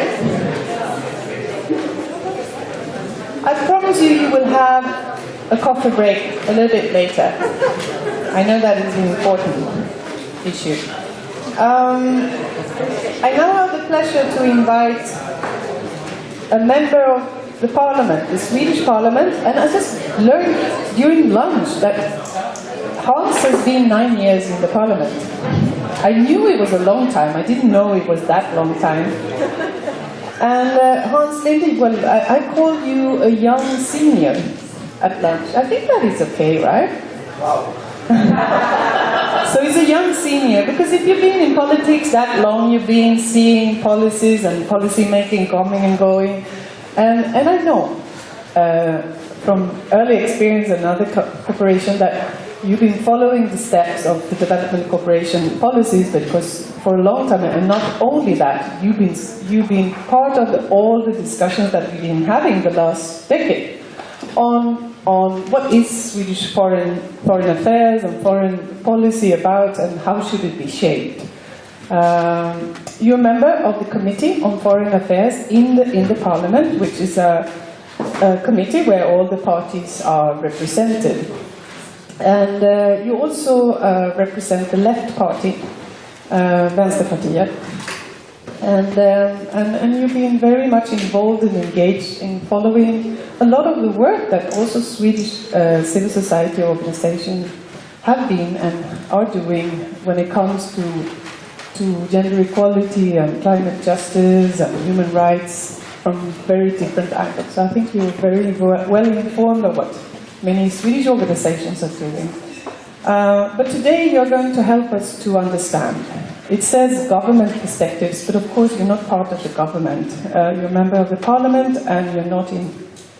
Your party is not in the government. So, but you have been in this committee for a long time, and that is, I think, a very important experience. So you could help us to try to understand this a little bit better. And we will do the same thing. Hans will introduce us to his thoughts, and then we will invite respondents later on. So please, Hans. Thank you so much. Is this working, this song? Yeah. Put it a little bit. Is that better? Great. So, thank you so much, Annica. Thank you all for inviting me and giving me the opportunity to speak here today. I'm deeply honored, I must say. During my years in politics, I've followed, of course, the work of Svalorna, of Latinamerikagrupperna, of FIAN, of Framtidsjorden, and some of the other organizations represented here. I know that I stand in front of a very experienced and committed crowd. That makes me a bit nervous, I must say. As Annica said, my name is Linde. I've been a member of parliament now for 9 years. During this time, I've been in the Committee on Foreign Affairs. It means that I have focused in my political work on issues concerning international relations, development cooperation, trade, international security, etc., etc. And well, I represent the Left Party, which is a socialist and a feminist party. And I also would like to underline, it says government perspectives, but I belong to a party in opposition, actually. So I think, that the representatives of the government wouldn't be so pleased if I start to talk on behalf of the government. But I will try to speak about what kind of challenges I see today for our government in forming a feminist foreign policy and a feminist development cooperation policy. Well, a year ago we got a new government in Sweden, and the new Minister of Foreign Affairs, Mrs. Margot Wallström, she said in her first statement that Sweden would have a feminist foreign policy. And I must say and admit that although I belong to the opposition, I strongly applauded that statement of Margot Wallström. And I welcome every speech she has delivered during the past year, where she has raised issues about women's rights and the necessity in addressing the inequality between men and women in the world. But as time has gone by, I've started to ask myself the same question that I understand that many of you have asked yourself. How will these nice words, how will this rhetoric be translated into action around the globe? What will the feminist foreign policy mean for the Swedish embassy in Dhaka? What does the feminist foreign policy mean for the negotiations we have right now between India and the European Union on a new trade agreement? What does the feminist foreign policy mean for the Swedish soldiers that we have right now taking part in the UN military mission in Mali? Well, there are question marks all over the place here. For me as a feminist, feminism must be something more than nice words. It must be something more than a vague perspective. And it must be something more than just a separate development cooperation project. It must be something more. And I will try to use the minutes I have here to speak about what a feminist foreign policy is for me, and talk about some of the central challenges I see for the government when they are about to translate this rhetoric, these ambitions, into concrete actions around the world. And well, I must admit also that I'd written a speech, but after listening to some of the previous speakers here, my speech looked like this. I made a terrible lot of different notes because there have been a lot of good points being raised here. I will do my best to try this in such a structured way as I can. Well, and I would like to take my starting point in actually 2 trips I have made as a member of the parliament, and use my trips as the starting point for this discussion. Because I have, of course, during my time in parliament, visited a number of different countries, but quite often they have been eye-opening for me. I've learned a lot as a feminist by traveling the world and meeting other feminists struggling in their environment. In 2008, I went with a parliamentarian delegation to Liberia in West Africa.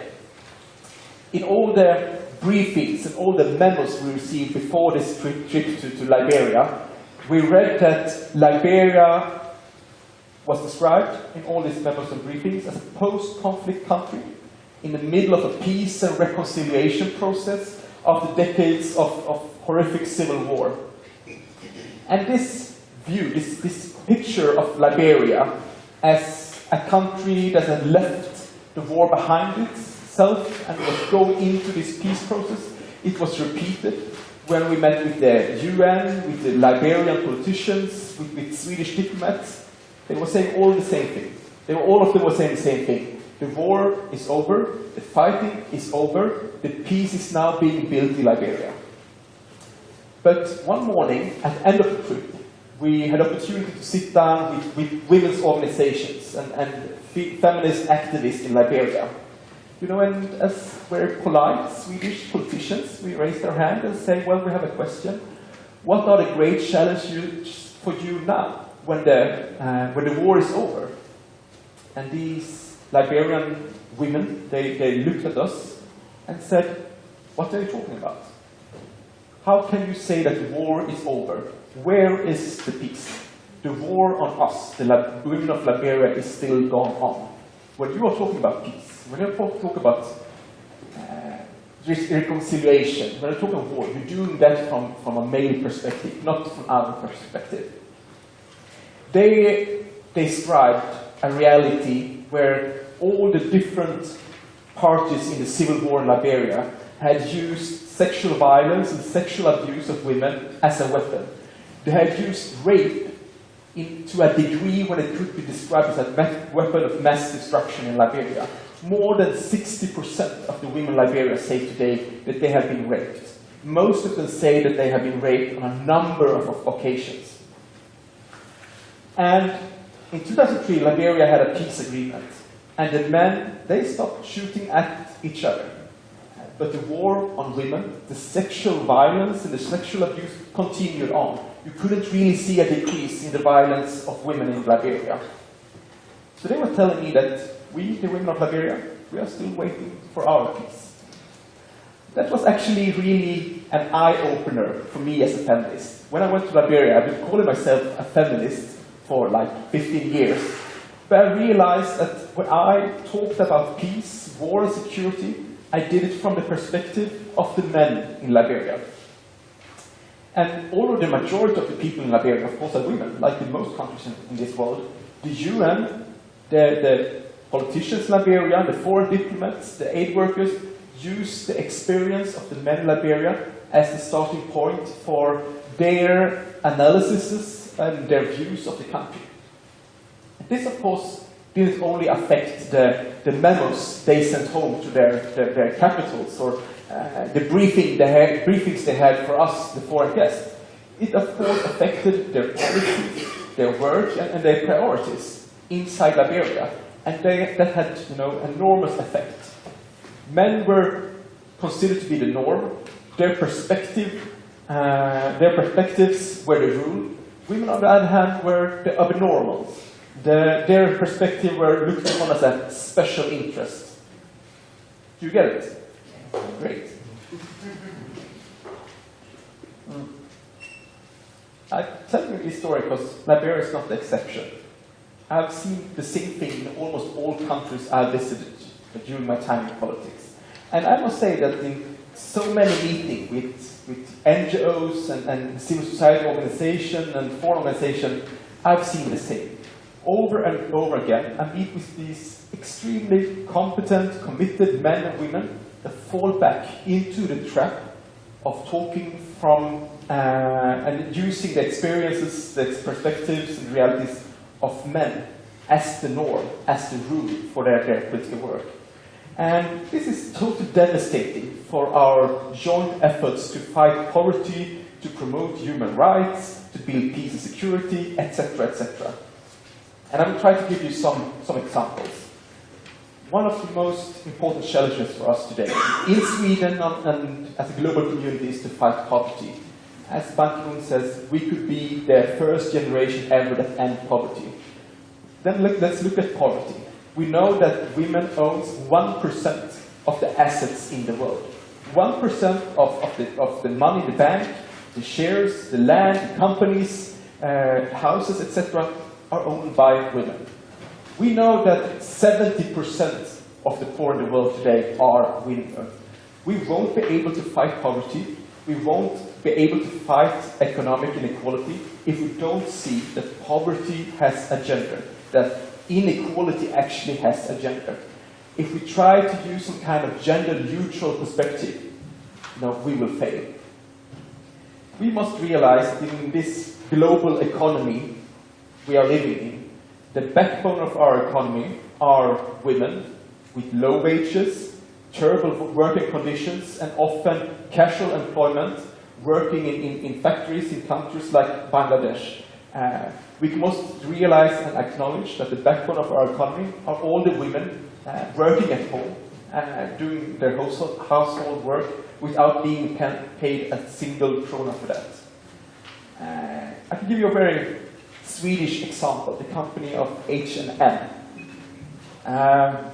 You know this, I guess most of you in this room, you know, you have some clothes from H&M. You know, you can still be a good feminist and buy clothes from H&M. This sweater's actually from there. But if you look at the clothes, in most clothes labels it says made in Bangladesh. That's, you know, the main country of production from H&M. In 2012, the company of H&M made 21 billion Swedish krona in profits. 21 billion krona. That's almost half our budget in Sweden for development cooperation. Do you know how much taxes they paid in Bangladesh that year? Out of 21 billion Swedish kronor, they paid 500 kronor in Bangladesh. 500 in all in taxes in Bangladesh.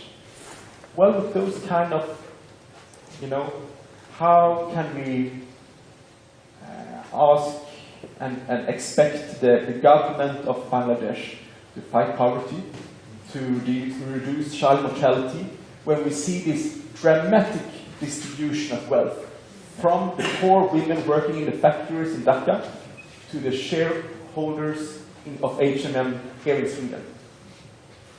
So, Ban Ki-moon said that we can be the first generation to end poverty. I think it's true. But then we also need to start redistribute wealth back from men to women, from the north to the south. Without a clear feminist perspective, we will definitely fail this work to end poverty. Let me give another example. Every second minute, a girl or woman dies due to maternal mortality. Every second minute. I've been speaking now for 15 minutes. It means that while I've been speaking here, 7 or 8 women or girls around the globe has died because of their pregnancy. And you know, pregnancy is not even a disease.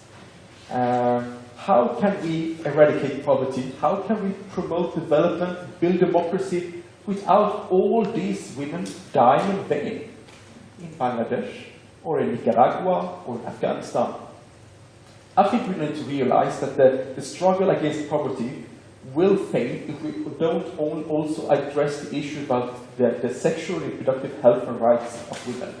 As long as women and girls around the globe don't have the power to decide, you know, over their own body, their reproduction and their sexuality, we will definitely fail in our quest to fight poverty. Let me give you a third example about climate change. Something we quite often discuss is something gender neutral. Of course, we're all, you know, in the same way we will be affected by rain and storms, etc. But all studies shows that women will be affected worse from climate change than men. It's quite easy to see. We know that about 70% of the farmers in the world today are women.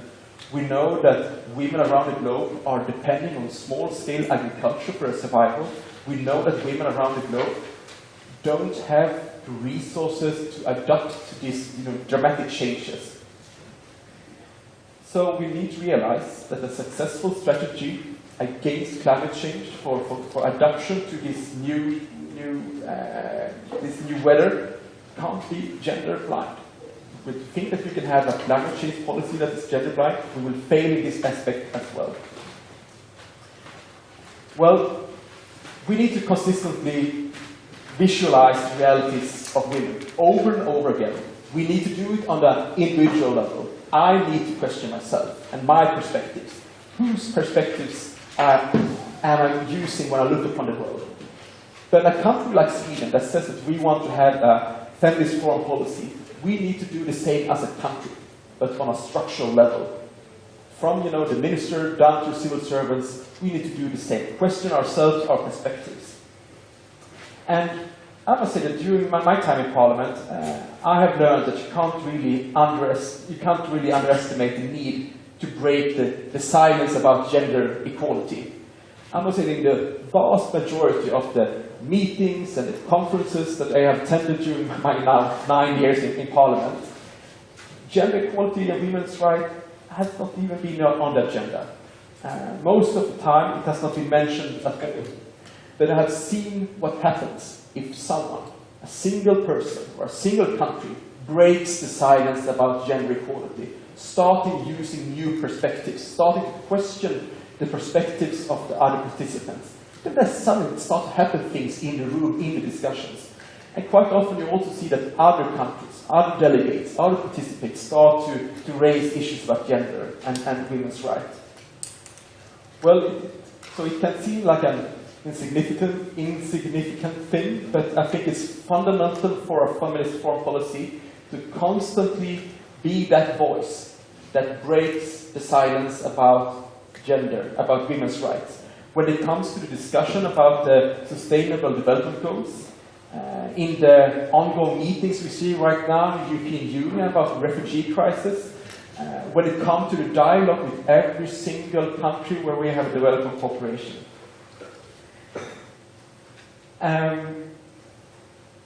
Just give me a second.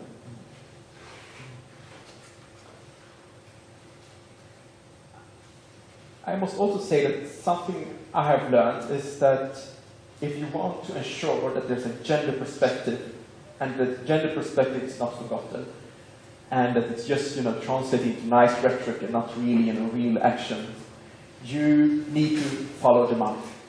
You need to follow the money. That's central and crucial.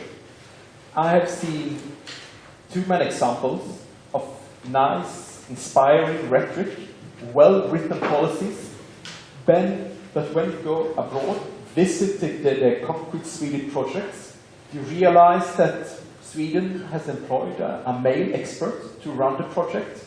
He's working together with an organization in the country, which is led by men, and the main recipients of the projects are men. At the end of the day, very small proportion of the resources went to women. And I know that, I listened to Åsa earlier, I know that they're doing a good work in Stockholm at Sida to promote new policies, and they're doing their best. But when I travel abroad and visit Swedish embassy, for example, I try to always ask them, I've read this really nice, strategy in Stockholm. How are you working with this one? I remember when I was elected into Parliament in 2006, at the time we had a really nice action plan in Sweden concerning LGBT issues and how we should work with LGBT issues around the globe. So in every embassy I visited, I asked them, how do you work with this really nice plan of action about LGBT issues?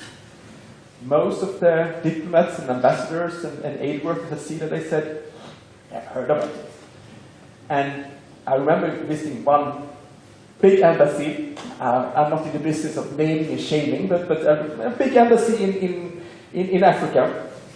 And one of the high-ranking diplomats said to me, they're writing so many policies in Stockholm, and they're sending them down to us here. We don't have the time to read them all. We put them in a nice drawer and we continue as business as usual. We need to realize this is, it's not about only the policies, it's also to implement them in this enormous organization that we have. And we need to constantly ask ourselves, in Sweden's support for agriculture development, do we really target and support the female farmers? In our work against poverty, do we really address the poor women, the majority of the poor? In our support for education in Afghanistan, are we really reaching both boys and girls in our work? I think it's important, and I, as a politician, have worked for that. We need a clear goal that at least 50% of our development cooperation goes to women. That could sound like very crucial, but the problem is that I also told us earlier that we have in Sweden for decades talked about gender as a goal in our development cooperation. But how big share of our development cooperation is going to women. We still don't know. We don't really have any facts. We don't really have any figures. We don't have any structures to follow how much of our big budget for development cooperation goes to women and how much goes to men. I think it's obvious that we need data, we need clear structures so we can follow the money and ensure that at least 50% of our development cooperation goes to women and girls. We also need actually these data and these facts so we can hold the decision makers accountable. So I see that I have 5 minutes left, so I will go on to the second trip that I promised to tell you about. A year ago I went to Bangladesh with a group of Swedish MPs. It was actually my first visit to Bangladesh. Very nice visit. On our third day, we visited a small village north of the Sundarban, in the southwest of Bangladesh.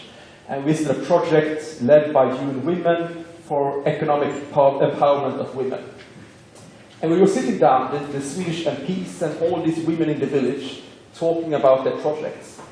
And suddenly one of my colleagues, raised her hand and she started to tell the local women that you all need to start small companies and start earning some money. That's the way forward for you to become empowered.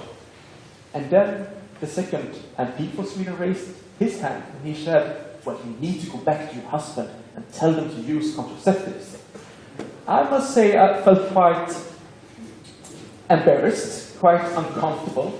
Here you had these Swedish MPs that have been in Bangladesh for 3 days, go out to this village, to the women that have been working, struggling, fighting for change, for their entire life, and the Swedish MPs were starting to lecture them on how to become empowered. I'm sorry to say that we quite often talk about, partnership and local ownership, but in Bangladesh, I also had this kind of eye-opening experience. That too often we are still stuck in, the old donorship perspective, where we look upon women and men in the South as, the white man's burden, the passive men and women that are waiting to be saved by us. But I must say that in every country I have visited, I have met women that are fighting every single day of their life for a change. They are already actors of change.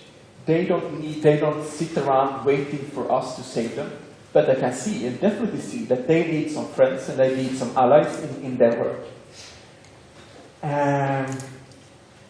So I think it's central for a feminist foreign policy is to listen and that we constantly need to ask ourselves, what can we do to support you? I usually say that, although I'm man and I'm white and I'm parliamentarian, I still, have 2 ears, but just only 1 mouth. And that's not really a coincidence. I need to listen twice as much as I speak. And I think the same goes for our development cooperation and foreign affairs policy. We need to listen to the women and their movement around the world and use the experience of the women in Nicaragua, in Bangladesh, or in Tanzania as a starting point for our work. Because there's, I'm about to end now, Annica, you don't need to be worried. I think it's crucial that if we want to have feminist foreign policy, girls and women around the world must feel that they have an ally and a friend in Sweden. And that's a quite good, every time we make a decision in Sweden, that's a quite good question to ask ourselves. Will this decision lead to that women and girls around the world will feel that they have an ally and friend in our country? Do the women of Saudi Arabia feel that they have an ally in Sweden when we export we export military equipment to the regime in Riyadh? Do the women working in H&M factories in Bangladesh, do they feel that they have a friend in Sweden, that we're standing on their side? Do the struggling women in Iran feel that they have an ally in Sweden where we keep on sending back refugees that have seeken asylum in our country? I'm not really sure. Well, I see that I have 3 more pages, but There were so many good points in discussions here that I, try my best, to follow in my speech. I must say now that I really look forward to listen to you and look forward to response and a joint discussion. Thank you so much for giving me an opportunity.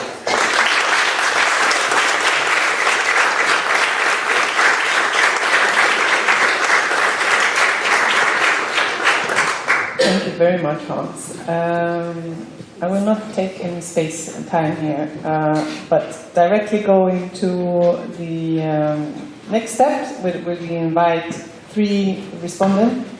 So once again, Kabeer, please come up to the stage for the first time today. Sukanta Sen from Barsik, director of Barsik in Bangladesh. And also for the first time, Shaiful Islam from Unoyan, Dara, I'm not sure I'm saying that correctly, also director and also from Bangladesh. So a lot of discussions and one parliamentarian's views on what happens and how the politics also looks like when you go out and meet people who are addressed through Swedish policies. Is one way.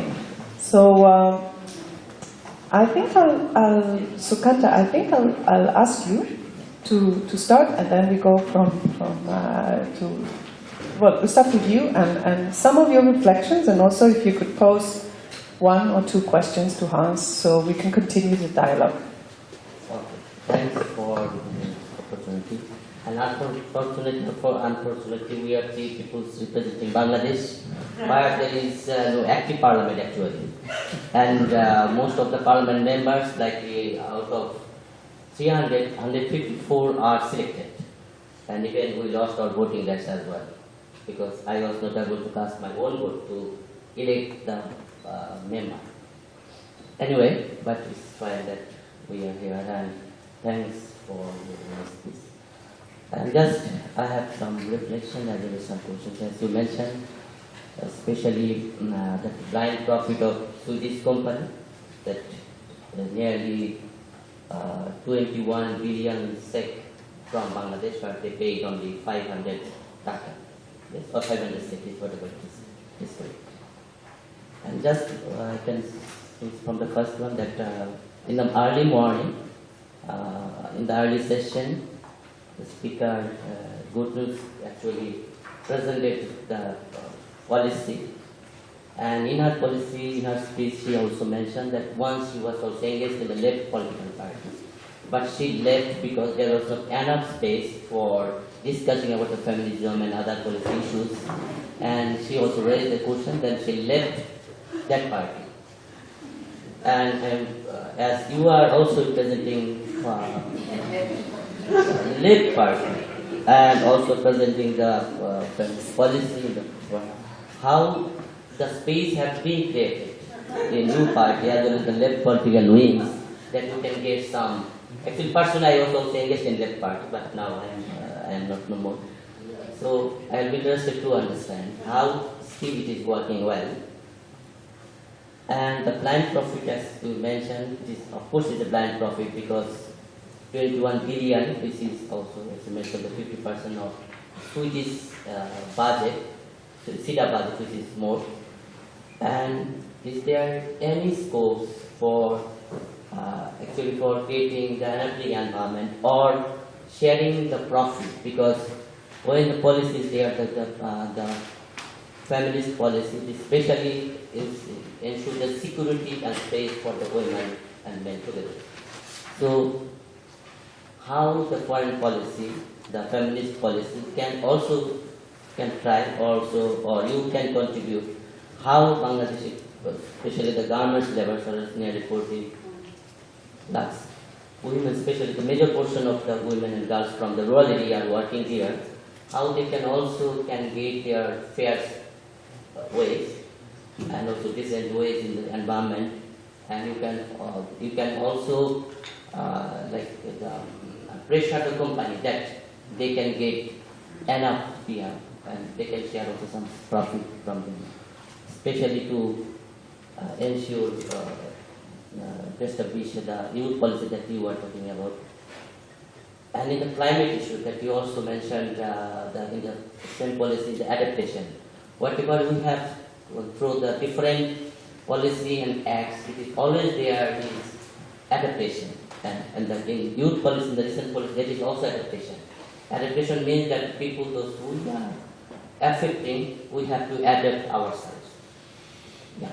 And what is the difference that you have taken? Because you have also taken the adaptation, but what is the more important thing is, okay, we are adapting under different policies. But in this policy, it's okay, now you can take some responsibility. Adaptation is fine. But we have some responsibility because we are the people who are really responsible for that. So in ensuring the gender justice or human rights even, or climate change, whatever it is, justice is similar for applicants. So how you can also take that responsibility, yes, okay, adaptation is enough. But now we can take our own responsibility. How you can ensure a new policy, because it is not there. And then maybe there will be some changes will be happen, and we will in the next season maybe you will be able to learn more from it. Thank you, September. So, Schyman, what are your reflections and what kind of questions would you like to raise to Hans? Thank you very much. I would like to thank first to Swedish government, and as you are not also part of government, but as an opposition voice to be heard in the decision-making process in SDG or this kind of arena. Being a grassroots level development practitioner, I would also from this point of view to working in agro-based Bangladesh, where we are working with the farmers, and in the new liberal market economy, when the farmers are suffering a lot. When I imagine a face of a woman farmer we are working with, they are fighting for their survival in this new liberal trade. You mentioned about trade in your speech for development. I don't know how much milk we import from Sweden, but we import a huge from Denmark. And when this kind of milk products going into the market of Bangladesh, then the women farmers, for example, losing they are rearing cows for producing milk, and they are losing their livelihood as well.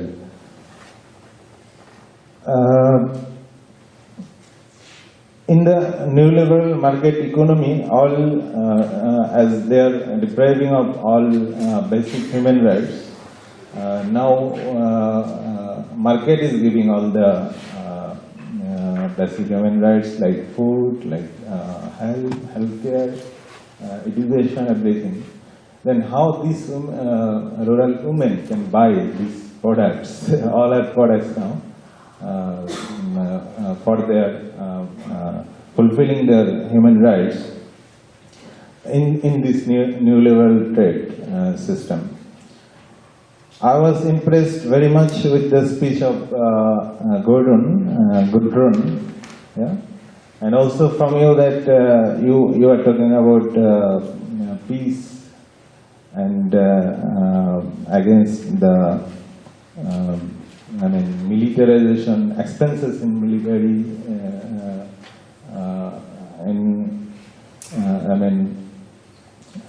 for security purpose.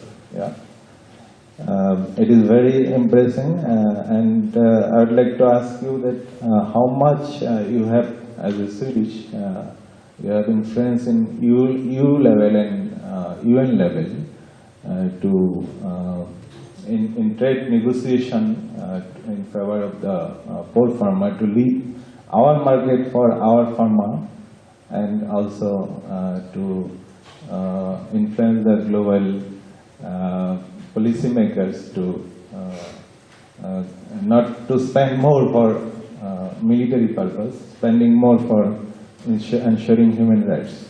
Thank you. Okay, thank you very much, Isaac. So, Kushi, what are your reflections? You're back now and you were part of the early discussions. What do you bring from that and what kind of questions can you raise to Hans? Hans, thank you. Lovely meeting this man.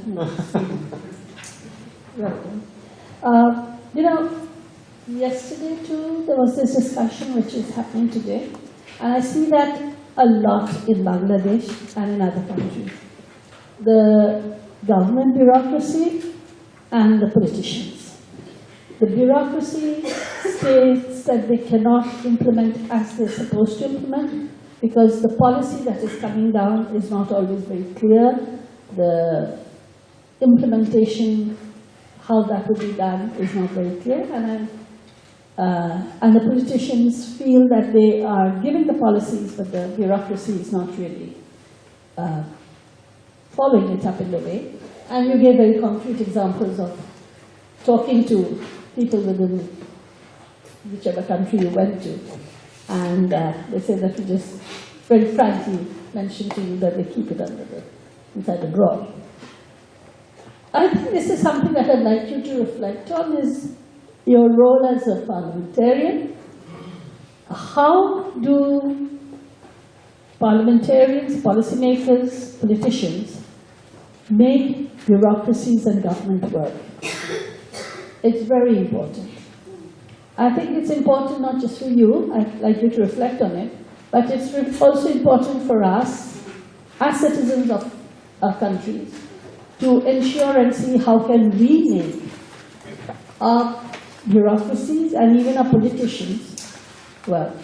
The other question you raised, and I'm glad you mentioned it, because yesterday the whole day almost, and the day before also, but yesterday especially, went in discussing the accountability and the responsibility of the private sector.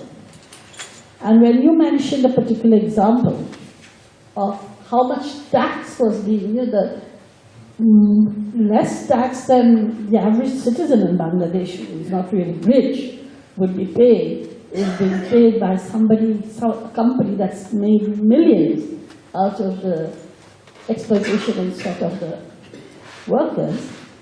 Again, there is a role that you all have, and that is the role that we have within our countries. But you have a role too, it's not just that ourselves. And I think these are questions that were raised yesterday, and as somebody, I mean, it's always very easy when you're in the opposition, because this is again my experience with people who've been in parliament in our countries or other places. And the moment they come into government, they're much more defensive. And the moment they're not in the government, they're much more pragmatic, very open, very clear, and very, critical. They're quite open, very. So I think this is something that, I do feel there's a very strong role for opposition.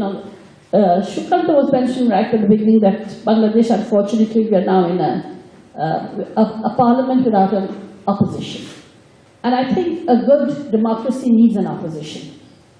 And without an opposition, the government doesn't feel the need to be as accountable as it would be. So, the role of the opposition is extremely important. I agree with a lot of the things that you've talked about, and I think that, the visits that you've done has obviously,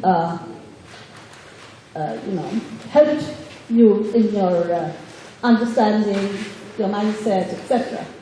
But you also have it would be very wonderful to just give a thing and say, what you should do is the parliamentarians should be going to villages in different countries.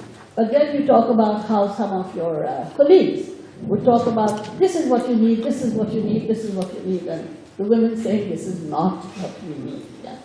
So, the thing is, yes, it's important to visit, so you understand what's happening or not happening, but it's also important for people who are growing, who have the right mindset. I think that mindset, changing the mindset, you may have feminist foreign policy, you may have the right kind of PGU or whatever you call it, etc., everything, progressive, everything in place, implementation is nothing if the mindset does not change. And I think when you mentioned climate change, not just climate change, even if it's a disaster, any programs regarding climate change cannot be gender blind, but any natural disaster affects women very differently than it affects the men. In many ways, even in the shelter women have, in many countries of the world, they face greater insecurities. So it's not just that they face more problems when the storm surge happens or the flooding happens. So I just think that we need to be clear about that. And I'll just end by saying that how we need to look at the differences. In the earlier session, one talked about the intersectionalities.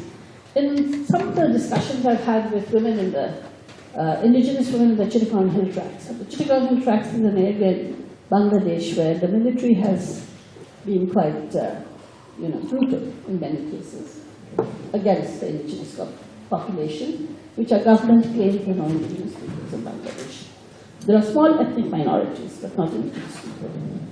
So the women were saying that when they get raped by indigenous men, the indigenous communities won't let them take their cases to court, because that's then going to give a leeway to the state mechanisms who are consistently destroying the lives and killing many of the indigenous communities by saying that no, it's not just the military who rapes the women, it's also your own people.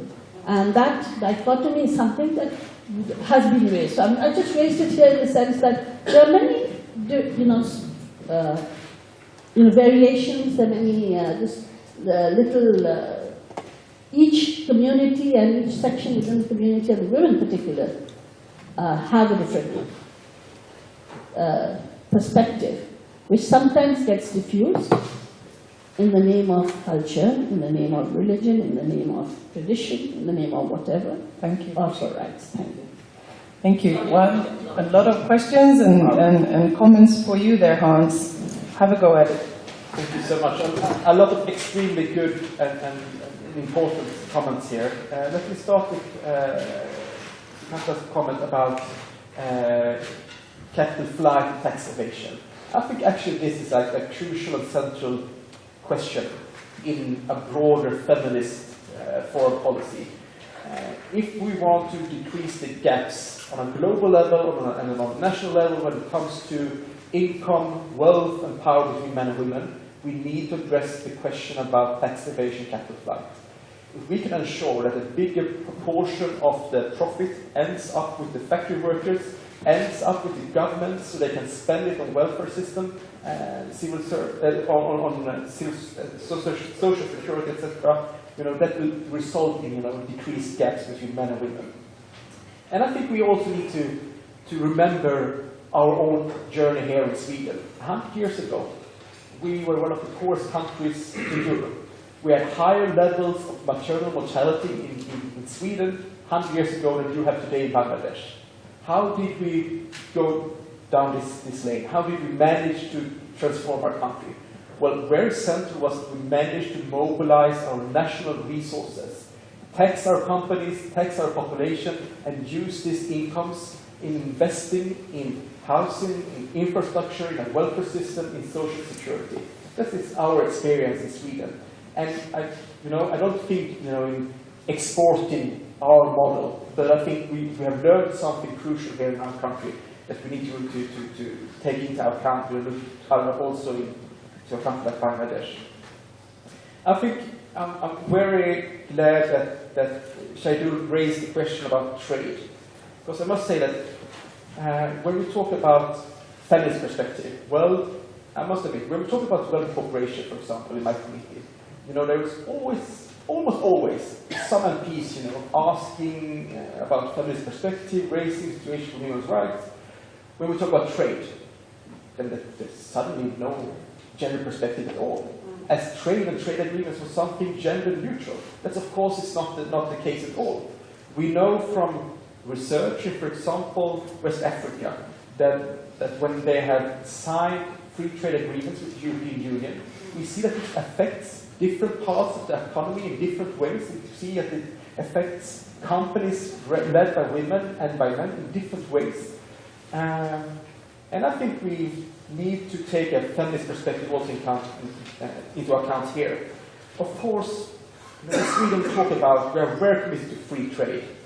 But I must say that I have so big problem seeing what's free about, this global open market where a farmer from Denmark, heavily subsidized by the UN, having an industrial farm producing milk powder, should compete with a small-scale female farmer in Bangladesh. What's free about that? That's not really a free economy market from my perspective. Let me also say some words about what Kushi said about the bureaucracy. I think that perhaps I was a bit mean here when I talked about our civil servants and our diplomats and people working around the world at the embassy. We have some terrific ambassadors, diplomats, people around the globe working very committed to gender equality and feminism. But I think that we need to realize that when we talk about feminism and gender equality, we are confronting extremely powerful and old structures, and we will face a very strong resistance, also within our own country, within our own bureaucracy. And if we want these nice policies to be really implemented, it's not enough with policies. We must ensure that our civil servants, our representatives of Sweden, that they have the knowledge and also the tools and the understanding to really implement these policies. If we take the plan of action about LGBT issues, I don't think, that the diplomat I met in Africa, he had taken this plan of action and put it in a drawer because, he was homophobe or, he was against these kind of issues. I think he lacked the understanding why this was an important issue for his work at that certain embassy. I think he lacked the tools to work with LGBT issues in his embassy. So I think that's a responsibility for the government to ensure that actually our civil servants have the knowledge, the tools, and the understanding why we need to work with these kind of issues. So we try to fight this resistance we will face. Because let me say that this what you're saying, Bush, about problems within the bureaucracy, that's not only a question when it comes to development cooperation and our Department of Foreign Affairs. We see the same thing when it comes, for example, to questions in Sweden about gender-based violence in our judicial system. Our laws are pretty good, but we see enormous problems with our lawyers, judges in the judicial system. We see the same thing when it comes to migration, refugees. We have rather good legislation concerning female asylum seekers and their right to asylum in our country. But we have enormous problems and challenges and obstacles in the bureaucracy. Let me end by saying something about is there enough space to work with these kind of issues? Thank you for asking this question. I must admit that I was elected into Parliament a couple of years after Gudrun left. I can't really answer on her behalf. That could be another speech. I must say that actually there's not only for me in my work been enough space. There's been a really strong pressure from my voters home in my constituency in Gothenburg, from the members of the party, of my colleagues, to raise this kind of issues about gender equality and feminism. So I feel that I have enough space. And I must say that the experience from the left party is that crucial for this has been that we have increased the number of women in the parliament, in the national board of the party, in the local and regional boards of the party. So crucial for us has been to ensure that we today have a majority of our MPs in the Swedish Parliament, in all the regional parliaments, in all the local municipality councils, are today women. Yes, they are. I would say, without any doubt, that there are. So I think it's to ensure that space. You must ensure that you have women there that actually put pressure and ensure that these questions are there on the agenda. Hans, reconnecting to one of the questions that, Kushi, you raised many questions, but it's also, you have a position of power. You're in the parliament, and even though you represent a small party and you're in the opposition, you told us earlier that gender equality is seldom discussed in most forums within the parliament, right? So what is your responsibility as a feminist, declared feminist, to actually use your position? Because it is still, even though everything is relative, it is still a position of power that many in this room don't have. You can actually reach out and to those 2 ears of the other parliamentarians. What do you do if we just stay home-based right now? Well, you're totally right. I have an enormous responsibility. As an MP, I can't just, sit down and expect Madam Wallström or the representative government to do this work. I must see that I have a responsibility on my own. And I must say, crucial for me has been to build alliances. One of the most important platforms in my work in Parliament with these kind of issues has been our cross-party group on sexual reproductive health and rights, where we actually have MPs from 7 out of the 8 parties in Parliament. In our group, we strongly disagree on taxation, on privatization, on labor laws, on the welfare system. But when it comes to sexual reproductive health, we can work together, and we can actually form alliances here. That's actually really crucial. So we can help and support each other, ensure that we raise issues together. So actually, I sit down with MPs from the Conservatives and the Christian Democrats, and we work together. And well, I don't want to tell you any secrets, but for example, we had a number of occasions where we had, for example, the Minister of Development Cooperation coming to the Committee on Foreign Affairs.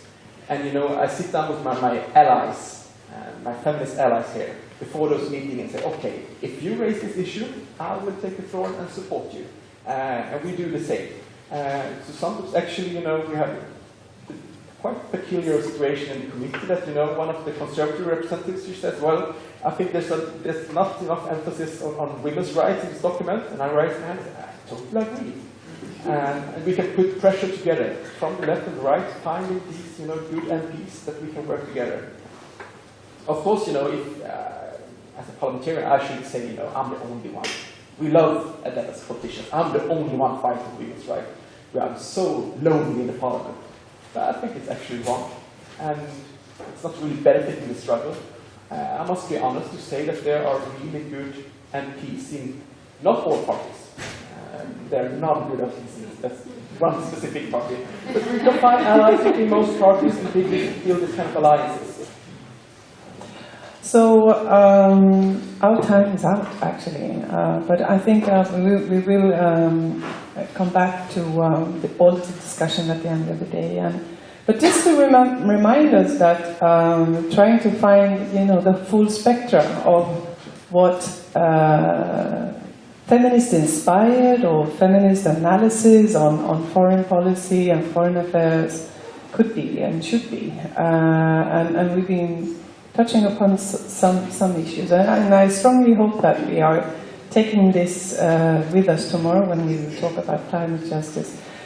Thank you very much for giving us also some concrete examples from your visits, Hans.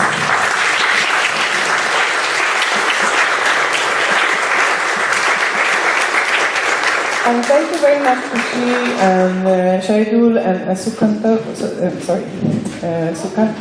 Sukanta, for your interventions. And let me just, while you are reading, just let me.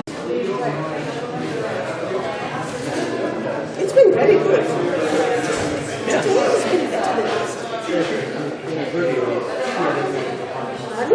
Absolutely. And so solid.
I'm just trying to tweet the Guardian headlines. Dan Abbott said, the establishment is frozen with fear of Corbyn. So I want to say, this gentle, sweet, bearded man, nobody is so frightened of. You'll never be able to get him but he will change it. That's how it is. Yes,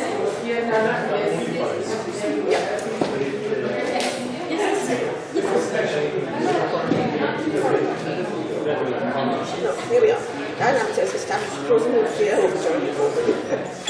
And they are.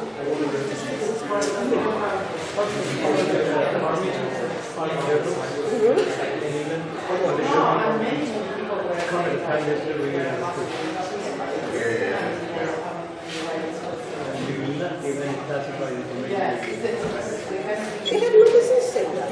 If he's democratically elected, he's not the army in this country. Then you become like one of our parts of the world, under the army and one track elected leaders.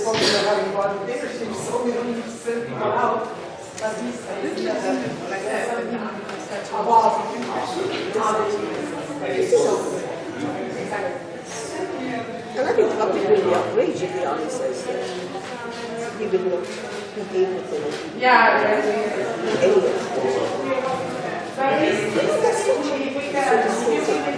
They said, some of the gun was killed. They have Corbyn saying it was a tragedy.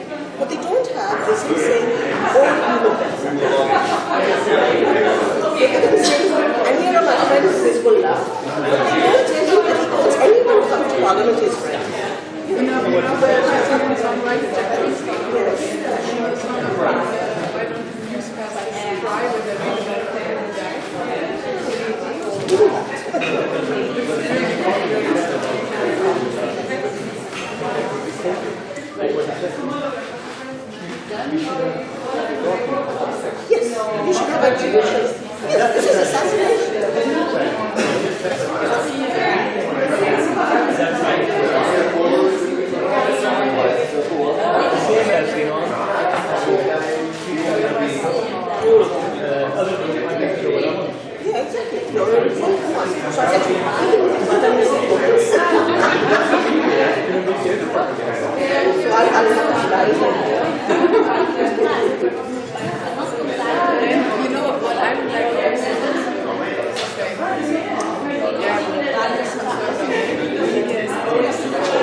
She worked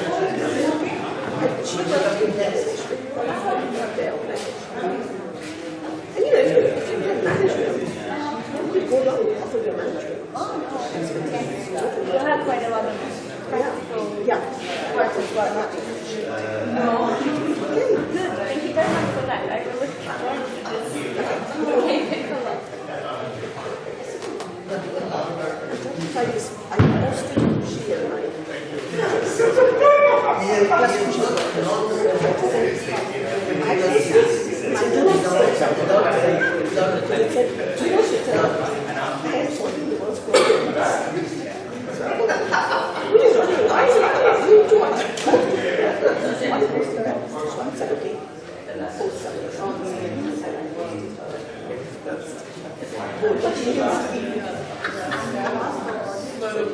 Your music with milk. So we already tried to change it, but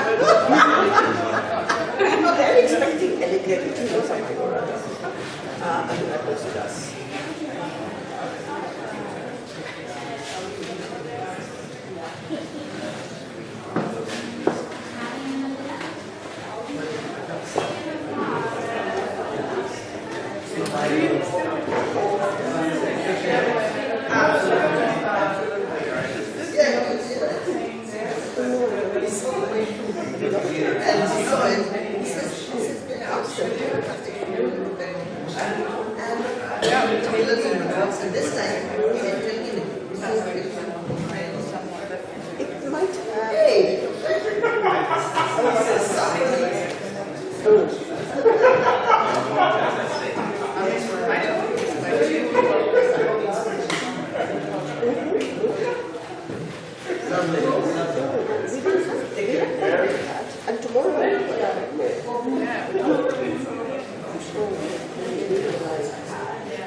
Okay. So, those of us already in the room, I'm very happy to see you. And let's see if we can join forces and call the other people.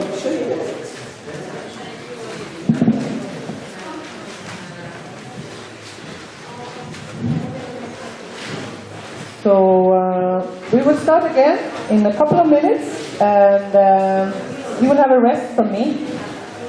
I'm handing over to another very competent moderator. Now you will have, okay.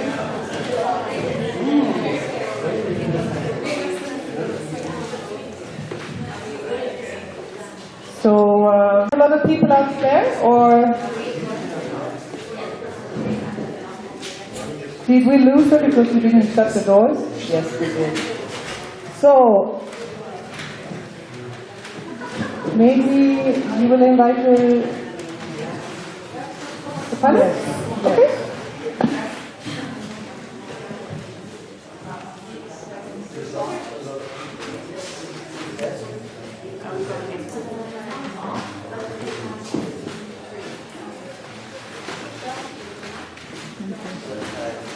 Hello? Yeah, okay.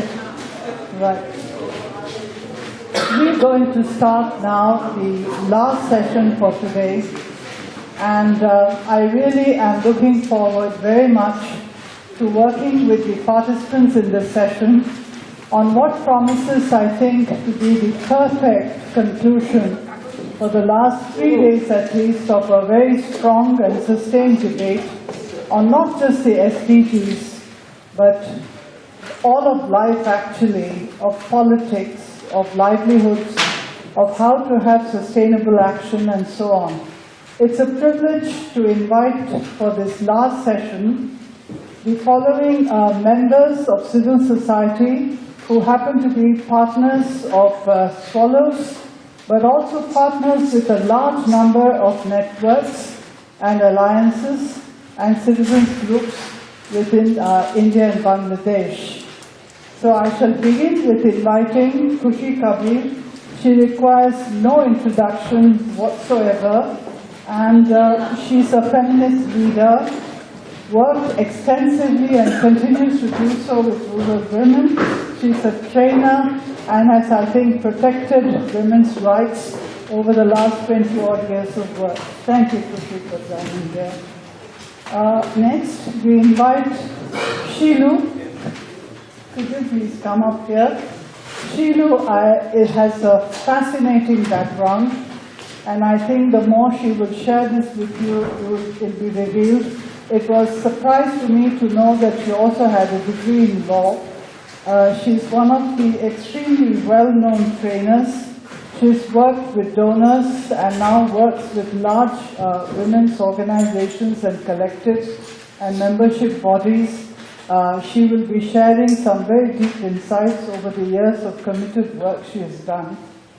Next, I invite Sukanta Sen here, and he, of course, again requires no introduction given the very strong observations he makes in a very silent but firm way.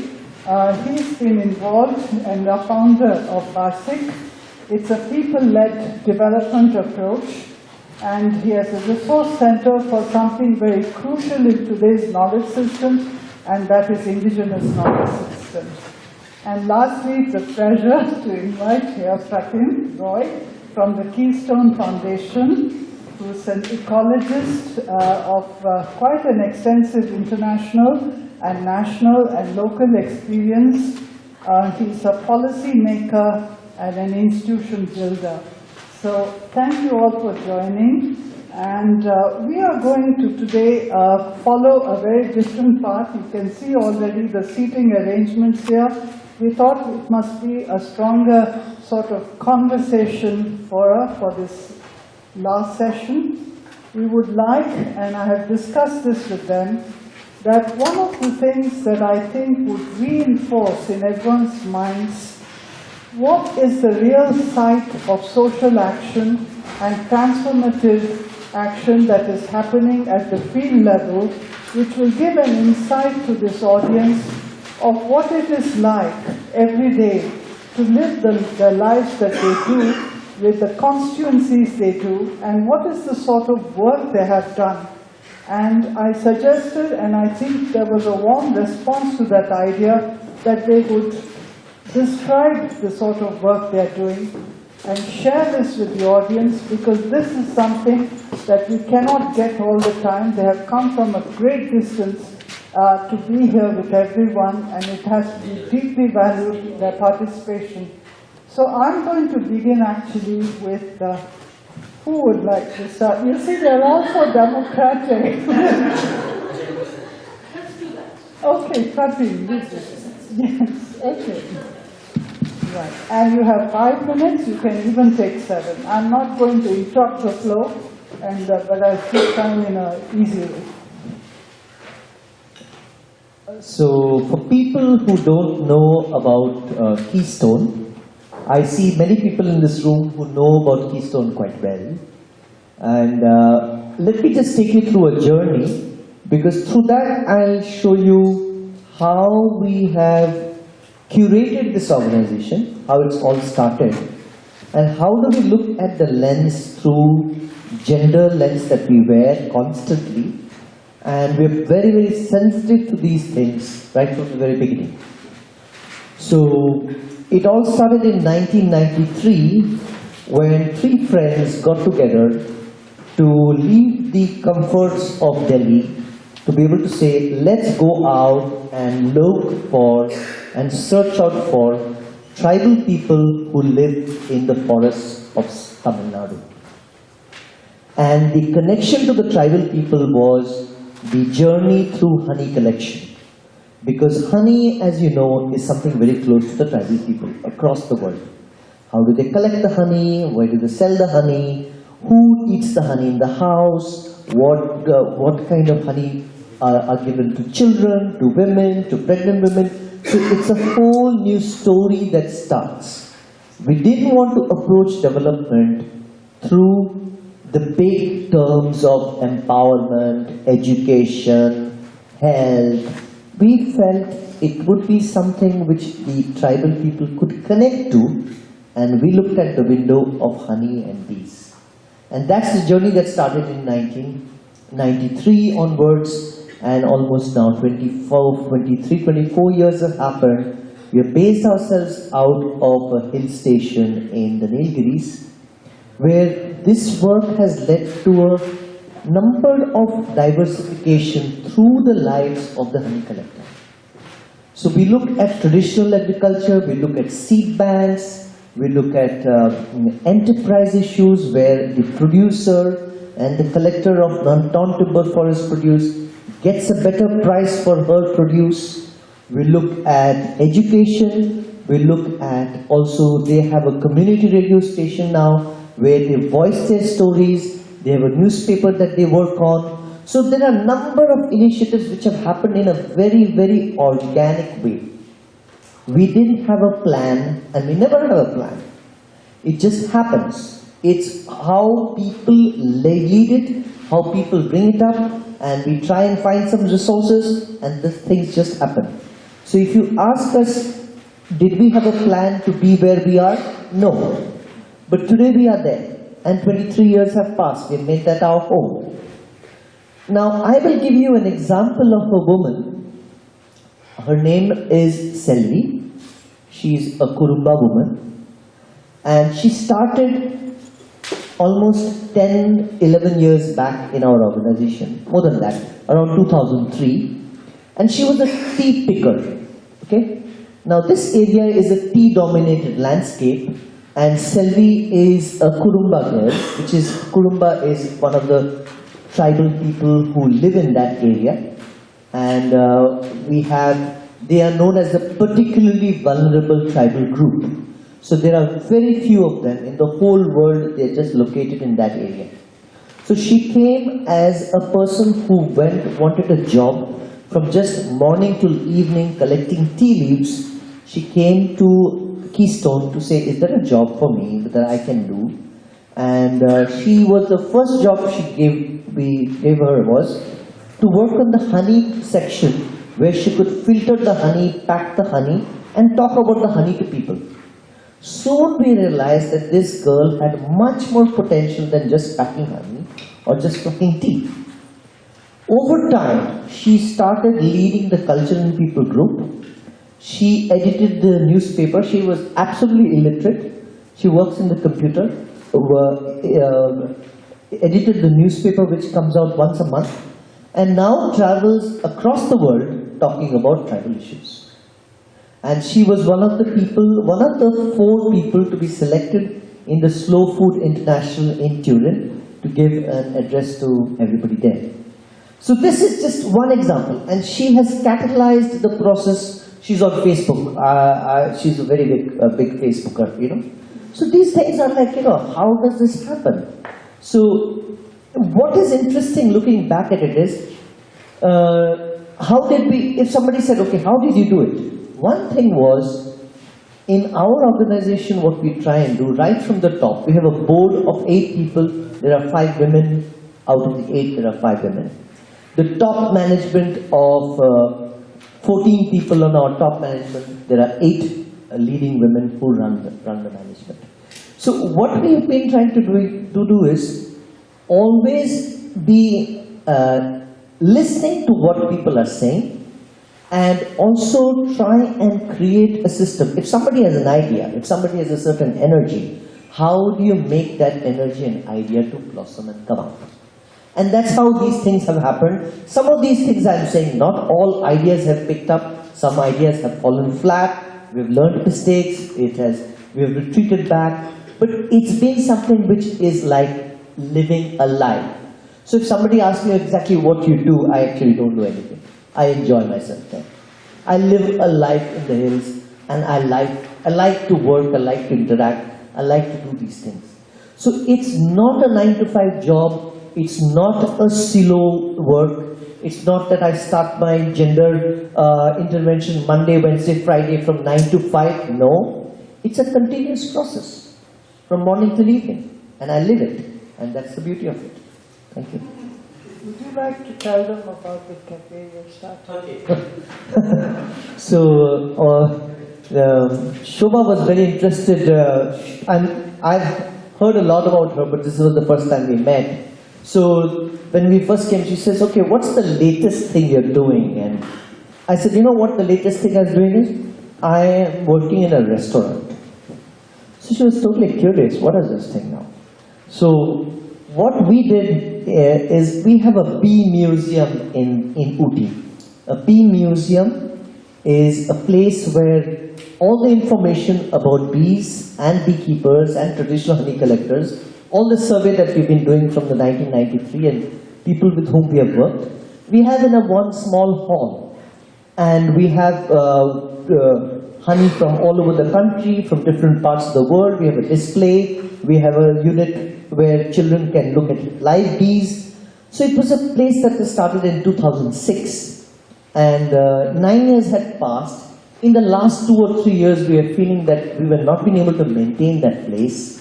Hardly any people came, not many visitors, people had seen over what happened. So it was difficult to kind of keep up that place. So what we thought is, instead of giving up this space that we had created, why don't we curate a slow food restaurant inside the bee museum? And that started on August 15th. So we had this idea in March, and then we got together and we connected to people who worked with this slow food project and this thing. And now in that small space, we've created a restaurant run by completely local people who had never worked in a restaurant, mind you. And if you look at the website now, it's called Place to Be, like B-in-double-E. You have TripAdvisor which says, wow, professional people running the restaurant. So we laugh. They're actually all local people, and one of the guys, he was a security guard at that bee museum. And when we were starting this thing, he was really interested in what's happening. So I said, Sagar, have you worked here before? Do you know anything about cooking? He said, yes. And today he's the main guy who's making the pizzas. So, you know, it's an amazing kind of a story. I don't know what's going to happen in the next 3 months, but these are some of the things that we do. Thank you so much for being very revealing and very frank. It's It's been a pleasure. Can I now request Shidu to speak? Good evening, everyone. Something similar to Keystone, our story also starts from 1994. In 1994, 6 of the women, we came together. I mean, we know each other earlier because these women were working in other NGOs. So most of them have come out of the NGOs for several reasons. And 6 women came together to work out whether it is possible to work together. And then most of the women have undergone some sort of violence in their life. So what we decided was that we will come together and we will work. We will strengthen ourselves first in order to strengthen the other women there in the field. So the first 2 years was strengthening ourselves, that we have undergone several trainings and things like that to equip ourselves. And then we decided the name Women's Collective, that women have come together to collectively work. And so we decided the name Women's Collective.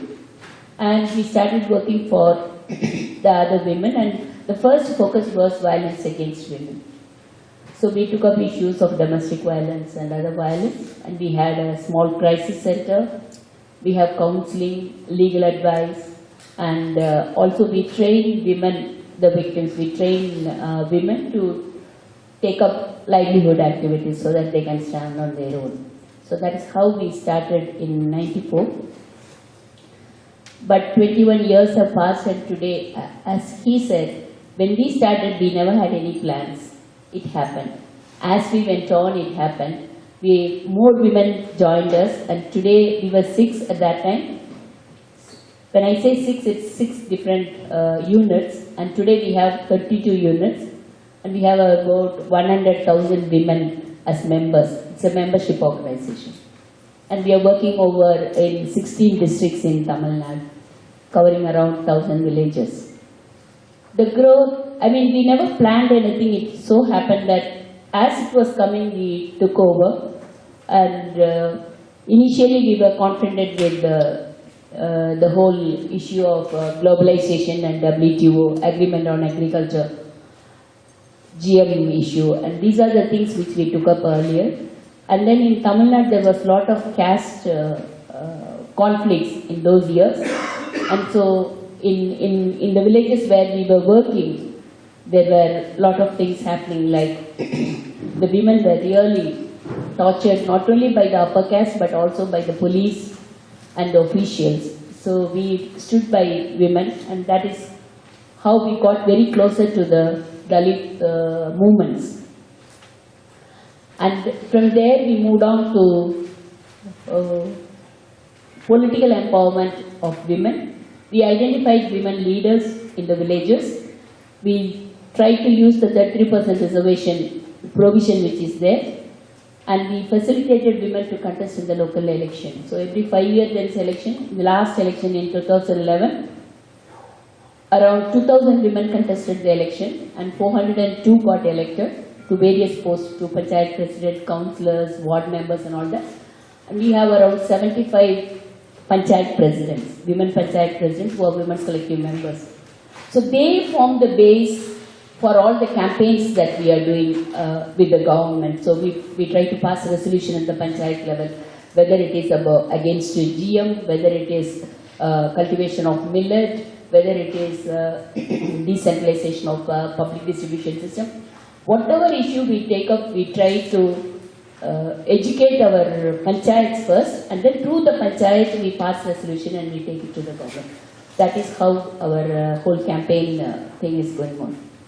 Then the political participation forms the basis of the food security work what we are doing. We are also working with the women farmers. When we are we are calling them as women farmers. Our definition of women farmers is women who are involved in farming, whether they have land, whether they are sharecroppers, or whether they are landless laborers. They are all farmers from our point of view. So our basic thing is that we are working for recognition as women farmers, because women farmers are not recognized as farmers in Tamil Nadu. So that is something which we are working on. and we are concentrating more on natural farming and ecological farming methods.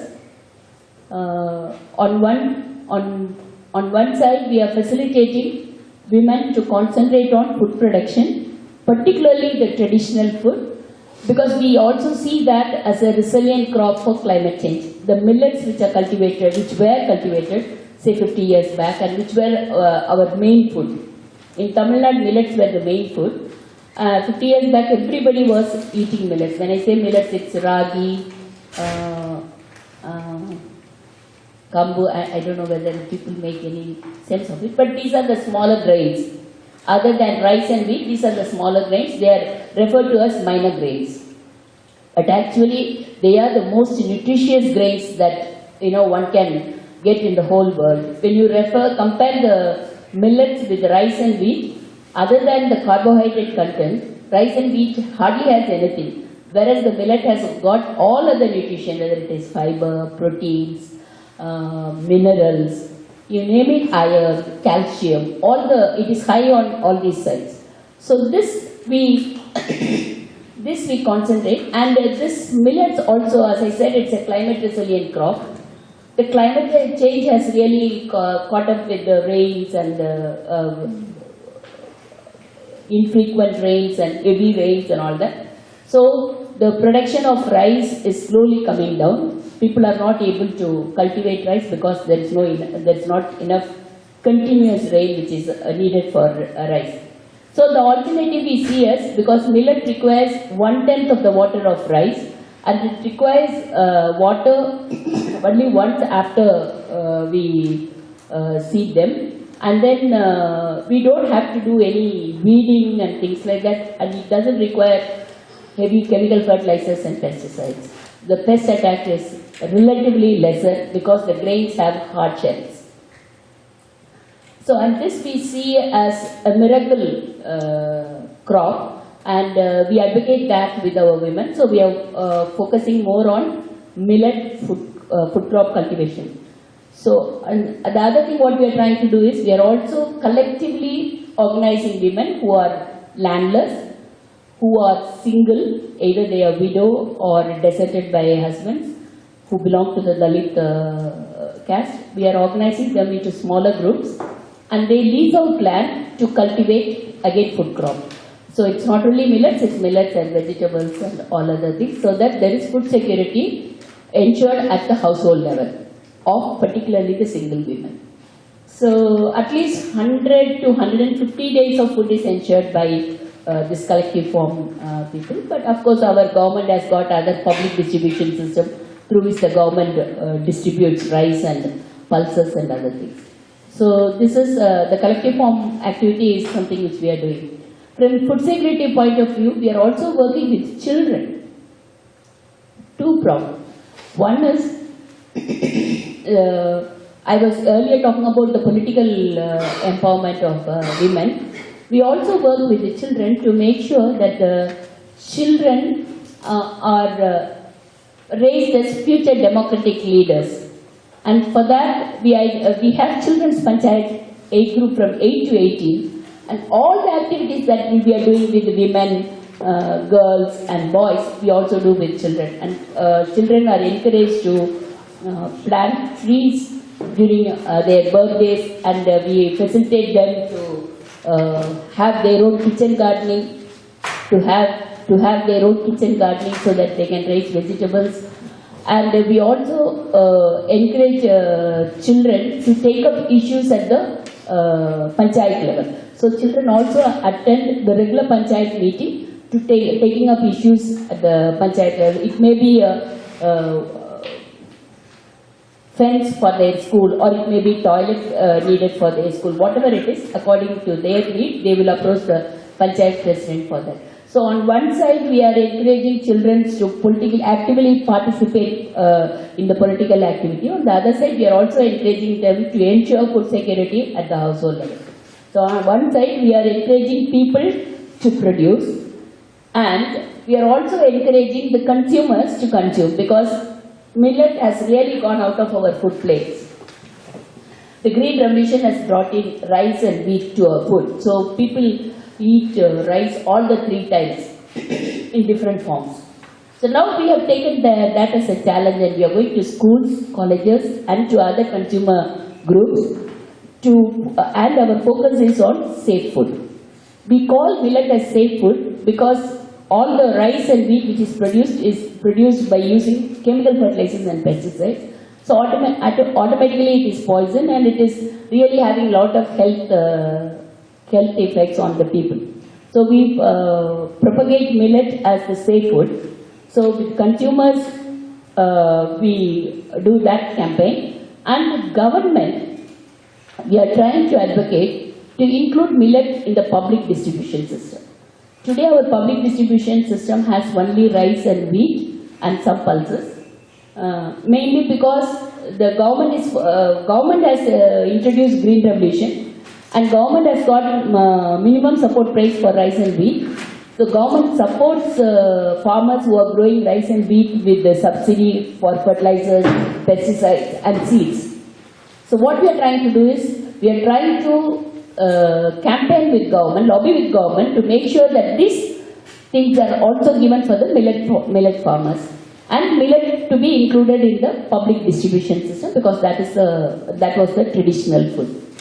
That is, I mean, it's a long way to go. This is the things that we are doing. So I think I will close here. Maybe later if you have questions. Yes, we have another round. Thank you, Shri. Can I now request that you speak?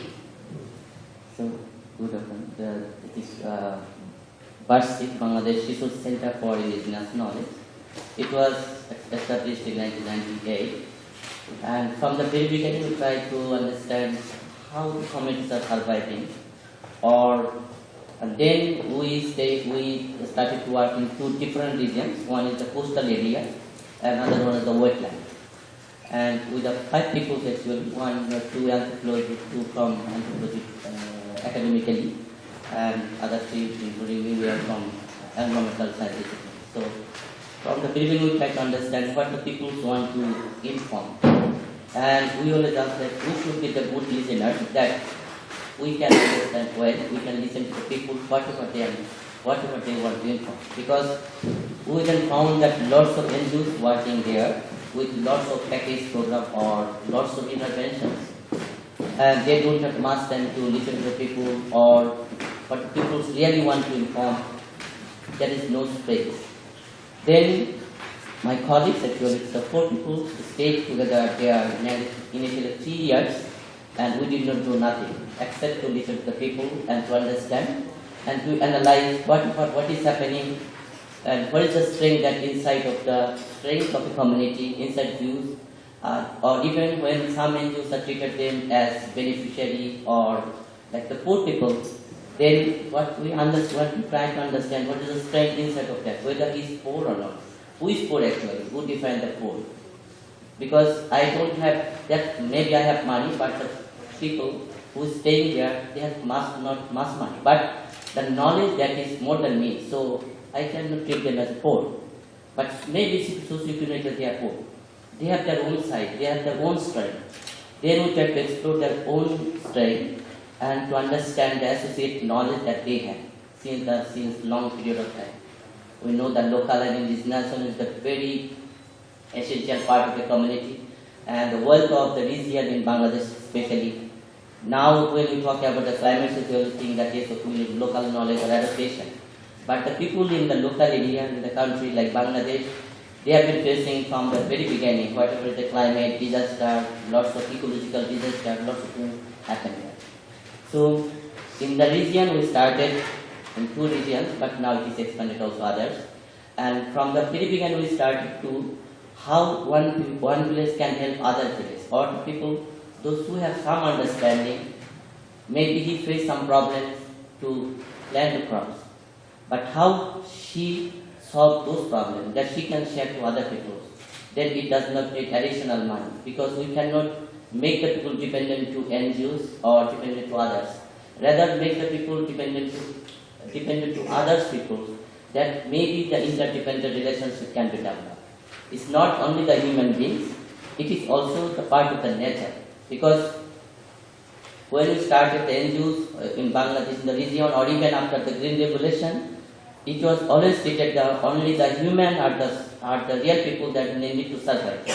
But then we destroyed all other things. And the same things happened also in Bangladesh.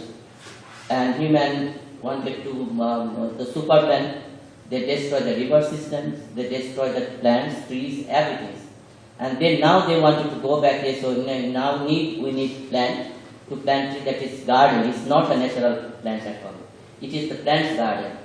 Or it's okay, now we have sufficient like fish. But what is happening? That we destroyed our freshwater fishes and now culturing food. So we have to share all our human food to other neighbors.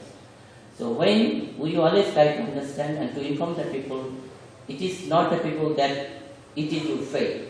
It is done by people, those who are not people at all. They are the destroyer. Because human nature have their own food systems. Like we had lots of uncultivated food sources, which is actually the source of the women in the local arena. Or the animals, though they have their own way to survive, but when we take over their responsibility, we take the responsibility of the animals, we take the responsibility of the plants in the name of plants garden, we take the responsibility of the river systems even, like to embalm river systems. So then all things are destroyed. So one way we try to understand from the people, at the same time, whatever we destroy, especially the people, those who are like some educated or the planners, or some of the even the NGOs who destroy. So we have to share each other and then try to how they are surviving. Like in Sundarban area in the southwest of Bangladesh, where there we found that there are nearly 78 local varieties still yet is cultivated, which is saline tolerant. But now the companies they try to exclude that is okay, we need lots of GMO or hybrid varieties to survive in the saline conditions. But in the area we found that it's okay, peoples are sharing to each other. Or even we try to help the community, especially some women actually, we work in different areas, also in Philippines to understand how the people's breeding process is going there, rice breeding or plants breeding. And initially lots of scientists they said it is not possible by a farmer because it's very complicated and it's very expensive. But now after 4 years, some women, at least there are 6 women, proved it is possible. It does not need a very complicated way to improve our own variety. And we are sure by the next 2 or 3 years there will be some new variety, especially from breeding process to the local variety. There will be some new variety which will be more resilient in the saline conditions and the drought. So there are some breeders as well, that the formal scientists do in their own laboratory. And women they do not need any additional money, they did not do any training even, but they are possible. And last year actually, by 2014, 2 women from Sundarban in the southwest part, they were awarded by our Prime Minister. Because Bangabandhu Agricultural Award, 2 of our women leaders actually got that award that way. So we found that still the possibility is there, but need to important to understand what is going on. Like when we started to work in other regions, like expanding the process that farmers can help other farmers, community can also help other community. And those who are beyond agriculturists, then we have to bring them is what you can now understand from this area. Maybe you are doing any development. It is also possible to reduce the development cost because lots of things we do not need money. Like as I mentioned in yesterday that as we follow the process rather than project. Because when we like several donors also visit us, we don't have a specific project. Rather, we have some problem that we found and we have some understanding, we have some lessons that we need to explore it. And you can support us if you really want to help in our process. Like in one area, when we found that after the disaster in 2008, the people lost their seats. And one village we tried is, okay, there are lots of foreign donations, NGOs, wars and relief operations going there. But we started in one area, one village, and we found that there are nearly 50 households, they need seats. and we try to count how much seed they really need. And we are okay, seed is there, we can give you money, but you can collect it. And other area that we are trying to understand what is happening there, but we did not implement anything like that. So we calculated. Then other areas came, yes, okay, we can give you money and you can buy seeds.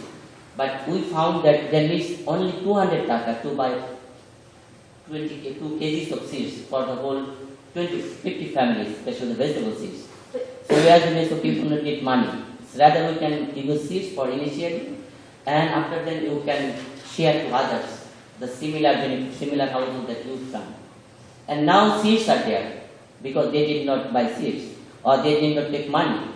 So, but the other village that they took money 5,000 taka per family because then you think that they have money, they need to distribute.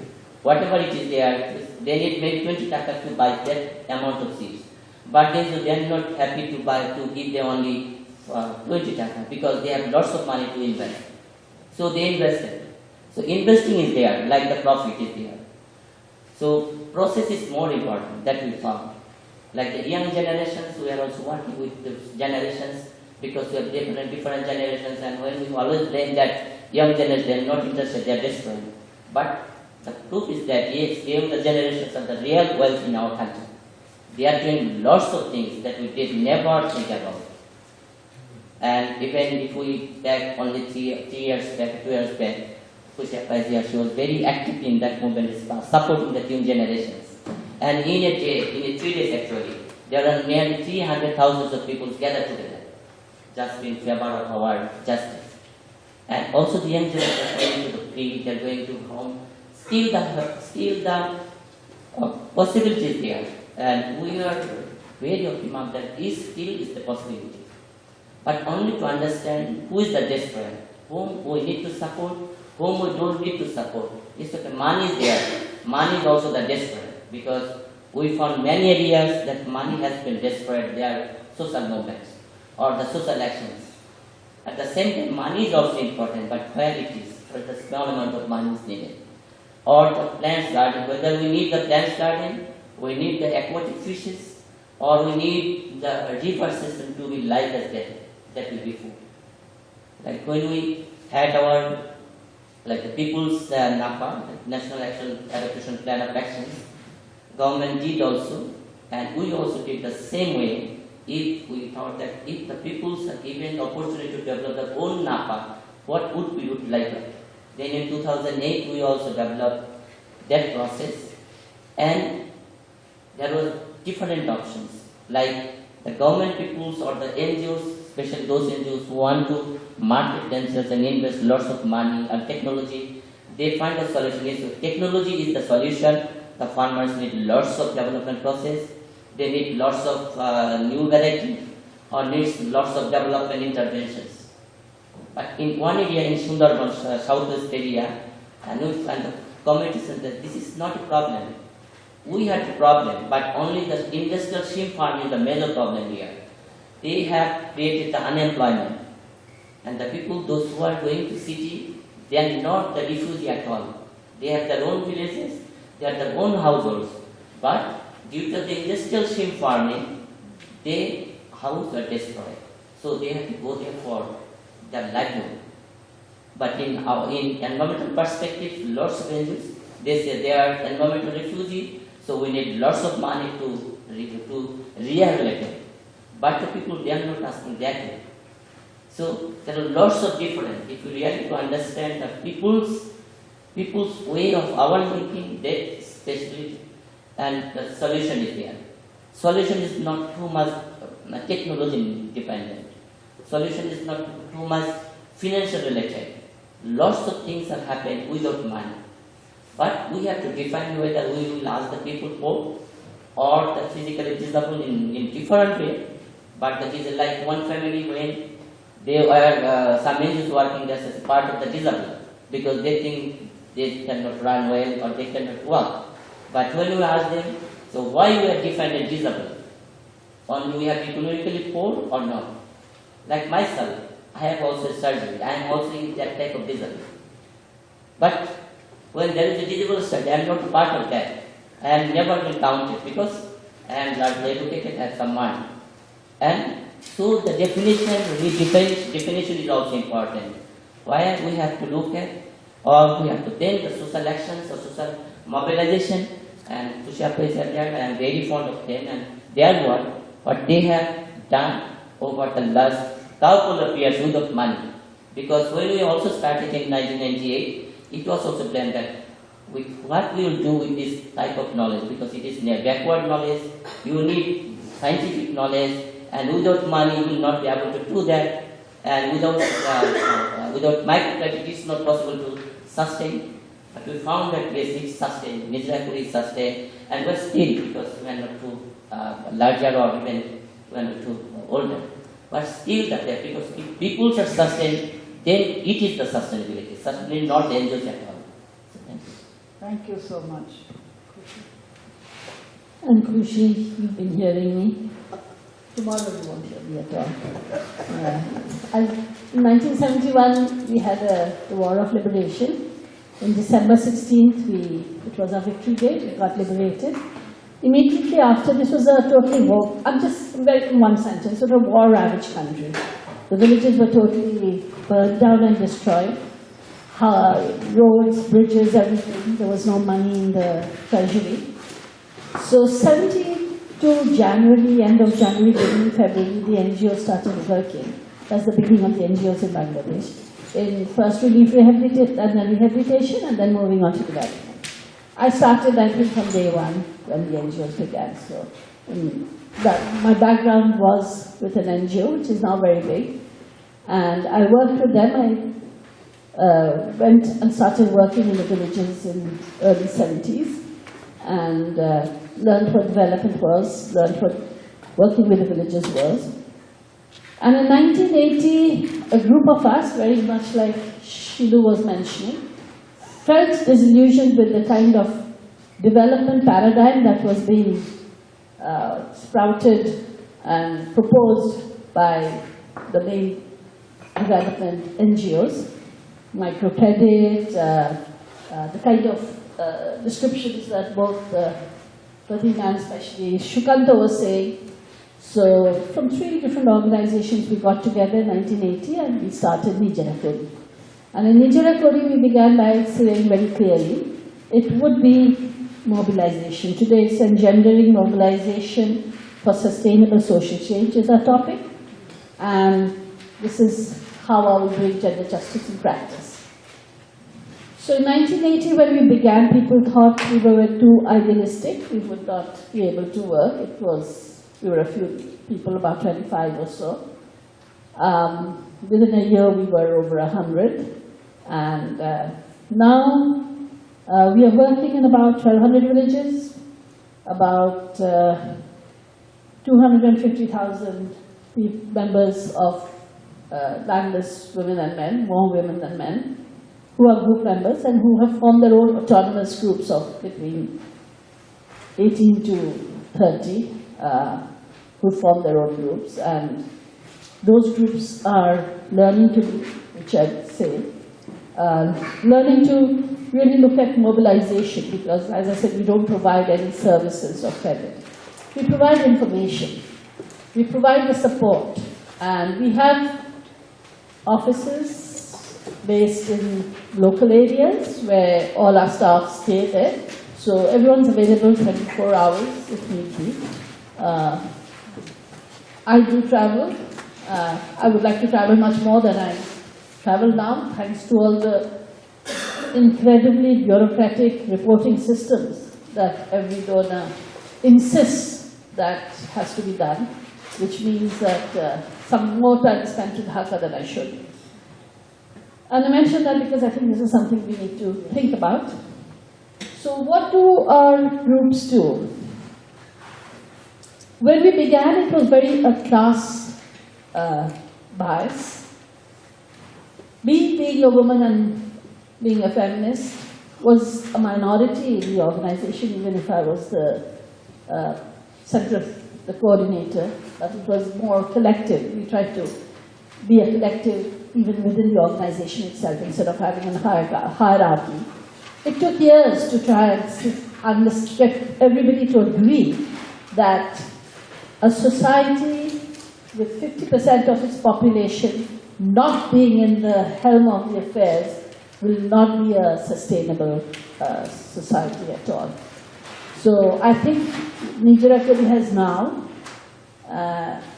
agreed to call itself a feminist organization, which I think has been a big, it's 35 years it's taken, but it does call itself. The men in the organization would also call themselves a feminist organization.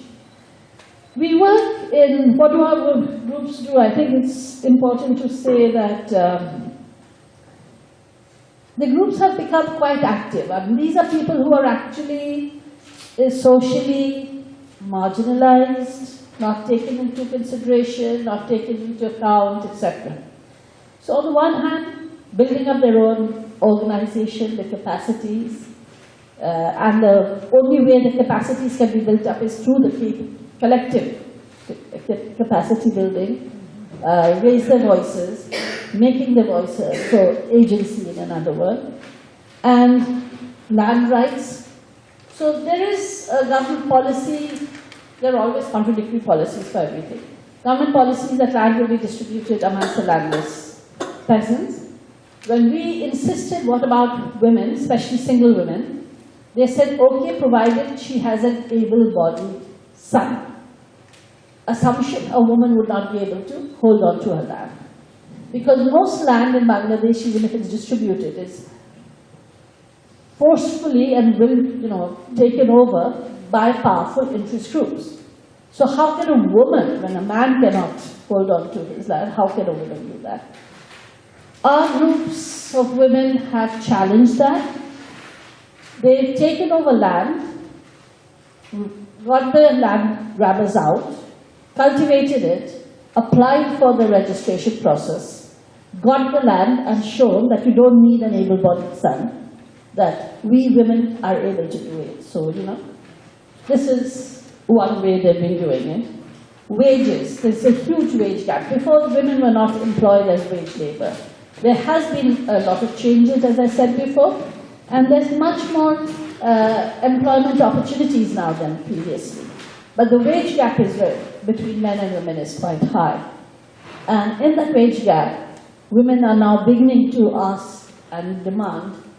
They haven't got equal wages yet, but from below 50%, it's now like 75% of the wages that men earn. We're wanting to go towards 100% of what the same wage that men get. Indigenous women get even less than the mainstream minority women. They look at the schools and the health facilities and ensure that the government health facilities and schools are actually running as they should be. They've demanded and used the right for information in finding out what amount has been coming in and looking at, from the local government side, accountability and trying to stop corruption. So they've done that. These are, there's a system within the village of the village leaders sitting, and whenever there's problems, instead of going to court, because court is a very expensive process, which they resolve amongst themselves. Many of the landless groups, especially the women, have now become not only part of that group, because first women were excluded, women were supposed to be invisible. They're now part, and they're also now acting as judges. The villagers are now inviting them as judges, because they have now learned basic, what the laws are pertaining to them. And when there have been cases of rape or any other kind of criminal cases, they've insisted that these cases get taken to court. It doesn't happen in every case. Every place it's not 100% successful, but this is the trend. So basically, I won't really talk that much now. Everybody's talked a lot, but just saying that what we've shown in 35 years that it's possible, what Shukanto had raised, that is it possible to have an organization that does not provide any kind of services or any kind of inputs to sustain itself and continue. For 35 years, the groups have done that. Some of our funding has decreased, so the groups have taken on the responsibility where we have been very open in saying that this is the amount of money we have. And they have then said, okay, this part we will try and raise funds for, so that you get. So the interaction is very much there. And for me, that is what engendering mobilization is. The men are now beginning to help sometimes, not on a daily basis, I'll admit, for day-to-day household chores, which was usually considered the women duty. The men would, if they ever helped in the cooking or the washing, they would be teased by the rest of the village. But that's beginning to change in many of the areas. So women are now elected to things like the market committee, the school committees. So we see this possibility of change happening, engendering mobilization for sustainable social change, because supposing for any reason we're not there, I think what remains behind is something that will remain behind. Thank you. Thank you so much, Kushi. That has been a very first round of very inspiring, I think, revealing accounts of what it has taken them over the last several years to build the sort of transformative social agendas that they have done. I'm now going to ask them to state just one barrier or one sort of problem or complexity in social life that you have had to struggle with. And what would that be? Just to give an idea to the audience so that we may share in some solidarity way what that could be, because we have talked for over the last 3 days, sorry. Thank you for that. Yeah, but the last 3 days about, how complex the issues are in social transformation and how much of new issues are coming up as we try. It is like 2 steps forward, 1 step backwards, etc. So if you could signal so that we get a glimpse into that. What is that problem that you have faced which you find difficult to dislodge and you would like more national and international solidarity on? Thank you, Shubha. One important challenge that we have been facing, and it will not go away so easily, is the lack of recognition of tribal people. You have to understand that the tribal people in India are a very scattered lot, though they are 110 million, but they are completely scattered in different parts of the state, of the whole country. They are found in forested areas.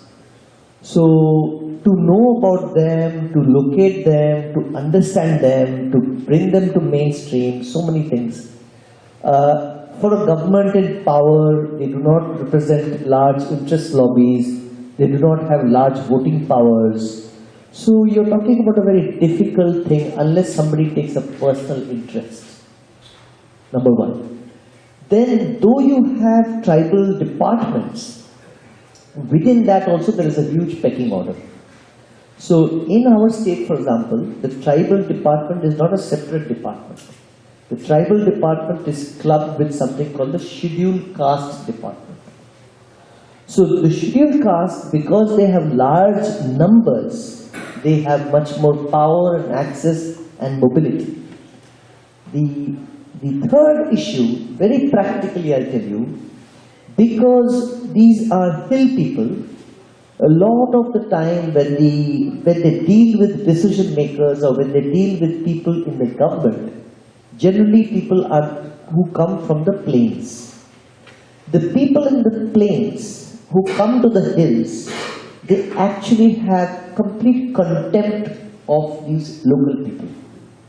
So even if, for example, if somebody says that my name is a tribal name, let's say Kuttan, so they don't want to listen that your name is different. They will give you a name that they are familiar with. They'll say, I'll call you Kannan from today. So you see, and they will go back to joking and laughing back into their village, saying that I am called Kannan in the morning and Kuttan at night. But these are things you have to understand, that the barriers are so ingrained. Barriers of caste, barriers of discrimination, barriers how they deal with women. So people forget about national level or international level players. Just the local district authorities, the kind of ignorance, the kind of contempt that they have is enormous. That's a big challenge. But I'm saying over the last 23 years of work and awareness, many things are coming to, people are getting aware, but still we are a long way to go to be able to give the right recognition and identity of what they deserve and how they deserve. It's the mindset of the officials, the politicians, and the policy which is anti-women and anti-Dalits, anti-queer. That's what I can talk about, because the way they see people is totally different. And so that's a big challenge in front of us. Yeah, big challenge that we find in different areas that we are working there. Like some private or NGO partnership actually has increased the expenditure level of the community. Like, because the company, they have already the production in the market, so they need NGOs to capitalize their, because they have money. So now the income of the people in the rural area is not being increased, but their expenditure, investment has been increased a lot. And most of the people, they are in debt. Though we claim ourselves that yes, our income has been raised, but in practically there are lots of areas that we are working in. People are spending huge amount of money, because money they can get easily from different NGOs, different private companies as well, and production is there everywhere, like the butter soup or other productions that is now available in every village even, because everything is there through the NGO practices. So, the expenditure level, expenditure is not the earning from expenditure, it's expenditure that because the money is available. That has been one challenge that we face. Other one than some of the international organizations working directly here in Bangladesh over the last 4 or 5 years, especially the bidding process, like the European Union, because they have only the bidding process to invest for their projects, and now the international organizations are implementing different projects, and that also in some way, because there's the small organizations are in some place in practice, okay, we can work together. And then the people don't have any choice, only some interventions they need to implement. That also is another problem that is faced. And other things, that the land is a huge problem now at the moment. Land, especially the farmers and the cropping lands, has been going to the non-agricultural, non-farmers, well, families or industrialists, or even NGOs, even private companies, lots of. They are now owning the lands of agriculture, all the cropping lands in different parts of the country. Even when there is a saying that is okay, climate change is happening, all the coastal area will be inundated. But what is the reality there? Now in the southeast region, there are many corporates and also chain shops or even several hotels, they have purchased lands because land is available there. And the farmer, they don't have enough money to buy land because they are just employing themselves in agricultural process. They don't have much money or earning that they own of it. And other things that like the corporates, of course, the agriculture, like already GME, brinjal has been introduced in Bangladesh, and hopefully other GMO crops or climate resilient, smart agriculture or smart climate agriculture, in the different names, maybe it will be introduced soon. So all those are major threats that I find from working at the world. I think everything that the three spoke before me is very similar. The perceptions, the neoliberal policies that are supported by the government, that are pushed upon by the donors and implemented by NGOs and corporations. And one that I would like to add is the backlash by not just the government, but the use of religious fundamentalism, which is controlling women's mobility, her voice, and her ability to be really strong. So that's one of the biggest threats we are facing, and we're now trying, because religion is something that people are, people are basically religious, but the kind of what is happening is pushing onto a particular form of religious fundamentalism. It may be any religion that is taking away people's ability to empower, especially the women. Thank you, Gudrun.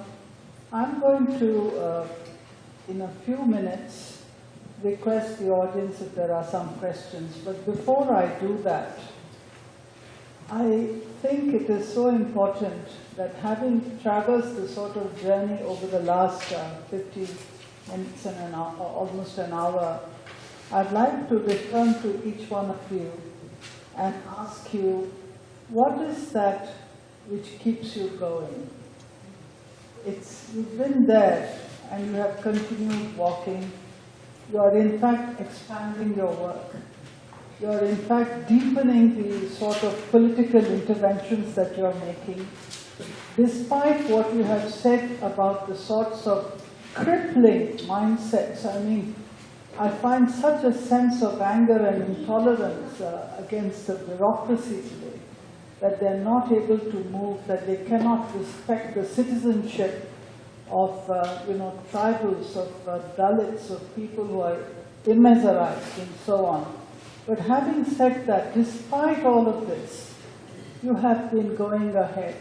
Shilu told me about the sort of broadcast she's doing on the media now, television. I find that amazing. She wakes up very early every morning to do that, go and do that, But so what is it, what's that light that you see despite long tunnels of, serious problems that you contend? You want to start again? My colleague and friend Matthew is laughing from the back. It's how to say, you don't get, you get a lot of energy out of this work. So it's not depleting in any way. And you don't, it's tough. And you're sometimes against the wall. But the more you work in it, the more you get into it, the more you realize that you know very little about it. So the nuances that comes out, the complexities that comes out, the life situations that come out, it takes sometimes 15, 20 years for you to know something which you had seen it in the first 2 years, but you didn't have the attention or the imagination to go into that, and that thing again comes back to you. Then you pick it up again. Oh, it's a fascinating time. So it gives you a lot of attention. I think I derive my energy from the children's work, what we are doing. They are really great. They teach us a lot. And they are a challenge. Because there is no, the children, if they say something, it is, if they believe in that, they do it. There is no compromise, like the adults. Whether it is environment, whether it is gender, they are so clear about it. So I really derive a lot of my energy from children's work. And of course, the women who take their life as their challenge. And today, what I am today is, I have learned, I owe completely to the women with whom I am working. Yes, well, because as we always think that if we acknowledge and respect the diversity, then really there is happening. And when we got some phone calls from my friends or some of the community that were working there, like in in different parts of Bangladesh.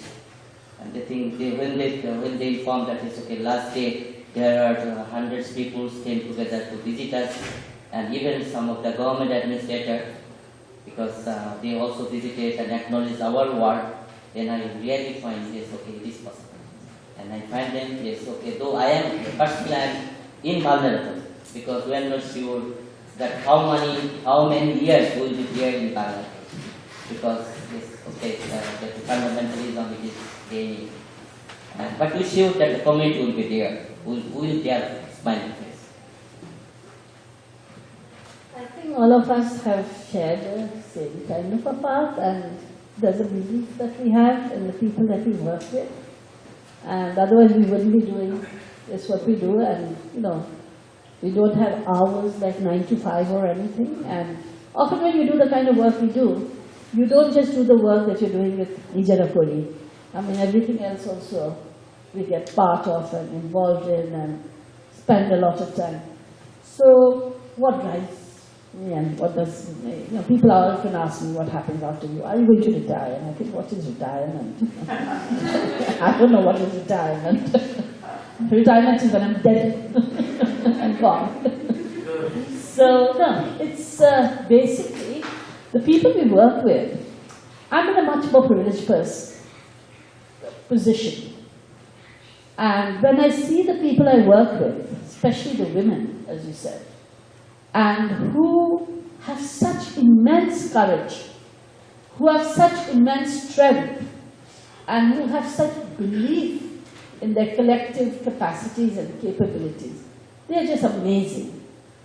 And when I'm with them, I just get totally, geared up and spirited. And I feel I have no business even for a moment thinking that should I even question that should I be here or not. I mean, there's no question. What drives me? It's the world, the people. I'm part of it. It's not something that you can do and then move away. It's a movement. If you're a part of a movement, you're part of a movement. That's it. Inspired with what Khushi said. It's the same feeling one gets that we are actually all extremely spoiled in the whole world. All of us. With the education that we have, with the privileges that we have, with the affordability of imagination that we have. And if you look at this tribal, he or she would have nothing and worked for years and months on the field, and one night the elephants come and take away everything, and the next day you go and meet this person, instead of howling and crying and protesting, she's saying that, elephants also need to have something, no? I have something. Now, where do they have this backup? Or where do they have this energy? Where do they have this confidence? None like us, apparently. So this is something which is totally surprising and perplexing when you look at the rural people. Their sense of confidence, their sense of addressing complex problems are far more intricate and complex than what we have as tools and indicators. Thank you.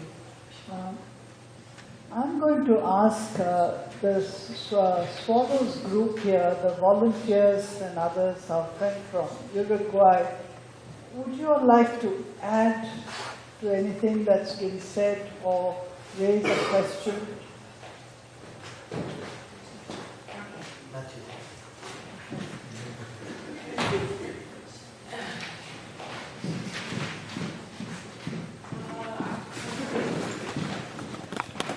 Actually, I don't have anything to add, but I think, at the end of this day, at the end of 2 days, they have not been respondents now.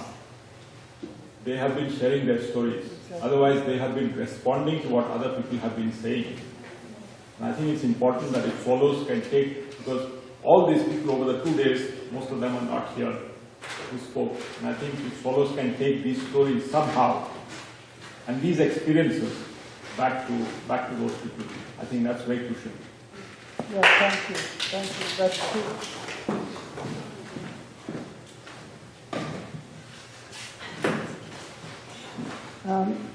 I'm going to play a little bit devil's advocate here, because I do need your help. I do appreciate all your stories, everything that you have told. I'm a little bit in awe of it also. But I think some of what you said was rather romantic. Of course, we are part of a movement, or at least we want to be there. But the path is not always full of roses, or the roses have thorns also. So please help me, because I get stuck on the path quite often, and I do think that many of us do. We lose our energy, we even fall off the road every now and then in the movement. So what do you do actually when you have lost all your energy and when the outlook is rather bleak, because it is sometimes? And I need your help, I need your advice here. I'd like to respond to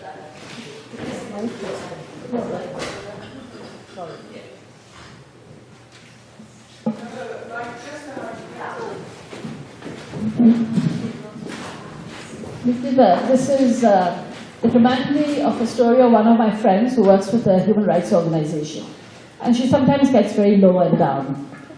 And then she told me that the reason I don't is because I also see the positive side. People who come to her always come because they're so down, they need support. They only see the depressed part of it.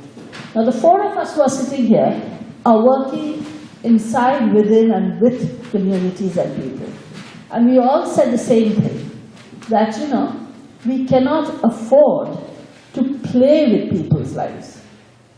You can't do that. It's not like a little child saying, today I'll go and play in that place and then I won't play anymore. You're with them. Our lives are tied with them. And I don't think we can be as irresponsible to move away. So yes, it's not always the bed of roses, and everything is not without. I mean, of course, all of us have been through all kinds of problems. And we've said, you know, but it's a long story, but the thing is that what keeps us going? It keeps us going is because the people are going. And when as long as they're going, we have to be with them. There's no option, there's no choice, and that's what gives us a spirit. Because that's it, it's our life. I don't know how to answer. Yeah, please go ahead. Yeah. Well, thanks for sharing your life experience and your engagement and commitment to social change and directly with the people, because I think it's very inspiring. But we do have some concerns coming from Latin America in terms of what's the way forward, and maybe you can give some light to us, because it is true that social movements have become stronger through the years. We were very much thinking, you know, how to strengthen social movements, and we are part of those social movements. And we try to not to be NGOs, typical NGOs like you, who she was saying, you know, offering services, but you know how you really change. You make structural changes, let's say. But it is a bit different in my country, but in many countries of Latin America, people are more or less giving up in terms of real structural changes and saying there's no way the state is going to give an answer. As I said, it's different in my country. But in many countries of Latin America, people say the state won't give an answer to us. We will do it by ourselves. So people start to organize more and more on the ground to change things. But our concern is that we still need the structural changes, because of course you can organize many things at the local level, but if you don't have the real means it's not for everybody. You know, you need the access to land, you need the policies that assure you. So you still do need the state to to play the role that it should play, that is to guarantee rights. But this difficult discussion is currently going on in Latin America now, because many states that are supposedly democracies, like Mexico, people are being killed just because defending rights. So we are having this very difficult situation, and I think it also comes to international negotiations. We believe we should reclaim the United Nations to serve people's needs and rights, but we see it more and more difficult. So what should we do? And I mean, I know there's not an easy answer, but I'm just trying to reflect about the difficult things we are confronting when trying to change, like locally, let's say, and trying to, for example, to create new social relations, new modes of productions, about that what we are trying to do, but we are not really being able to change like the more structural things we were talking about, economics and all that. And yes, so I think we need to talk more in the South, the North-South dialogue and the South-South dialogue, how we do it when there are other powers that seem to be so powerful that they are difficult to change or to provoke change.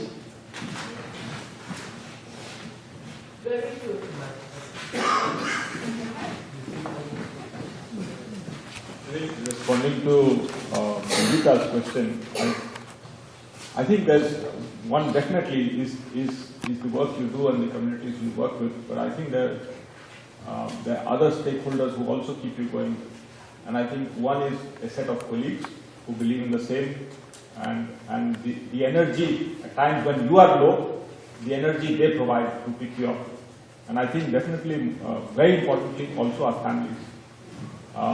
And the strength that families bring to the kind of work and the commitment that you have, I think is immense, because they back you up when you are sometimes 24 hours, you are out here and you are out there.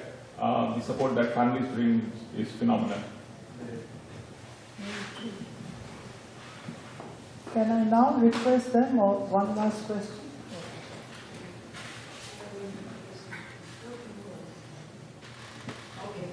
Thank you. Thank you so much for this very inspiring stories that you shared with us. I'm wondering, one of the things that I mentioned, I'm also from Sida, was this, which is, I would formulate a global outcry from many organizations, and that is the risks that human rights defenders and people working for social change nowadays face, and the shrinking space. So I was wondering if you could share your experiences in this field, and also if you do meet this in your context, how do you face it? How do you tackle these issues?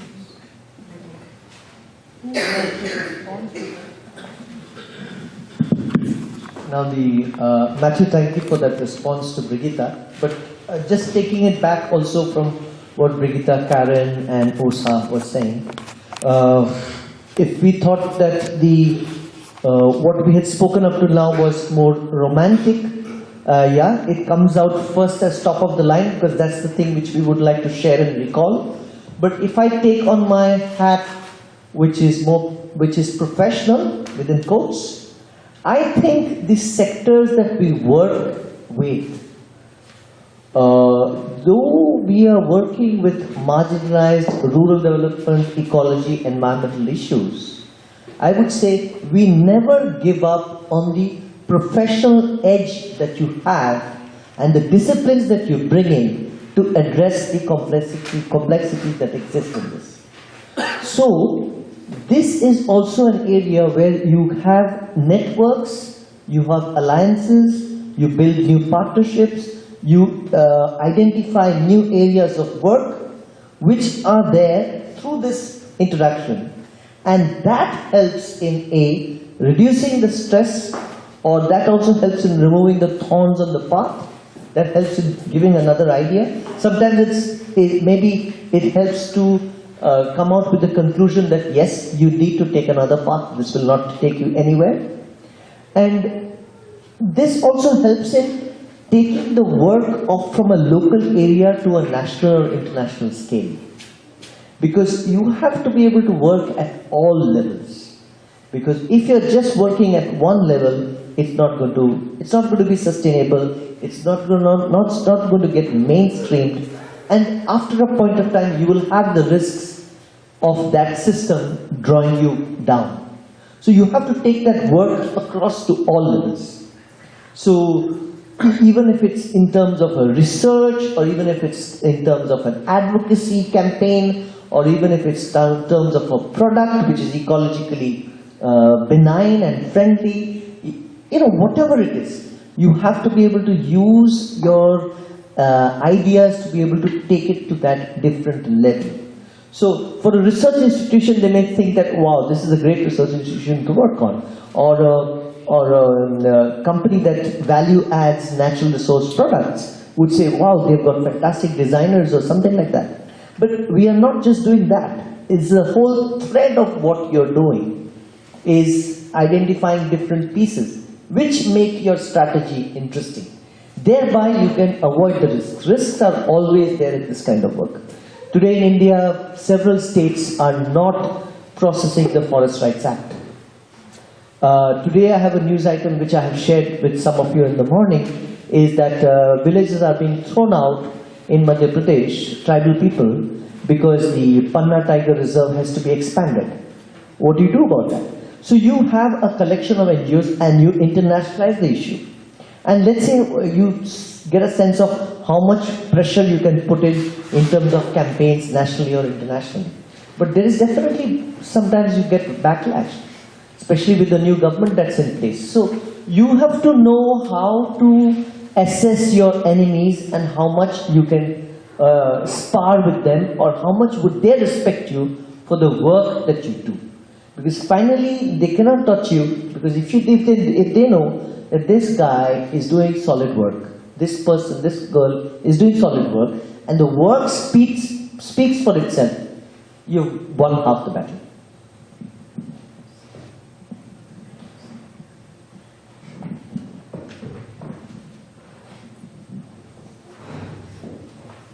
I think the collective nature of our organization helps us, and I'm trying to answer you. And because we are a support to each other. And we also make it a point that once in 2 years, we take time away from the field, spend 2 to 3 days together to share, because we have gone through because there is always a lot of problem in the field. So, that gives us the strength.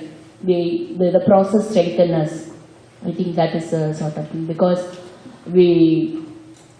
our family misses us, our children, actually we are working at the cost of our family and working at the cost of our children, relatives, so many things. So we need strength, actually. So I think the collective work, what we are doing, actually strengthens us. Now coming to the human rights defenders thing. In the last 10 years, we have lost 2 of our community leaders and 1 of our coordinators' husband. They were murdered because we are taking the illicit liquor issue. Because people have identified the illicit liquor brewing and they have been reported to the police, or they have damaged their things and all that. So they were murdered. The human rights defenders thing is, the threat to human rights defenders is there. It's a challenge right in front of us. But I don't think we should be covered because it is a challenge. It's not that we should. But today in Tamil Nadu, in the last maybe over 6 months, everybody, all the politicians, all the opposition, not the ruling party, all the opposition leaders and all the movements, everybody is talking against liquor. But 10 years back, it was only few women's groups who were talking. But today, the whole scenario has changed. So I think that I see it as a very positive thing. And it's true, the structural changes, it's really a challenge to us, but I don't think we should be, we cannot bring the changes overnight. We definitely know. But now I am just reminded of the whole GM fight that we had in India. Yesterday somebody else was also mentioning about the moratorium we had for the BT brinjal, particularly in food crops.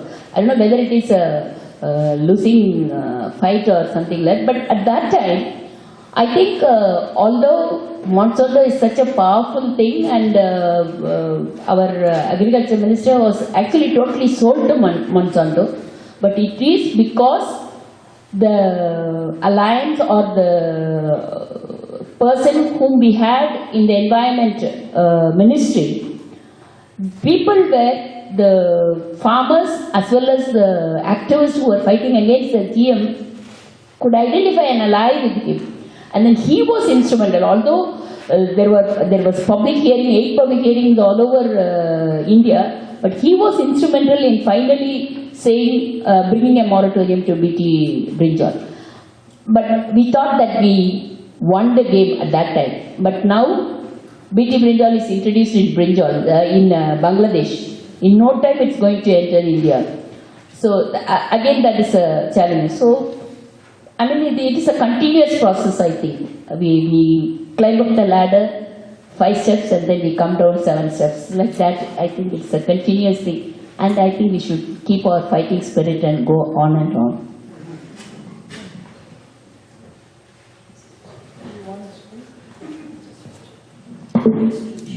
I just want to address 2 issues. One is about the threats and the shrinking democratic space, which is a very, very, it is very real in Bangladesh. And we have lost people.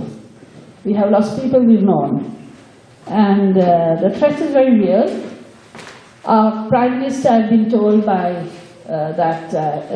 yesterday at the UN, she said, there is no shrinking democratic space at all. There's lots of space for all kinds of dissent.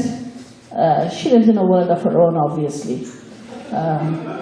Or she listens to what she wants to listen to.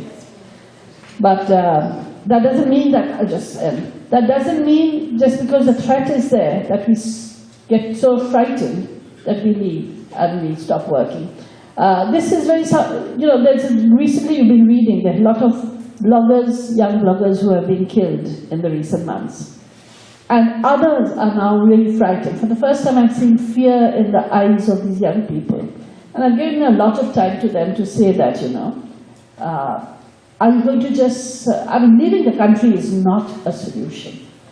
But how can I tell them that I have the guarantee that you will not be killed? It's a very difficult situation. I can just say, I'll stay on. And I will continue to fight, and I'll be as loud as I wish to be. And I get my strength from what I said, from the people on the ground. So I'm lucky I had that. So that is there, but that is something that I think that internationally, globally, everywhere, nationally, we have to raise our voices strongly enough in trying to push forward that there is need for democratic space, that human rights defenders cannot be just killed and the government take no responsibility for finding out the killers. And I think, Karen, your point is absolutely spot on. We dream of a world when then we'll have governments that will do structural change. But I don't see that as my role to be able to, because I've decided that my people have often asked me if I would join politics. I find my role to be where I am much more effective. But I hope, and there's always the hope that is there, that someday we will have the kind of government we want, and that the world would be able to get together and make the kind of noises that even if there's not total structural change, that at least the kind of neoliberal paradigm that is existing now will change. And I think today's, these 3 days that we've had, and tomorrow being the last day, if others would continue to have discussions like this, we may go back to the 70s, and when... Oh, forward. Yeah, but I do believe that that's the only solution. That's the only solution. I think all of the panelists here today, and I'm not going to try and summarize. I think it would be doing disservice to the direct voice of people who have been the subjects of the work they are doing. So I'd like to thank all of you. And I think that the topic that was set for this particular session, we have far superseded it on a very much higher note. And I think that note is also about the individual, the collective, the notion of responsibility, the question of who are the duty bearers. And ultimately, I think the main message, at least for me, that came out was, you cannot suppress truth. It must always be spoken, and it is very critical that we consolidate mass basis for the work we are doing. There has been establishment of the Domestic Workers' Federation in India, which had for a long time not happened. These give protection to various women seeking justice from violence. Many of these collectives, I think, and you could see the sort of mass base that all of them have built up, that is the base for the solidarity and the protection ultimately, but also the future ahead. So thank you all very much on behalf of Svalorna.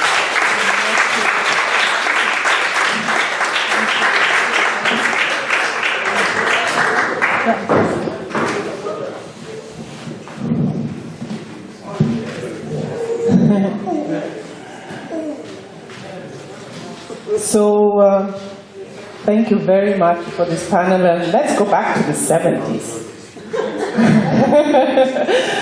Well, the day is almost over, and we will let you free to go out there and make some noise, and maybe have some good thoughts of what we've been discussing today. But before we let you free, Monica and maybe myself, just want to reflect on some of the ideas and some of the discussions that we've been part of today. So I'll hand over to you, Monica. Thank you very much. Shoba just said that she's not wanting to summarize the panel. Trying to summarize this day, I think, is absolutely impossible, so I will absolutely not do that. But I want to highlight three things. The first thing, I think, is that it has been a very vivid day. It has been a day with a lot of energy and a lot of discussions, maybe linking very macro level to ourselves in a different way than when you talk about the Sustainable Development Goals, because that is something that is not really there yet. This is something that connects feminist politics, connects to us all in one or another way. I think that I would like to start and say one thing to Åsa there, that I thought that it was very interesting to hear the points that you lifted about your insight on the feminist foreign policy. Because that was actually clarifying a few things from both Sida and then the connection to the foreign ministry. So I thought that was you lifted some good points there. I'm waiting for the PowerPoint so we can send that also to our partners, because I think they would be really interested to read that more. Then, of course, Gudrun, I think most of you were here when Gudrun talked. And in the panel as well, and I think there we certainly got a new definition, but a new, how to say that, perspective is a good word, a new perspective on what foreign policy might mean, and the way that she connected that to militarization, to violence, structural violence, as well as direct violence, from the domestic to the national to the international. I think that kind of analysis was quite interesting, and I think that gave us a lot of new thoughts. And I think the engagement and the discussion around that, when also Naila was talking, was very, very good, and I think that came out interesting views about identity and redistribution that you were talking about there as well. So that was really good. Also, I think the discussion that has come through the whole day is the discussion about imperialism. And it was quite a long time, we were talking about going back to the 70s. It was quite a long time since I think the word imperialism in that way was sounded out. And then we were sort of lifting the post-colonial analysis, maybe as a little bit less threatening word. So I think that was important, and again, if Sweden is going to export a model. But then I think also was very good when you were saying that women's rights are always contextualized. And women's movements and social movements are always in context. Finally, maybe that's where we started this morning, and several of us have lifted, and I think that Kusha, when you talked about bloggers and the shrinking space, I think when we look at the backlash, that is particularly when it comes to women's rights around the world today, I think that this kind of discussion, and even if we can criticize the feminist foreign policies in so many ways, I think that it might be even more important right now when it looks like it looks around the world. And not only on gender justice issues, on many, many issues. So I think that the way that we were also saying that Karin was saying north to south, south to north, south to south cooperation, I think is something we need to increase.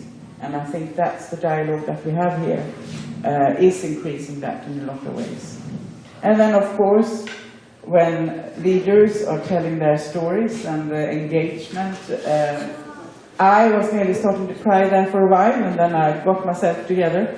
And I think that is always wonderful, because that gives energy. So thank you very much for today. I want to thank Hans as well, because I think coming from a left perspective and then also being a feminist, earlier this day we were saying, you know, where are the feminist men? Was asked around in the, we wanted a man. Yeah, but that's what I'm saying. Here he is, one of them at least. I think there are a few more than Hans. And I think also very interesting when you were saying that the two experiences when you were out really made you rethink. So I think that getting out of Parliament is as important as getting in Parliament. And then Pontus is not here right now, but I want to thank Pontus, who is one of our volunteers and who will go to Bangladesh very soon. He's leaving today, so he will not be with us tomorrow, but he has been taking notes and doing a lot of practical works with us all the time, so I want to thank him especially. Okay then, so tomorrow we will be back here again and do the last day of the 4 days of Glocal Development Talks. Yes. And then we will all cry after that. Yeah, then we will all cry. But I just want to say one thing that I think we also got back on track of the need of having evidence and getting back on the real hard facts. I think we discussed the real issues and a lot of hard facts today in different ways. And thank you, Hans, for reminding us, because we've been talking, yesterday we talked about statistics and indicators, and we've been talking about the need of having evidence-based discussions, and you reminded us about sometimes when we seem like this is a special interest, but discussing gender equality or women's rights and so on and so forth, you reminded us 1% of the world's resources are in control of women. And then, as we started the morning, not all women are feminists. And not all feminists are women, of course. So it's, again, who is going to push forward with what resources? How are we going to push forward a policy?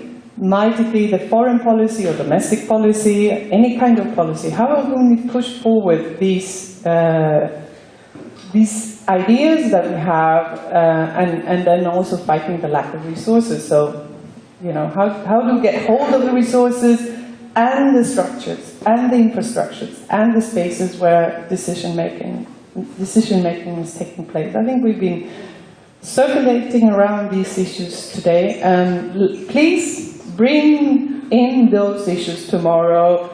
We cannot talk about climate justice tomorrow without having a feminist perspective on that. So I do invite all of us to bring on all the lessons today. And also thank you very much for helping us to clarify, and all of you speakers, also coming from Sida, coming from the Swedish Parliament, coming from political parties, and coming from civil society and academia, to try to understand what we might hold the current Swedish government accountable for, how we understand what a feminist foreign policy might be. So thank you very much for participating and giving a lot of energy today. I was very happy with all the discussions today. So big applause to all of you, and see you tomorrow, 10 o'clock.